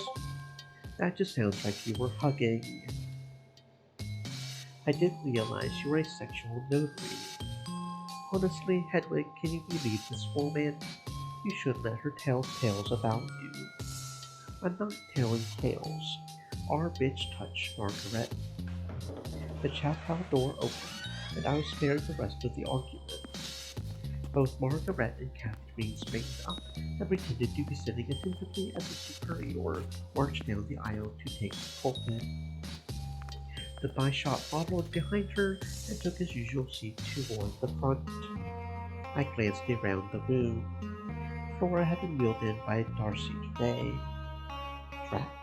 If Darcy was meant to be responsible for Flora today, checking in with her about the smoke in her story might prove difficult. Violet and Bridget were seated far away from Cora, which surprised me. They were whispering to each other and occasionally glancing over at Flora. I hoped that they hadn't already had a falling out. Well, if Flora got super drunk like she did last time and embarrassed herself, they could have. They caught my eye and quickly turned, appearing to giggle. I blushed a little, hoping my conversation with Margaret and Kathleen hadn't carried too far. Whatever debasement I had to subject myself to, I couldn't let the younger set find out what was going on. If the superior and I agreed on anything, it was this. They deserved a proper abbé, a real life of devotion. Service passed without much of note. As the sisters milled about outside, I kept an eye out for Darcy and Flora. Eventually, I could hear the wheel trundling down the aisle. I stepped out to greet them as they stepped out into the morning sun. Spindash Diva, said. Fur, FRRRT. fur. Hello, Darcy. Hello. Nice to see you too, Hedwig. Spindash Diva, said. Oh, I LOL. apologize. I did not mean to be rude. Uh-huh. Flora seemed to be in a low mood. I Spindash wondered if Diva, she, too, said. Those are some sexy nuns. and you haven't even seen their titties yet. We did earlier. I had noticed that the other young woman had sat away from her. Actually, not neither of these two. We've seen two others. But anyway, I just really needed to talk to Sister Darcy about Spindash Diva, something. said. You what? Yeah, we even saw Bush. Yeah, I would love to chat, but I am very, very, very, very busy today. I am taking care of Flora while she paints, and then I have to tend to the garden and pick the last of the produce before it starts Spindash snowing. Diva, said. Oh And then I jeez. have to cook luncheon, and then I have to take the sheep down the mountain for the winter, and then it will probably be time to cook dinner. We saw two different people's bushes. Yeah, they got really naughty there for a second. Spindash Diva, said. Well, You like hair pie. this is the 1400s. I don't think they really had any concept of shaving back then. I think it's 1400, 1500, Spindash something Diva, like that. said. Darcy really LOL. did carry. There was even armpit hair. I mean, yeah, it was a little hairy, and multiple different concepts of the bird. Darcy really did carry the whole abbey on her back. And then I will probably spend the evening going through the pantry just in case the builders are going to need anything. Bit worried, I must admit. I am so sorry, Darcy. That sounds overwhelming. Yes, I will be fine, though. I really must speak with you. Would you like to walk down to the village with me? You could help with the sheep. That did sound like a perfect opportunity to talk to Darcy away from curious ears, but I was also meant to visit James with Angela. And even if it did work out, that would be a lot of walking. I thought to myself selfishly. I would love to. Wonderful. Oi, Flora, want to spend the morning with us? We're going to work in the cellar. Sister Adela said you should come and give us tips. Really? I mean, yeah. I've got some stuff I can do in there. Flora relaxed a little, and Darcy smiled at me as she pulled Flora toward the cellar, with Bridget and Violet in tow. Everyone was filtering out into the cloister, off to their daily tasks. I stopped cold. Daily tasks. I was meant to write my chronicles as usual, with Eustace no less. I sighed. I would make it as quick as I possibly could. I looked around the departing sisters and realized that Eustace had not joined us for service. Perhaps I could be alone for my writing, I thought. As much as I disapproved of skipping service, I relished the idea of not having to sit in close proximity to Eustace while I wrote. And what would I write? As I climbed the stairs, my stomach turned over. I was certainly not going to write about my evening with Catherine, or my encounters with Angela. I hadn't written about my little excursion in the field either. What exactly could I write about? I was deep in thought when, halfway up the stairs, I could hear voices ahead. Hiya. Hello, Hedwig. Off to work. Indeed, I am. There might be a problem. Problem. Door's locked. Eustace is working on something and she's in a mood. Oh dear. I stepped forward to try the door. It was indeed locked. I wouldn't test her. We were trying to get in earlier to look something up, and she nearly bit our heads off through the door. Oh no. I recoiled from the door, hoping I wasn't about to get another earful from Eustace. For a moment, panic thoughts bounced around my head. What if this was the thing that set her off for good? Thankfully, nothing happened. Looks like you've got a free day. That's quite a relief, to tell you the truth. I've got rather a lot of other tasks today. I realized I had no good excuses. The superior wants to check in with me about my writing, and I think she might also want me to teach the new oblates a thing or two. I was getting too good at making things up, I thought to myself. Sounds like her. Well, I'm off. I promised I would help out in the cellars today against my better judgment. Oh no, perhaps I wasn't getting too good at making things up. Perhaps I'll join you. I have nothing to do this morning, and I wouldn't mind helping out with the sherry. Sure, I warn you though, it still tastes awful. Everything is a process. I suppose all three of us are headed back downstairs then. Oh, yes, of course. I apologize, I was still thinking about the library. I stared at the door for a moment, wondering what on earth Eustace was locked up inside doing. I turned to leave with the others, back down the stairs toward the cellars. I realized halfway down the stairs that I might be caught in a lie if we happened to run into the superior outside of her office. What do you two think of Violet and Bridget? I'm a bit surprised she didn't know she would be shorn. Whichever one that was, I haven't gotten the names down yet. Violet is the tall one and Bridget is the short one. Oh wait, no. Other way around. Anyway, they seem a fine sort. A bit young. I doubt we'll be seeing much of them. What do you mean? They're around Flora's age, aren't they? They'll stick together. Thank goodness for that, honestly. Happy to have them, of course, but I'm not expecting to make new friends. Yes, to be honest, I was hoping they would be closer to our age as well. One day, they'll be our age. But we'll be that much older. True. Although I think you can stop counting years after a while. At a certain point, we're just a woman. That's a funny way of looking at things, but I think I see what you mean.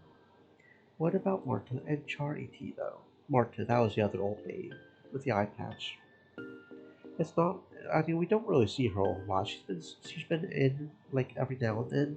I just she's not been a big part of the story so far. It's not like we spend as much time with them. Well, there's another threshold. I think there's just a certain point where one becomes old. Exactly. What's the threshold then? whichever birthday Catherine is approaching. We all chuckled. We arrived at the stairs down to the cellars. Well, this is us. Have a good day, Hedwig. You as well.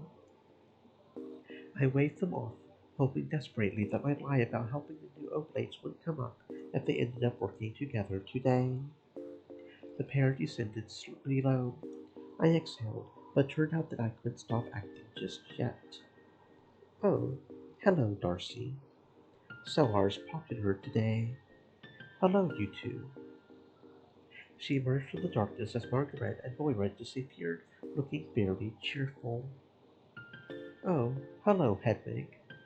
Oh, greetings. What are you up to? Oh, just dropped Flora off down there to do some work in the cellars.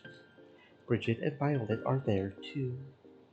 Goodness, it is busy in there today. Bit noisy, I must admit. Oh well, they are young. Idle chatter with Darcy was always pleasant, but I had an opportunity I had to seize. Flora was more or less captive in that cellar. I could speak to Darcy first, and then move on in on her. Darcy? Yes? Oh dear, you look rather serious. A long time ago now, you told me all about the day. You know, the day Catherine was found dead. You have an interest in the body. But not exactly. It's something else. When we spoke, you mentioned something about smoke. I remember. I did indeed. Spindash Diva said. So who Um, was masturbating and I'm why? bad with names. I'm really bad with names. I can't think of the name off the top of my head. I'm sorry. I'm not good with names. But to relieve hysteria, because you know that's how you get rid of hysteria in the 1400s, right? Do you remember anything else about that? Possibly. Spindash Diva said. LOL.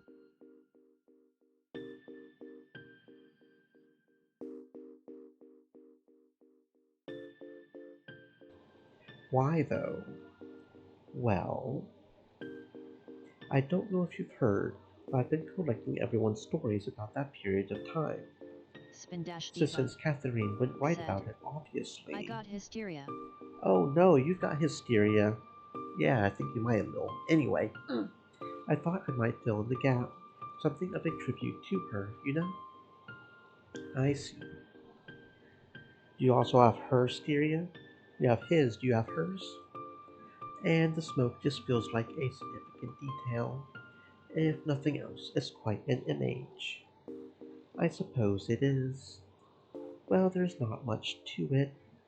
I was walking back to the Abbey and I saw lots of smoke coming from the dorm chimney. Is that significant? I mean, was it more smoke than you might have seen on any other day? From a fire being lit in the morning to keep the place warm? I could not tell you for certain, but it does stick out in my memory.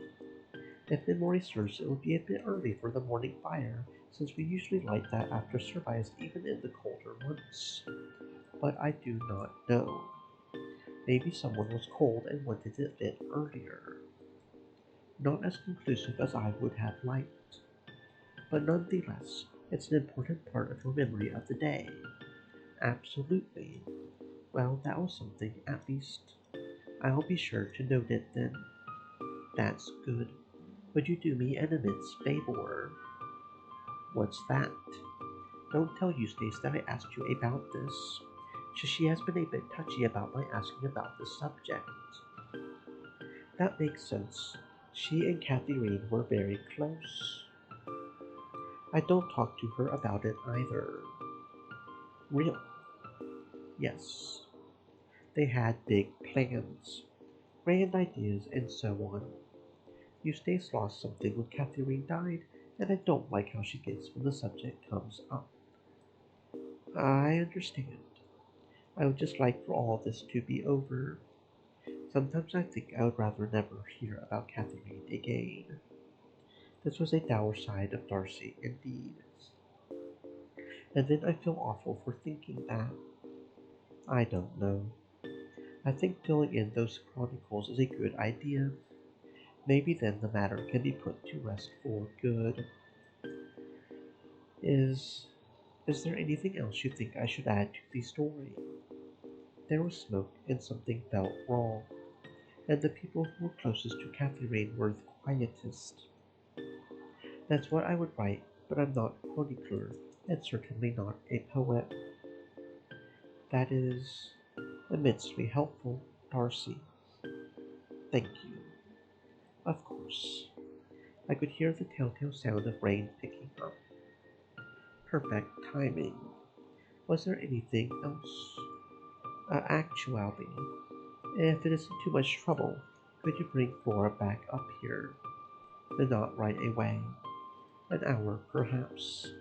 I'd like to make the same inquiries of her. Of course. I'm sure she would be happy to help. She shuffled back down the cellar staircase. I was alone with my thoughts for a moment. Those closest to Catherine were the quietest. That was a far more trenchant insight than I possibly could have hoped for. And just before a meeting with a superior, no less. Angela would be very happy with me, I was certain. It would make up for my being late. When I knocked on the door and spoke my name, it was Angela who beckoned me inside. Indeed, I could sense a touch of annoyance in her expression as I stepped into the room. She, the superior, and the bishop had clearly started without me. Greetings, Hedwig. Angela tells me you should have made some significant progress today. Yes. In fact, I just had a very fruitful conversation with Darcy. Good girl. What did you find out? Oh, well, the smoke. Has Angela filled you in on the smoke? Yes. Darcy confirmed that the smoke felt significant to her. Felt significant. And that was probably a little early to be seeing smoke coming from that chimney. I also remember smoke. I believe I do, at any rate. It's a small and perhaps spurious detail, but it is something. That isn't all, though. She mentioned that those who were closest to Catherine were the quietest, when I asked if there was anything else she thought worth mentioning in my chronicles. Does that mean anything? Of course, Catherine's closest friends would be quietest after her death. They would be the most affected, naturally. I. Well, I suppose that is true.